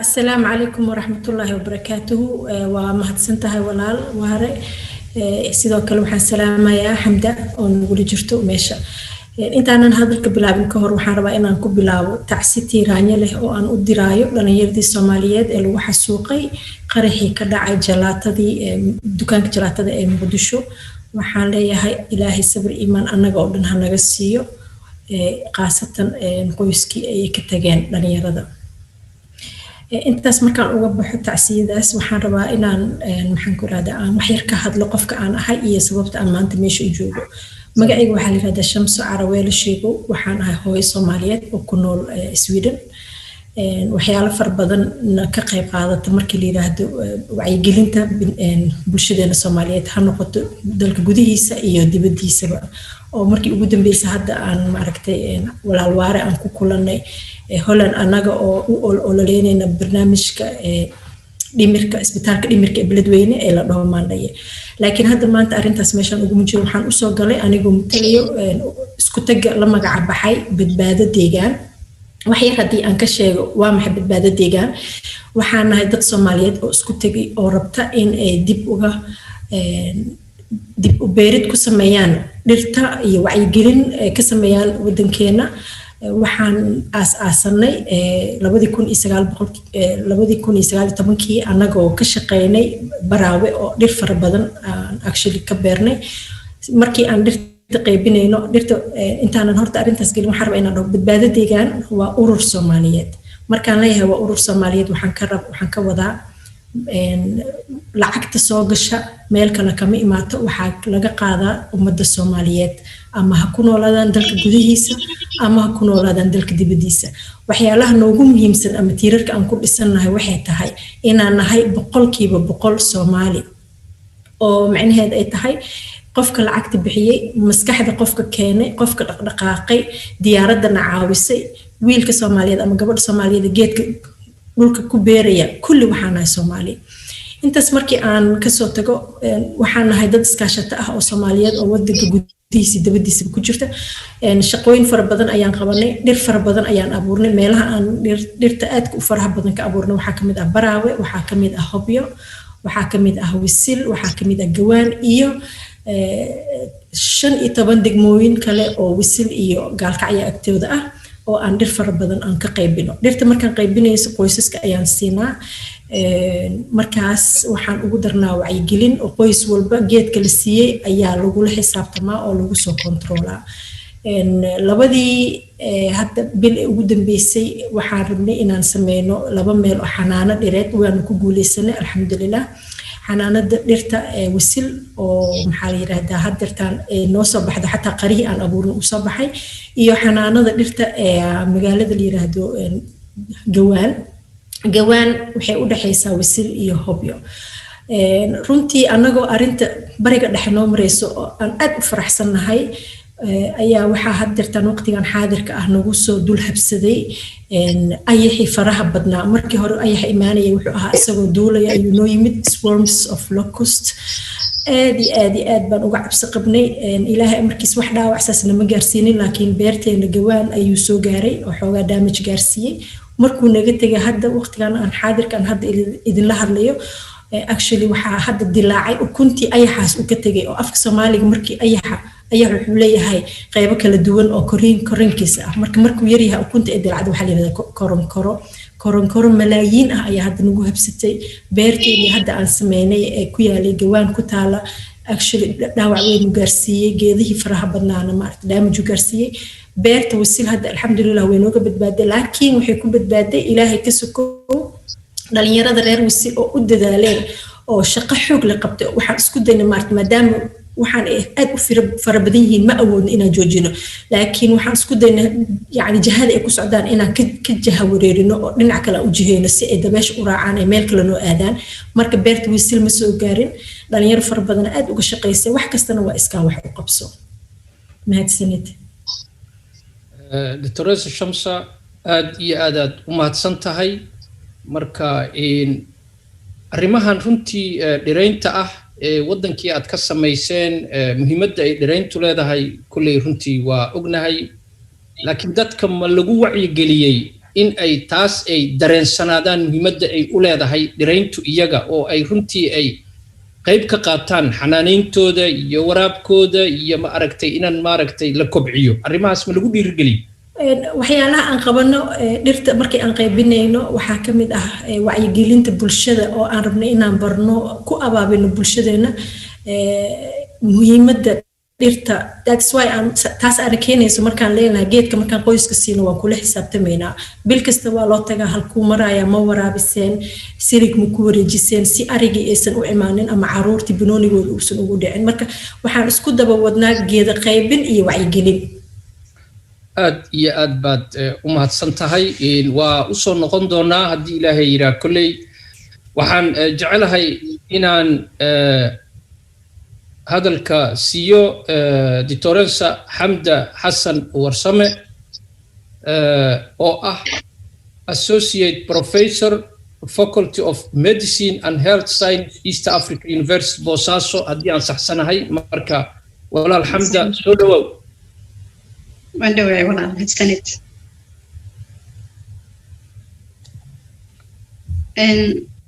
موضوع deegaanka ayaa laga hadlayaa موضوع deegaankuna waxa weeye runtii موضوع xasaasi ah موضوعaas oo de wadanka dhibaatooyinkii gaalay iyo dawlad la'aantii ay keeneen in uu noqdo meel aad iyo aad u dayacan oo muxuu ahaye uu dhaawac culus gaadho noqotay oo ayna waxba badbaadin obviously waxaan dhihi karnaa sector dhinacaas isaga ah wadanka waxba may badbaadin marka la eego muxuu ahaye dhirtii oo la guray oo gunta laga jaray muxuu ahaye marka la yiraahdo muxuu taas oo dhibaato weyn wadanka u keentay oo muxuu ahaye keentay inuu dhulkii banaan isu bedelo dhul badan oo ahaa kaymo uu banaan noqdo banaankii markuu dhulkii noqdana dabaylo ayuu wadanku leeyahay oo ay dabayshii keento inay muxuu ahaye ciidda inteedii kore oo nafaqadii iyo wixii oo dhan ay muxuu ahaye qaado halkaasna uu ka yimaado muxuu ahaye nabaad guur iyo marka dalagga lagu beeranayo inay ciiddii macnaha waxa weeyaan macdan badani ay ka tagtay banaankaas oo isaga qudhiisi ku lug leh muxuu ahaye in uu ka qayb qaato waxyaabaha wadanka ku soo noqda ee abaaraha iyo roob yarida oo kale iyo biyo yaraanta muxuu ahaye iyo daadadkii oo kale hadda boosaasan jooga isbuucii hore wuxuu nagu dhacay roob muxuu ahaye roobab dabaylo wato oo muxuu duufaan uu ku habsanayay dhinacan muxuu magaalooyinkan xeebaha ee bariga kaas oo muxuu ahaye lalahaad waxa weeyaan meel walba si weyn buu ugu dhici doonaa laakiin xaggii tuulooyinkii bariga oo kale dhibaato weyn buu geystay oo kalluumaysatadii iyo dadkii deegaanka deganaa dad badan ayaa wax ku yeeloobay oo muxuu ahaye ku dhintay iyo guryahoodii iyo waxyaaba ku noqdeen boosaasana dhibaatada gaadhay ma sahlanayn oo last week oo dhan be office maba aadin anigu gurigan iska joogay oo shaqadii maba aadin oo waxa weeyaan wuxuu noo keenay daadad daran oo culus baa nooga yimid daadada kaasoo keenay inay muxuu ahaye suuqii galaan oo kale oo suuqyadii dadkii muxuu ahaa stooradii waaweynaa ee wax ku kaydsanayeen cuntadii iyo wixii oo dhan uu galo muxuu ahaa suuqii la furayay xataa dharkii iyo wixii oo dhan uu isku walaaqo oo de waxa weeye ay dhulqadii gasho oo ay kalarkii waxyaabo badan ka bedesho marka dhibaatooyin waaweyn oo noocaas oo kale ayaa jira magaaladan oo kale marka roobku si joogta umada oo sanadkii waxa laga yaabaa inuu 5 sano ama 4 sano mar da'o laakiin marka iyada ah uu da'o ayaa waxay imaanaysaa in muxuu ahaa uu dhaawac badani yimaado sida hadda oo kale wax diyaar garow ah oo loo hayana ma laha inta badan adduunka meelaha ay daadadka ka dhacdaan sida Suudaan oo aynu arkaynay bilo ka hor muxuu ahaa masiibadii ku habsatay iyagana daadadkii iyo webiyadii wixii isu soo raacay tii inaga inagu dhacda sanadkii hore oo kale inagu dhacday muxuu ahaye beledweyn iyo aageeda ka dhacaysay webiga uu fatahayay ee dhulka muxuu ahaay dhibaateeyey marka ay inoo timaado waa dadka loo gurmadaa oo loo carararaa oo waxay cunaan iyo waxay xidhaan la siiyaa laakiin inta ay muxuu ahaayey dhibaatadii waxa way maqan tahay mana raahna tolowtii way soo noqon doontaa maxaan u sameynaa arrinta iyada beddelkeeda Soomaalidana xagga deegaanka waxaad moodaa dhaqankeedii hore in uu muxuu ahaayey ay ku fiicnaayeen waxay oran jireen muxuu ahaayey walba muxuu ahaayey walba geedka guntiisa lagama gooyo oo kale ama waxaan soo kala ayay oran jireen obviously inaan waxaan malaynayaa aan maqlay waxay ka soo kala ah marka iminka laakiin waxaad moodaa qolyahan iminka jooga ee anaga noocayaga iyo waxa naga ronron inay wadanka baabi'iyaan ay kaliya burburkiisa muxuu ahaayey ka shaqeynayaan dhibaatooyinka dhacay muxuu ahaayey deegaanka ku dhacay marka daadadka laga yimaado waxa weeyaan muxuu ahaa arrin in dhulkana nabad guuriyo oo la baneeyo oo dhir badan la gooyo wax loo yaqaan deforestation uu dhaco deforestationkaas oo 30 sano u dambeysay wadankii markii muxuu kaabayaal dhaqaale iyo dawlad shaqeysa iyo waxyaabo badan oo soconayay la waayo qof waliba meel uu noloshii ka doontay dadka reer miyiga oo kala xoolay lahaayeen xoolahooda iska isticmaalaan marka dadkii magaalada deganaa ee ku taagta darnaa ee aan xoolo haysan qaarkood waxay ka tusay inay ka ganacsadaan dhirta oo kale ama tuulooyinka oo kale iyo dadkii deganaa inay dhirtii ay gubaan muxuu ahaa dhuxushana dee markii ay la samaysanayo geedaha dhintay oo kale ayaa ku fiican muxuu ahaa dhacay in muxuu ahaa laga samaysto laakiin iminka geednaba lama deynayo kuwii cusbaa waxa ku mid walba wixii wada lawada qabsiiyay marka waxaan baa laga samaynayaa tons and ships of muxuu ahaa charcoal ayaa halka ka yimaaday wadamadan Middle East-gana aad muddo khaliijka carabtuna inay inoogu badan leeyihiin oo cadowtinimo gooni ah ay ka wadaan oo ay muxuu ahaa iibsadaan oo ay daldalaan arigaba si fiican inoogama iibsadaan iyo geela iyo waxaa jecelahay inay naga gataan laakiin waxaan moodaa inay iyaga qudhoodu ay ka tahay muxuu ahaayey encourage garaynayaan destructionka iyo muxuu ahaayey wadanka dhibaatada lagu hayo marka arrimahaas oo dhan waxay noqdeen waxyaabo muxuu ahaayey naxdintooda leh marbana marka kasii dambaysa kasii daraya awal hore waxay ahayd business iminkana waxaabay noqotayba source of income ay ka shaqaystaan nimanka terroristayaasha ah muxuu ahaayey ay lacag ka sameeyaan oo cid joojinaysana ayna lahayn inkastoo ay dawladdu iminka ay isku dayo wado haddana meelaha dhuxusha aad looga dhoofiyo waxa weeyaan maamul goboleedyo marka maamul goboleedyaduna iyaga ayaa mas-uuliyadda haya sida muxuu ahaayey koonfur galbeed iyo Jubaland oo kale Jubalandna marka waxaan jeclaan lahayn haddii uu na maqlayo madaxweynaha Jubaland haddii ayna maqlayaan mas'uuliyiinta Jubaland muxuu ahaa inay waxaas arrinta iyada wax ka qabtaan oo iska daa muxuu ahaayey qolihii muxuu ahaa wadanka kharbada iyo maleeshiyaadka ahaa kaliya xataa Kenya oo dee meel aan maalin oo aan miskeedin oo meel uga imaneen ay iyada qudheedu muxuu ahaayey wadankii sii gudayso ay muxuu ahaayey dhuxusha dadka ka sameeyay ay kamid tahay arrintaas oo iyadana naxdin iyo walaac kale muujinaysa marka waxaan jeclaan lahaa haddii ay maqlayaan ama cid garanaysa ay jirto waxa weeye dadka inagala socdo live-ka iyo muxuu ahaayey YouTube-ka inay muxuu ahaa bal arrinta iyada ka waantoobaan oo geedahan inaga ayaa isticmaalayna sideedaba geeduhu bini aadanka uma baahna laakiin inaga ayaa geedaha u baahan inaga ayaa harsana inaga ayaa guryo ka dhigana inaga ayaa cunna waxa weeyaan xoolaha aynu haysano ayaa cuna saas ayaynu ku cunaa si toos ah ayaynu cunaa si kastaba waxa weeyaan inaga iyo geedku ma kala maarmayno wayna dhalay geedka waxaan dhihi karnaa waxay noogu jiraa sida booska waalidka oo kale maadaama aad cunaysid oo aad harsanaysid oo aad seexanaysid oo xataa cadowga ka galaysid oo bari ka maalin haddii la isku laayo wadankan meelaha lagu gaban karo uu ka mid yahay hadda meel lagu gabadaba ma mid imaanaysaba diyaaradiina si toosaba wadankay u arki kartaa adduunka dee dagaalada casriga ah muxuu si toosana waxa weeyaan waa la isula wada joogaa marka waxaan jeclaan lahaa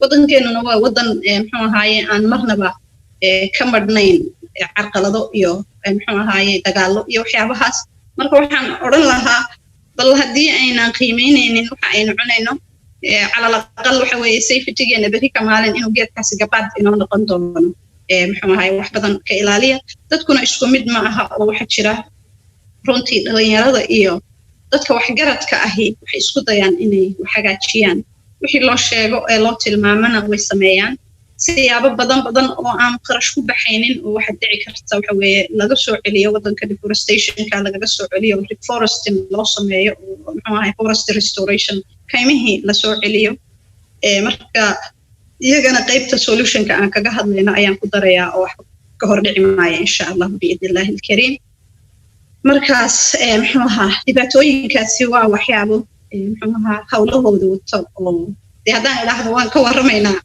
waxay qaadan kartaa maalmo badan absolutely Dictoressa Hamda walaal aad iyo aad u mahadsan tahay runtii fariinta aad gudbisay oo ku saabsan xanaaneynta dhirta iyo muhiimadda ay leedahay in runtii maamulada localka ah ama dawladaha federaalka ah inay iyaga laftoodu roolkooda mas'uuliyadeed ay qaataan oo dadka ay ku wacyigeliyaan ama xataa xeerar iyo nidaamyo ay ka soo saaraan oo deegaanka iyo dhirta protection loogu samaynayo inaan la jarin iyo ciddii xataa ku xadgudubto wixii ay mutaysan lahayd runtii fariintaasna aad gudbisana aad iyo aad ay muhiim u tahay waxaan jecelnahay inay macnaha ay gaari doonto kulley insha allahu maaragtay dadkaas iyagana ay qaybtooda ka qaadan doonaan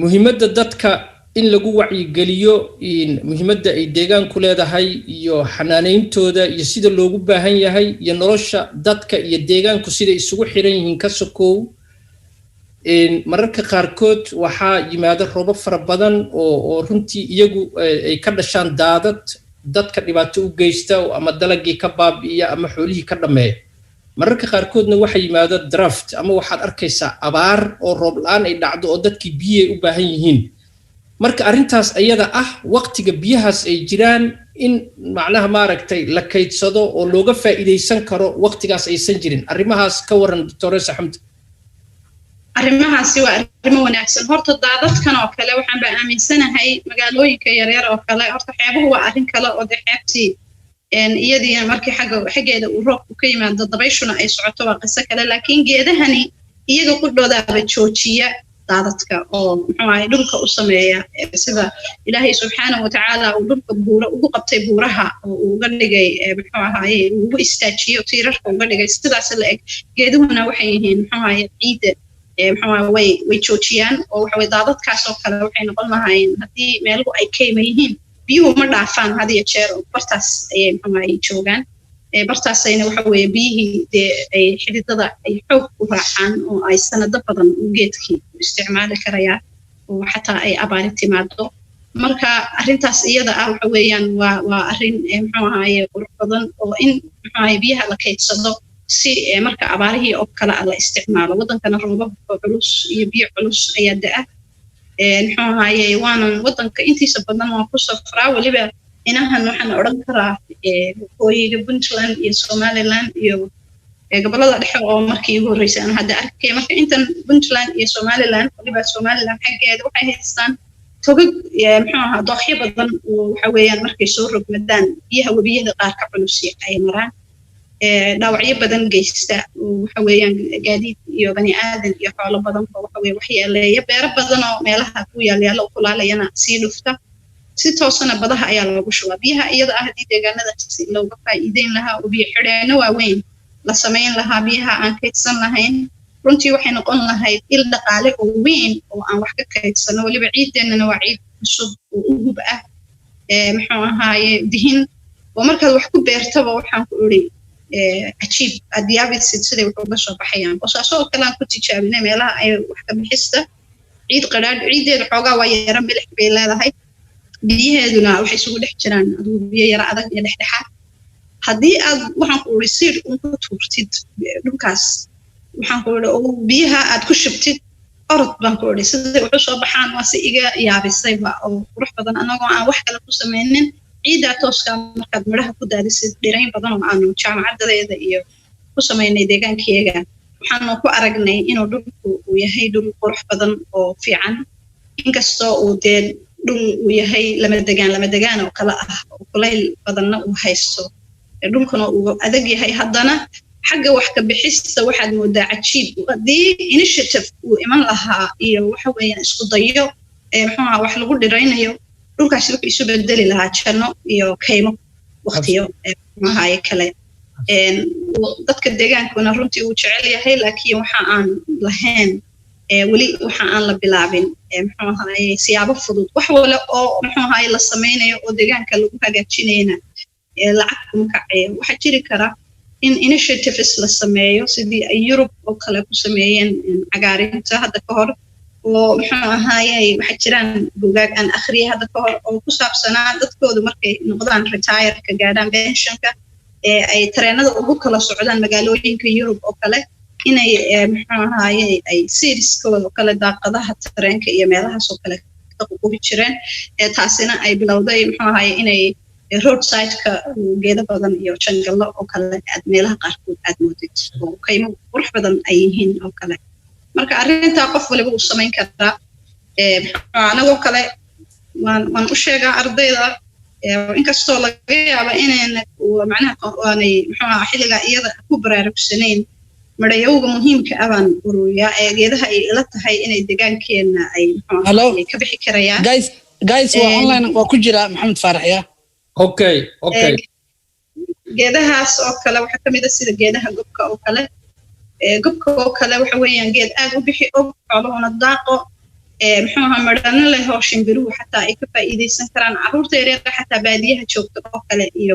ay cuni karaan oo nafaqo ay ka dhigan karayaan oo sonkor iyo vitamins iyo nutrients badan haysta marka saas oo eegtid oo kale haddii roadsideska dadku markay safrayaan ama markay lugahooda ku socdaan oo kale ay qubaan midhahaas intay ururiyaan intoon cadceedda ku qallajiyo waan cunaa ama ciyaalka yaryar ee xaafadaha iyo meelahan joogo oo kale ayaan siiyaa markay cunaan baan soo qaataa dambas baan mariyaa qorraxdaan u dhigaa si ayna iiga wasaqoobin oo ayna iiga madoobaanin oo kale marka caagada saan oo kale ah ayaan muxuu ku shubaa ama baco deedna waxaan sameeyaa mararka aan safrayo inaan oo aan wadooyinka ku qabo wax lacagna igama baxdo oo waxa weeyaan wax jaban maadaama aan dhulkuna weyn yahay oo aan la gaari karin muxuu inta la gaari karana hala sameeyo sida loo gaari karo inta aan la gaari karin waxaan sameyn karnaa inaan midhahaas banaanka ku qubno ilaahay baa dhirta soo saaro inoo sheegay muxuu markuu dhulku dilaaco waxa weey isaga roobka keena deedna midhaha ka soo saara inaga maaha ku wax soo saara marka inagu inaan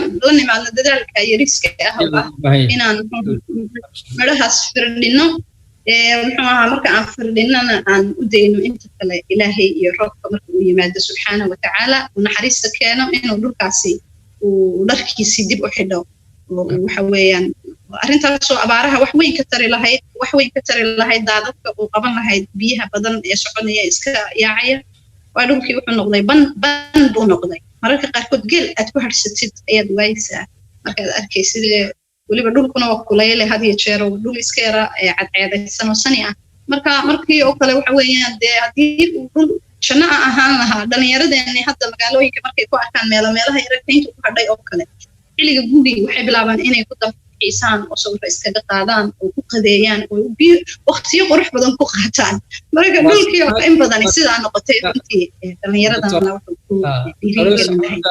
aad u mahadsan tahay waa isku soo noqonaynaa aad u ballaaran waxaan jecelahay intii aanan isku soo noqon ka hor inaan hadalka siiyo Maxamed Faarax co-founder and Amin Ambulance kana soo shaqeeyay xafiiska isduwidda arrimaha bini'aadanimada United Nationska marka Maxamed soo dhawaaw haddii moodka ayaad ku jirtaa marka haddii aad iska saarto soo dhawaaw Maxamed waa maqashaa Soomaaliya waa ku maqalnaa si fiican السلام عليكم دمانتين وايد السلام يا مركورة وحيران بل إسكا تعريفيه أنا مقعيق محمد فارح وحنكمل على أساسياشا قاعدين في قرمة كدق دقايا من أمبلاس سومالي كهول قلا قارهان مقدشو sidoo kalena waxaan ka mid ahay dadkii ka soo howlgalay xafiiska isku duwidda gargaarka bini'aadanimada ee Soomaaliya oo loo yaqaan United Nations Office for Coordination of Humanitarian Affairs inta badanna arrimahan la xiriira hadda daadadka floodingka iyo si guudba gargaarka bini'aadanimada Soomaaliya ama abaara waxay rabaahada isku dubarida kulli waan maqlaayay labada qof oo iga horeysay marka waxaan isleeyahay dhibaatada inteeda badan iyaga taabtay kaliya waxaan rabay inaan ka hadlo bal halka muxuu yahay Soomaaliya sidee uga gudbi kartaa xilligan lagu jiro oo xilli adag ah oo dowladnimada Soomaaliya aysan wali sal adag ku fadhin marka waxaan rabay inaan ku bilaabo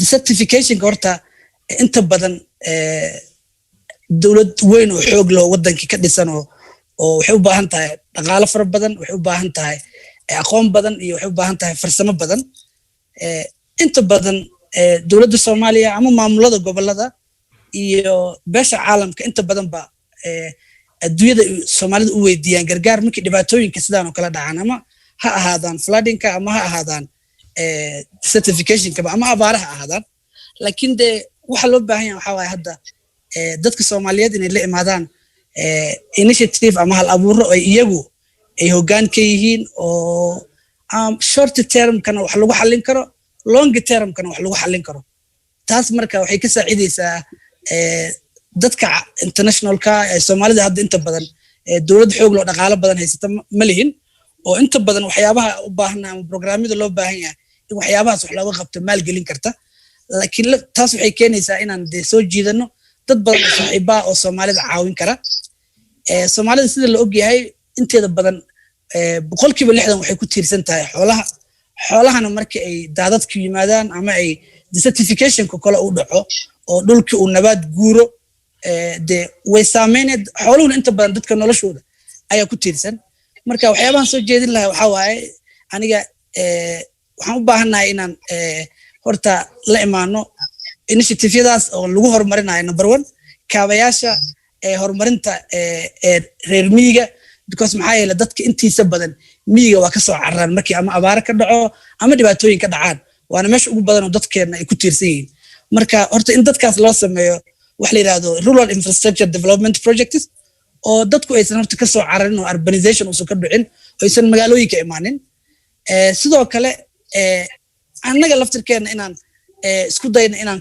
kobcino ama abuurno ama yaboorno dhaqaale iyo khibrad iyo material inta aan isu geyn karno oo waxyaabahaas wax looga qabanayo waxyaabaha long term strategy waxaa kamid ah geedaha la abuuraa kamid ah waxaa kamid ah in overgrazingka la joojiyo waxaa kamid ah in deforestationka laga hortago waxaa kamid ah in la hormariyo water catchmentska ama ina improve gareyna haday jiraan si xilliga rainy seasonka oo roobabku badan ay da'aanaysan biyahaas nooga qasaarin oo biyahaas looga faa'iideysto sidoo kale si gaar ah markii aad fiiriso floodingka ama daadadka Soomaaliya hadda malihin wax la yiraahdo flooding forecasting ama early warning system oo dadka u sheega ama wargeliya in xilliga daadadka la gaaray ama inay daadad ay dhici karaan taas marka waxaan u baahanahay horta inaan dawladeena hadda dhisan wasaaradda humanitarianka ka shaqeysan leenahay oo mandate-koodu yahay in ayadu waxaas ay hoggaan ama leadership-ka ayadu qaadato marka waxaan u baahanahay horta inaan dhisno environment agents haddii la dhisi karo oo responsible ka ah flood risk management-ga oo responsible ka ah webiyada oo responsible ka ah mararka qaar shuruucda iyo siyaasadaha ama policyada loo baahan yahay in waxaa lagu hago ayadu dejisa ama heer dowlad goboleed ha ahaato ama ha ahaato heer national ah mararka qaarna dadka siisa macluumaadka ama informationka ku saabsan biyaha webiyadeena sidoo kale wadanka 30 sano dagaal ku jiray mararka qaar waxaa laga yaabaa ayaga laftirkooda u baahan shaqo badan oo short term in laga qabto oo ah in carrada laga bixiyo in la dayactiro kanaaladii waaweynaayo oo xilligii dowladda aan lahayn la sameeyey ama kuwa yaryaraa mararka qaar maaragtay in meelaha biyuhu ay ka baxaan laga dhiso meelo biyo qabato ah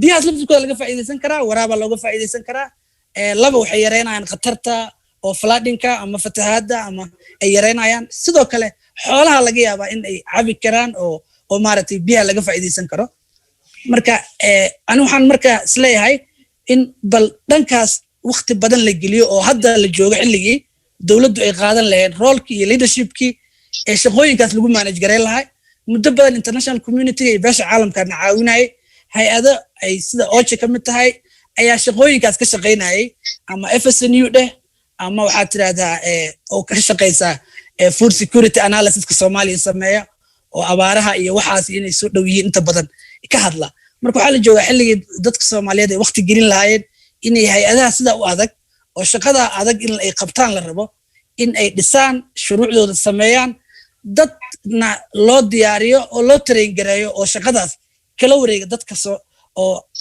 internationalka oo Soomaalida hadda xilligan oo lagu jira caawinaya waxyaabaha ugu muhiimsan oo hay'adahaas hadii la dhisay ay qabanayaan waa inay draft gareeyaan ama diyaariyaan shuruucdii siyaasadii waxa lagu hirgelin lahaa iyadoo aan markasta laga maarmin supportka international community-ga in la sameeyo wax la yiraahdo strategic advocacy hadday jiraan initiative local ah oo dadka Soomaaliyeed mararka qaar ay dhibaatooyinkooda ku xallin karaan inay miiska keenaan dadka muhiimka ah oo sida civil society-ga ama diasporada ama maamulada gobolada iyo dawladuhuna inay role muhiim ah oo ay ka qaataan arintaas waa maasantiin maxamed aad iyo aad u mahadsantahay runtii arrimo fara badan oo aad iyo aad muhiim ah ayaad xustay runtii dawladda Soomaalida iyo institutionska Soomaaliya ka jira waa wada ognahay runtii wali inay maaragtay yihiin bilow oo waxyaabo fara badan runtii expectationku aad u san u badnaan karin marka ma isleedahay dadka Soomaalida ah ama shacabka Soomaalida ah in waliba gaar ahaan dadka aqoonta u leh arrimahan environmentiga in ay maaragtay ama deegaanka inay iyagu maaragtay ay runtii si gaar ah isku xilqaamaan oo arrinta dhinacaas xoogga la saaro ma isleedahay maxamed waa maasan tahay walaal si fiican in maqashaan aan filayaa maxaa rabaa inii sheego inuu joogo Dr. Badil la socda Dr. Badil wuu joogaa ma ku jira waaya okay waa maasan tahay Ditorense Sucaad okay waa maasan tahay maxamed waa maasantaa walaal hadda si fiican ii maqasho dabcan sababta aan inta badan hadda aan uga hadlaayay waxyaabahaas waxaa waaye Soomaalidu xilli waxaan ku soo jirnay dagaalo iyo duruufuhu aysan nooma saamaxayninba inaan address gareeno dhibaatooyinkan hadda annagana haysta laakiin hadda waxaa la joogaa xilli dawladnimaduna ay soo kabanayso institutionadii iyo hay'adihii waxaa ka shaqeey lahayna ay wax ka bilaaban yihiin marka aniga laba waxba waan xoojinayaa midda koobaad in hay'adahaas la xoojiyo oo laba siba loo xoojiyo dhaqaale loo xoojiyo resource loo xoojiyo resource-ga dadka kamid ah qalabka kamid ah in isla markaana dadkii Soomaaliyeed oo aqoonta waxaan u lahaay hadday haddaba jiraan ama ay dibadaha joogaan ama ay meelo kale iyo hay'ado kale ka shaqeynayaan in la baadi goobo oo hay'adahaas marka la dhisayo iyagu ay u noqdaan saldhig waa ku talinaya haddii la heli karo qorshayaal iyo fogaan arag ah oo hadda in laga fakiro in dhalinyarada Soomaaliyeed scholarshipka iyo waxbarashada iyo hadda dunida loogu diraayo ama in la dhiirigeliyo inay fildiyadan bartaan oo environmentiga waxa ku saabsan walaal maxamed thank you very much aad u mahadsan tahay annagoo waqtigeena runtii beeqaaminayna waxaan jecelahay inaan hadalka siiyo Dr. Bedel Xasan waa cilmi baare ka tirsan jaamacadda Helsinki kuliyadda beeraha iyo dhirta Dr. Bedel soo dhawow Dr. Bedel Xasan waan dhawahay assalaamu calaykum waraxmatullaahi wabarakaatuh may maqlaysaan ها واكم مقلنا دكتور بدل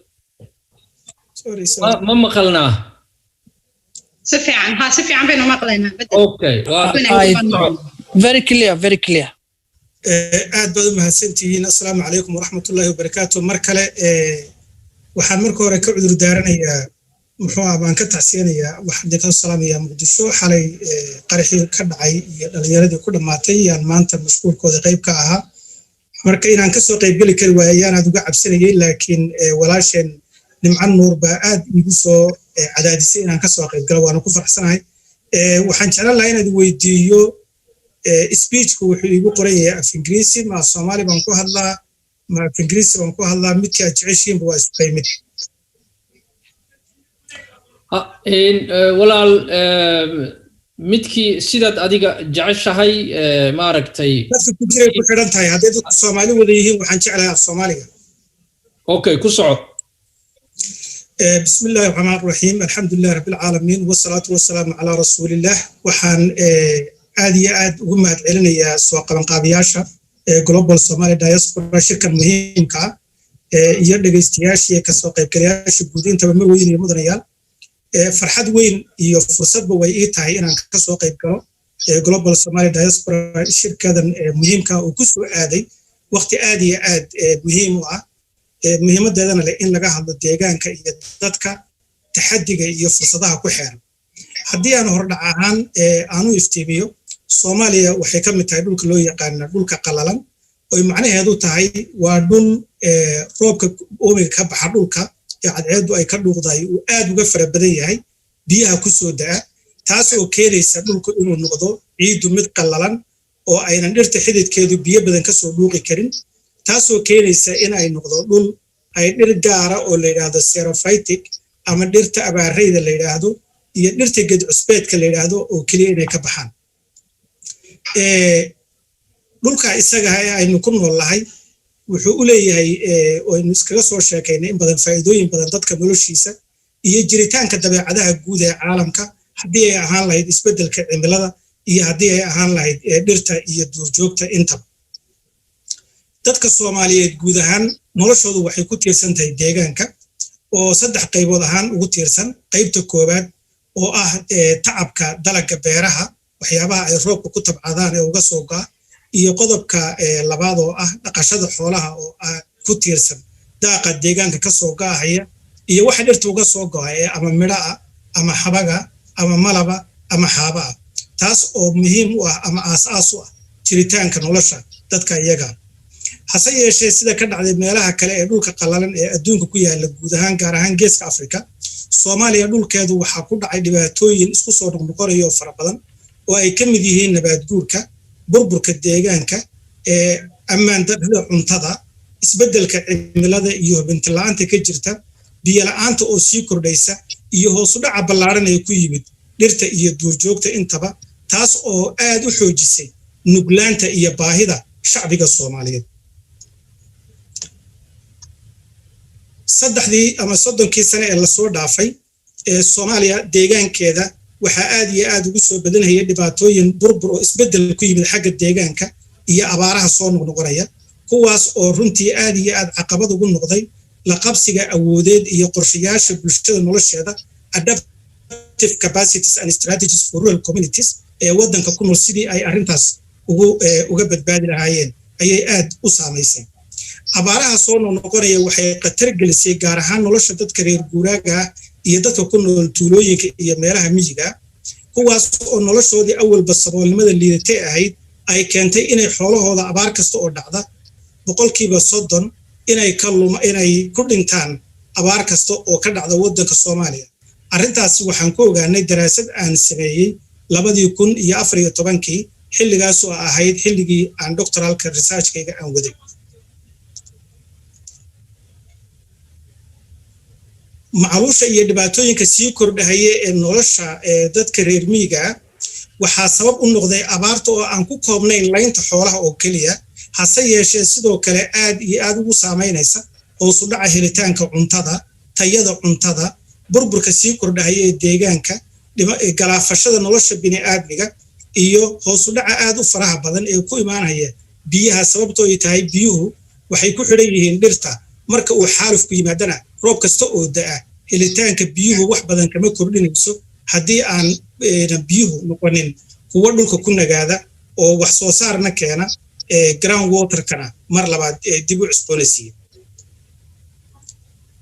arrintaasi waxay si gaara u sii saamaysay mar labaad bulshada xoolo dhaqatada ee Soomaaliyeed sidaa darteed dhibaatooyinka iyo hoos u dhaca ku yimid geyiga Soomaaliyeed wuxuu aad iyo aad u khatar geliyay oo uu weli khatarta ku sii wadaa jaridda dhirta nabaad guurka dhulka iyo hoos u dhaca ku imaanaya noolaha kala duwan ee dhulkeena ku nool kaas oo u saameynaya dhaqaale ahaan dabeecad ahaan iyo bulsho ahaan intaba saddexda waxyaabood ee ugu muhiimsan ee keena burburka iyo xaalufinta dhulka waa abaarta daaqa xoolaha ee zaa'idka iyo jaridda dhirta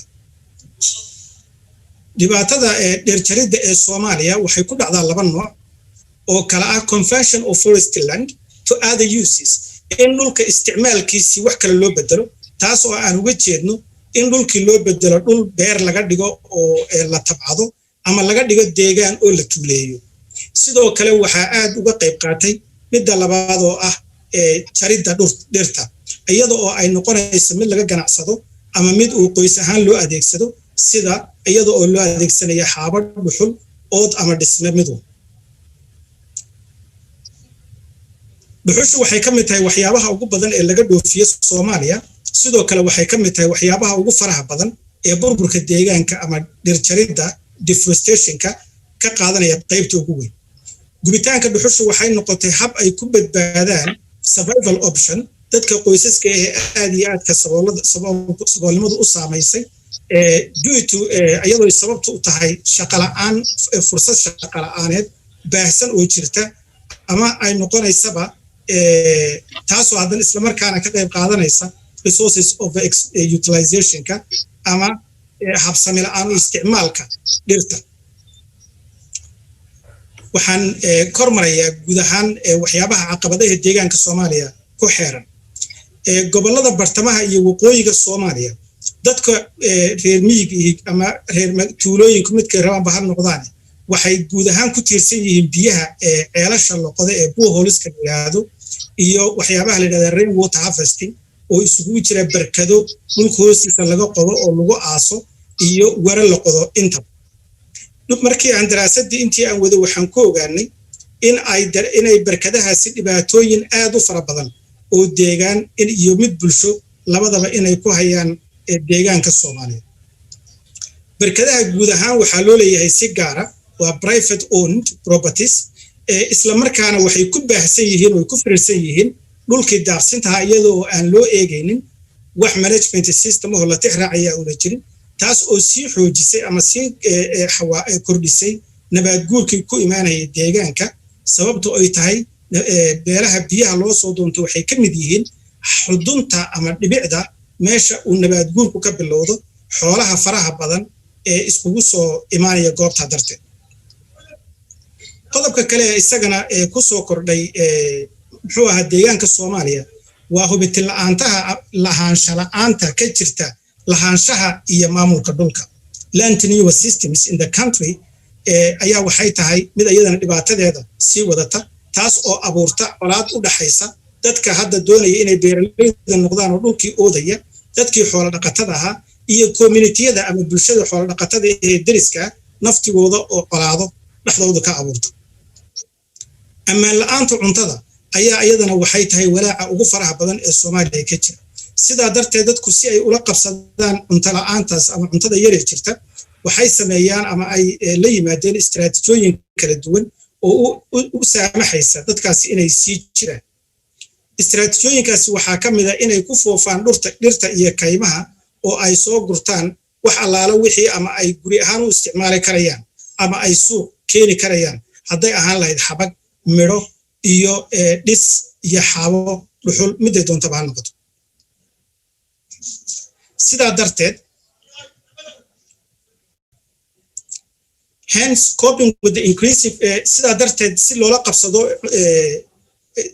hubinti la'aanta ama ammaan darrada cuntada ee sii kordhaysa iyo nolosha dadka reer miyiga ah Soomaaliya waxay u baahan tahay in la helo taageero qaran iyo mid caalami intaba taas oo u saamaxaysa in hore loo mariyo the sustainable utilization and the management of the natural resources of Somalia waxyaalaha la sameeyo waxaa ka mid ah in la arbiyo ama la tabco dhirta duurjoogta ah iyo noocyada kala duwan trees and shrubs especially those used as food gaar ahaan kuwa loo isticmaalo cunto ahaanta ama loo isticmaalo income generation ka dakhli inay soo saaraan iyaga oo loo adeegsanayo wax la yiraahdo agroforestry system taasoo aan aaminsanahay in ay aad gacan weyn uga geysan lahayd sidii loo sameyn lahaa loo xoojin lahaa building livelihood resilience and improving food security in dadka adkaysigiisana ay xoojiso isla markaana ay door weyn ka qaadan lahayd arrintaas sugidda ammaanka cuntada therefore sustainable sidaa darteed habsami u adeegsiga iyo maaraynta dhulka Soomaaliyeed as well iyo sidoo kale in khayraadka looga faa'iideysto si habsami ah waxay tahay baahiyaha ugu faraha badan ee xilligan ka jira Jamhuuriyadda Soomaaliya the concept of sustainable forest management aragtidan ay sustainable forest management wuxuu xiriir la leeyahay aragtida kale oranaysa horumarka waara taas oo heshay taageero caalami oo fara badan laguna liibaanay sidaa darteedna loo arkay inay muhiim tahay in dhirtana sidaas oo kale loo isticmaalo. Sustainable forest management is a dynamic and holistic management system waa hab baaxad weyn oo saamaxaysa ujeedkiisuna yahay in sare loogu qaado kobaca dhaqaalaha, daryeelka bulshada iyo ecological valueska ay dhirtu u leedahay bulshadeena. hase ahaatee in dhirta iyo deegaanka iyo daaqa intaaba in la maareeyo waxay u baahan tahay siyaasad qaran, qorshayaal dejisan iyo kala horumarin mudnaaneed, yani in priorities la siiyo that form the framework for sustainable forest development, sustainable development of forest resources and forest lands that foster different facilities of forest ecosystem in the face of climate change. iyada oo laga dabaaqtamayo isbeddelka cimilada adduunka si loo xoojiyo siyaabo kala duwan oo nacfisiga dhirteena iyo daaqeena waxay u baahan tahay siyaasad qaran oo arrinta iyada hagta. annagoo eegayna dhibaatooyinka aan soo taxnay ayaa dalladda la yidhaahdo Finnish Somalia Network ayaa waxay fulisay 6 mashruuc iyada oo kaashanaysa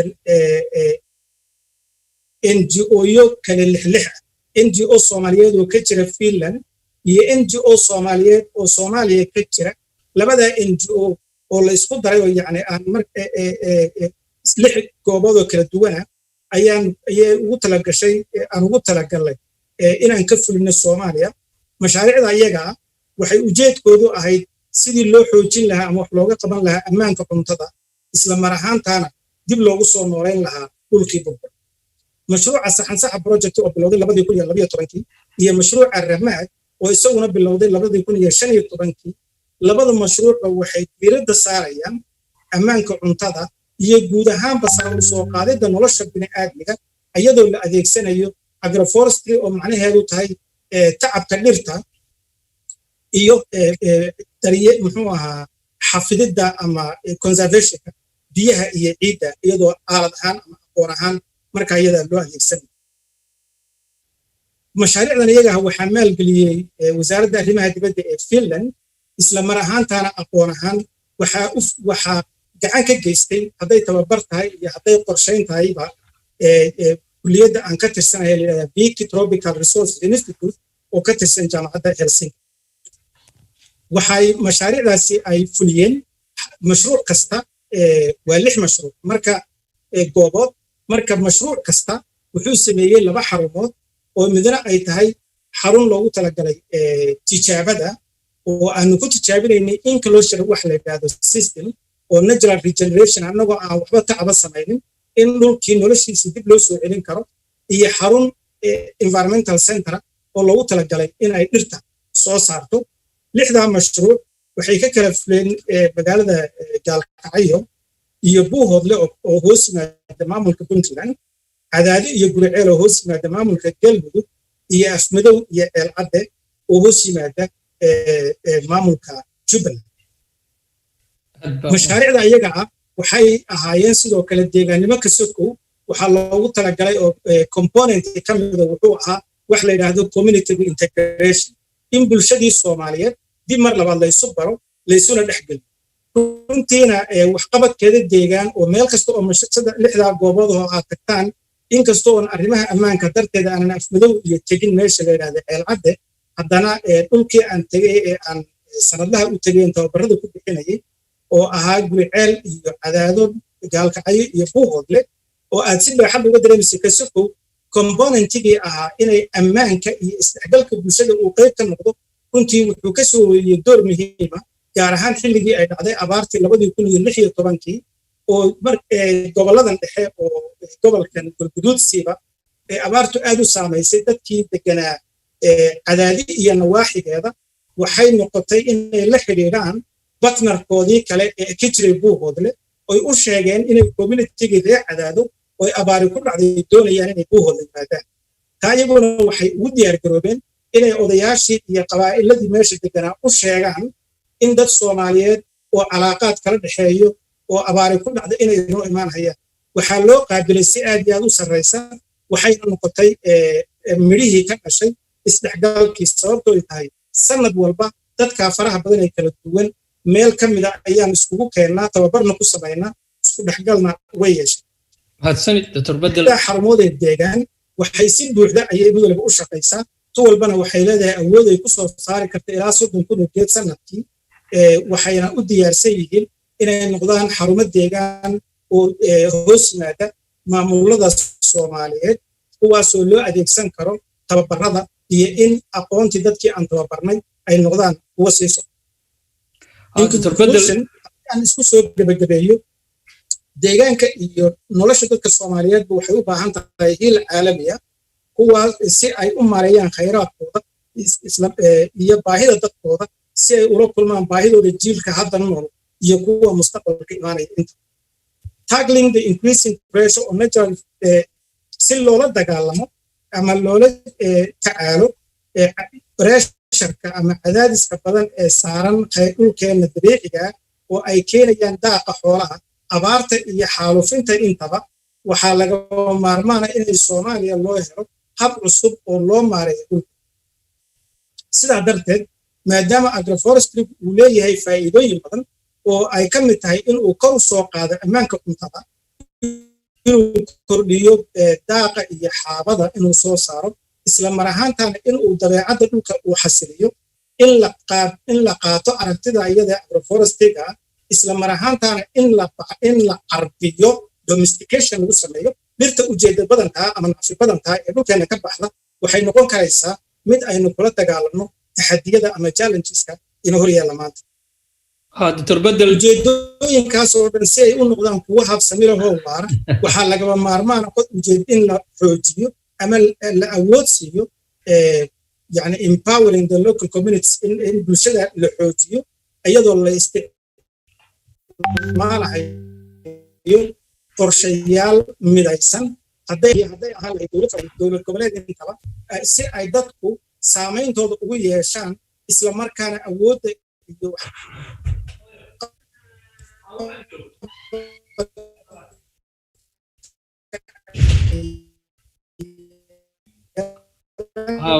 kusoo bandhigaan Dr. Bedel may maqashaa Dr. Bedel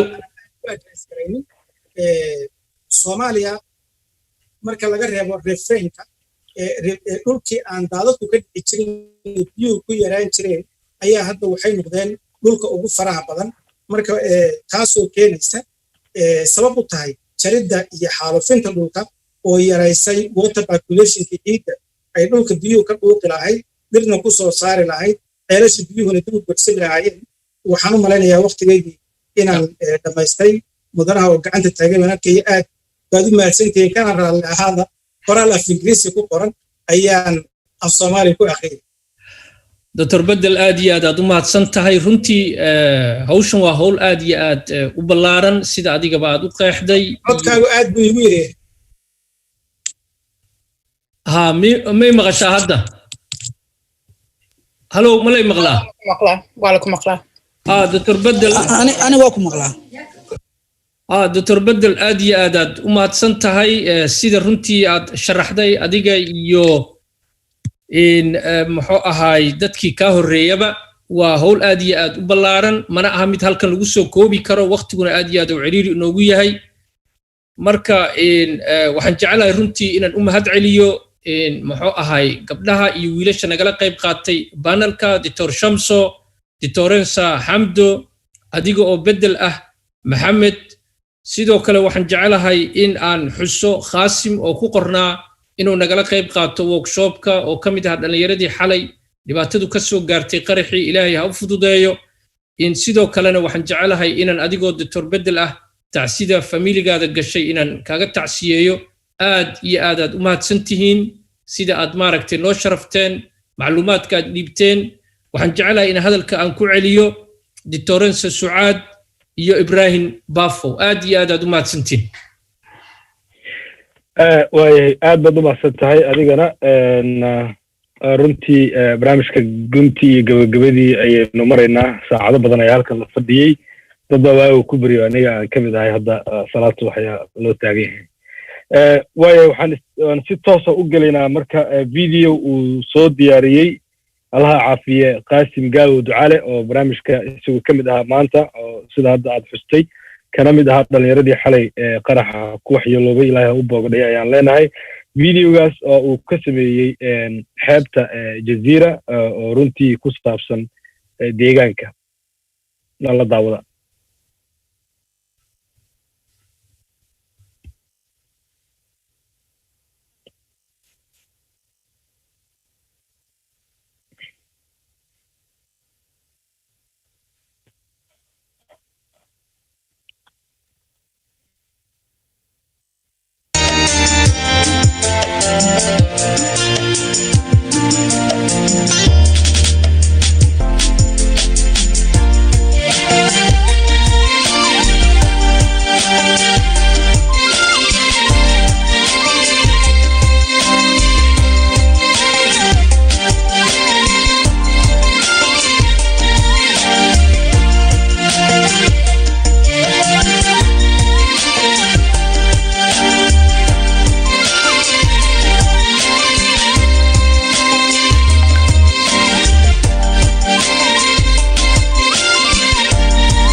ilaah waa mahadle loo suura geliyey dadaal dheer kadib maanta inaan mar kale dib u soo booqanno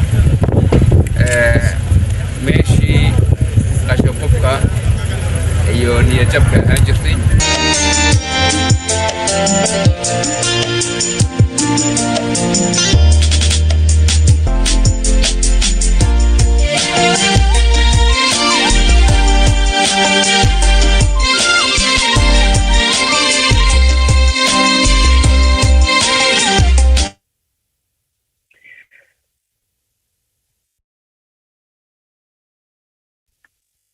waayahay videogaas koobnaa oo ku saabsanaa deegaanka iyo siduu u rafaadsan yahay runtii waa ku mahadsan yahay walaalkeen qaasim gaawo ducaale oo isku soo dabariday allahna ha caafiyo marka qaybtii ugu dambeysay barnaamijkaynu ku jirnaa barnaamijkana maadaama maalintii labaad beri iyana inoo soo socota qorshooyin kale waxaan siin doonaa barnaamijka inuu noo gabagabeeyo sida lagu wargeliyey cali waare dr yuusuf waa ka maqan yahay labadooda inay waxay ahayd ay gabagabeeyaan laakiin cali waare ayaa barnaamijka noo gabagabeyn doona jawaahirna waa ay maqlaysaa intuusan cali galin jawaahir intaan barnaamijka la gabagabeyn haye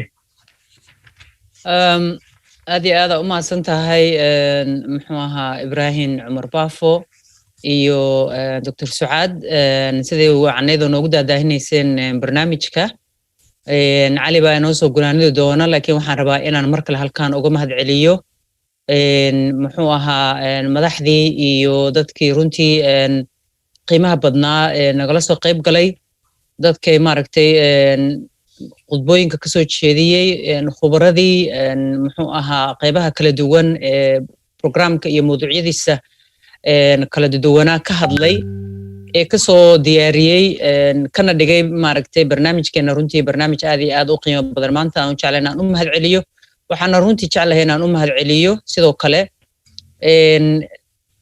dadkeena muxuu ahaa golaha qurbajoogta Soomaaliyeed xubnahooda ama ha ahaadaan kuwa ku jira maaragtay golaha maamulka ama ha ahaadaan gudiga iska wax u qabso ku shaqeynaya ee dhalinyaradeena runtii oo maarkino behind the scenes shaqo aad iyo aad u xoog badan ka haya qoliyaha technical teamka iyagana oo ay ku jiraan maaragtay Yunus Emre iyagana maarkino teamkooda aad iyo aad baan idinkaga mahadcelinaynaa maandeeq oo iyadana ah maarkin oo runtii udubdhexaadka isku haya maarkin barnaamijka oo dhan kulligiin waan idinkaga mahadcelinayaa marka waxaan usoo maarkin idinku beritaan wada kulmi doonaa laakiin waxaan rabaa inaan idinku wareejiyo maaragtay cali oo inoo soo gunaani doono barnaamijka mahadsanid baaf cali kusoo dhawow marka barnaamijka adaa inoo soo gunaanidi doona mahadsanid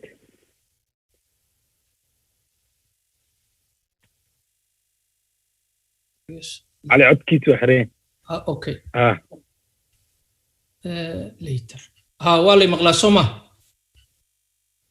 هلو في عن علي ولا ابراهيم ادي اداد ما تسنتاي horta runtii maanta waxay ahayd maalin weyn oo runtii maaragtay aad iyo aad qiimo u leh noqon doontana maalmaha lagu xusiisto global Somali Diaspora marka aniga waxaan xoojinayaa runtii hadalkii gudoomiye Jawaahir oo ahayd in aan maaragtay si weyn oo mugle ugu mahad celino madaxdii sharafta lahayd ee ugu horeeyay ra'iisul wasaare Roble iyo madaxdii kale ee ka dambeysay runtii haddii aan mid sheego wax laga yaabaa in magacyadooda ka wada tago laakiin waxaan ka xusa prime ministerka iyo madaxdii kale ee sharafta lahayd ee runtii nagala soo qayb gashay kulankan maanta halkan ka dhacay iyo sidoo kale dadkii aqoon-yahanada ahaa ee runtii ka qayb qaatay workshopyadii meesha ka dhacay ee waqtigooda na siiyey dhalinyaradii runtii muxuu ahay waqtiga badan u soo jeeday inay arrintan hirgasho iyo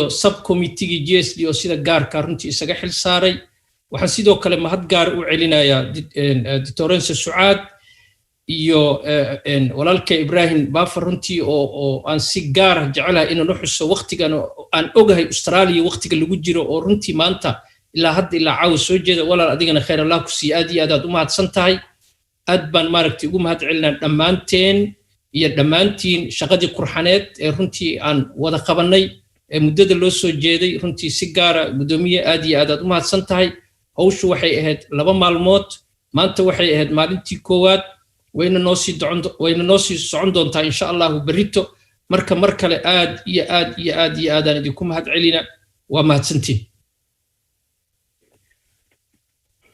waayahay barnaamijkana intaas ayaan kusoo gabagabeynay haddii Allah awoodda la idmo maalinta beriya ayaan mar kale dib u kulmi doonaa ka faa'iideysanayna waqtiga Jawaahir سعاد واي بحاول بشير علي حسين برنامجك او نو هيسيا تاسع له كجرا خدك ليست قدام بشير وسو دوينيا بشير علي حسين نوروي ayaan ku ogaa sidaan u maleynayaa haduu wali meeshii jooga bashir soo dhawow barnaamijkada noo gunaanidi doona waxaan u maleynayaa markaad noo gunaanidayso hadda hurda abeeysinaan aan toosi doona hadda aman xogaha kale aan sii soo jeedaa haye bashir soo dhawow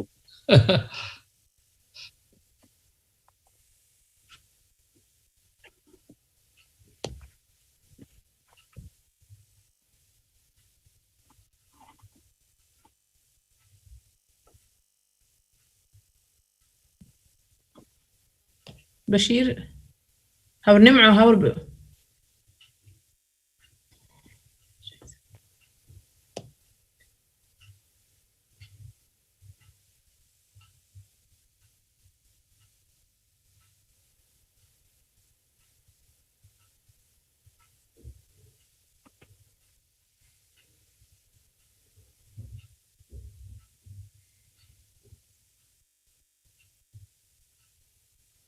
haddii bashiir qadka waxaan u malaynayaa inuu ka cuslaaday marka waa fariin waa u diray insha Allah waa iska xiranaynaa haddii uusan ku jirin walaalkeen noo soo gabagabeeyo dadkiina madaxdiyo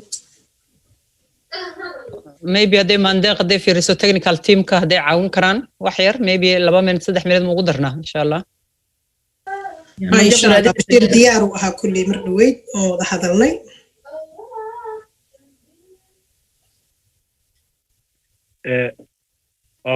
hubiya bala inuu ku jiro gacanta inuu noo soo gabagabeeyo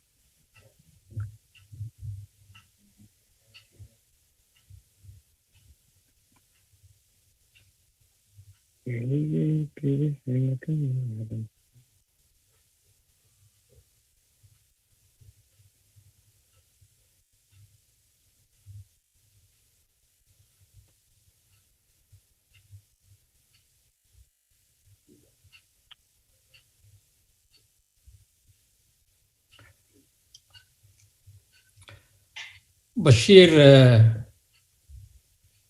waxaan ka sugaynaa heestii aadka loogu bagay. waa badiyeen heesaha. Somali.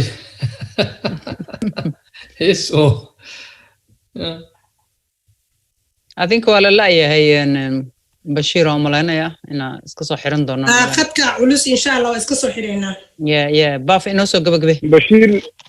Bashir beri ayuu nagala qayb qaadan doonaa haddii la yiraahdo haddii qadku hadda uu naga xumaaday halkaasaan ka salaameynaa waana ku mahadsan yahay inuu ma garanaysaa uu dadaalay laakiin de cilad farsamo waxaan ku jirno waa iska zoom weeye internetka mar walba ka halaabi kara marka guud ahaan marka waan u mahad celinaynaa mar kale aniga iyo Sucaad barnaamijka Vienna iyo Melbourne idinka kala xiriirinaynay Jawahir iyo teamka iyo dhammaan intii ka qayb gashay sidoo Cali uu xusay waxaan idin leenahay aad baad u mahadsantihiin ilaahay hadduu awoodda leh idmana maalinta beri ah ayaan kulmi doonaa anaga beri waaba ku jirnaa horta actually laakiin de beridin idinka idin dhiman tahay marka halkaas isku arki doonaa insha Allah khayr aan isku ognahay barnaamijkana waa inoo xiran yahay mahadsanidin inoo xiran yahay mahadsan Thank you very much.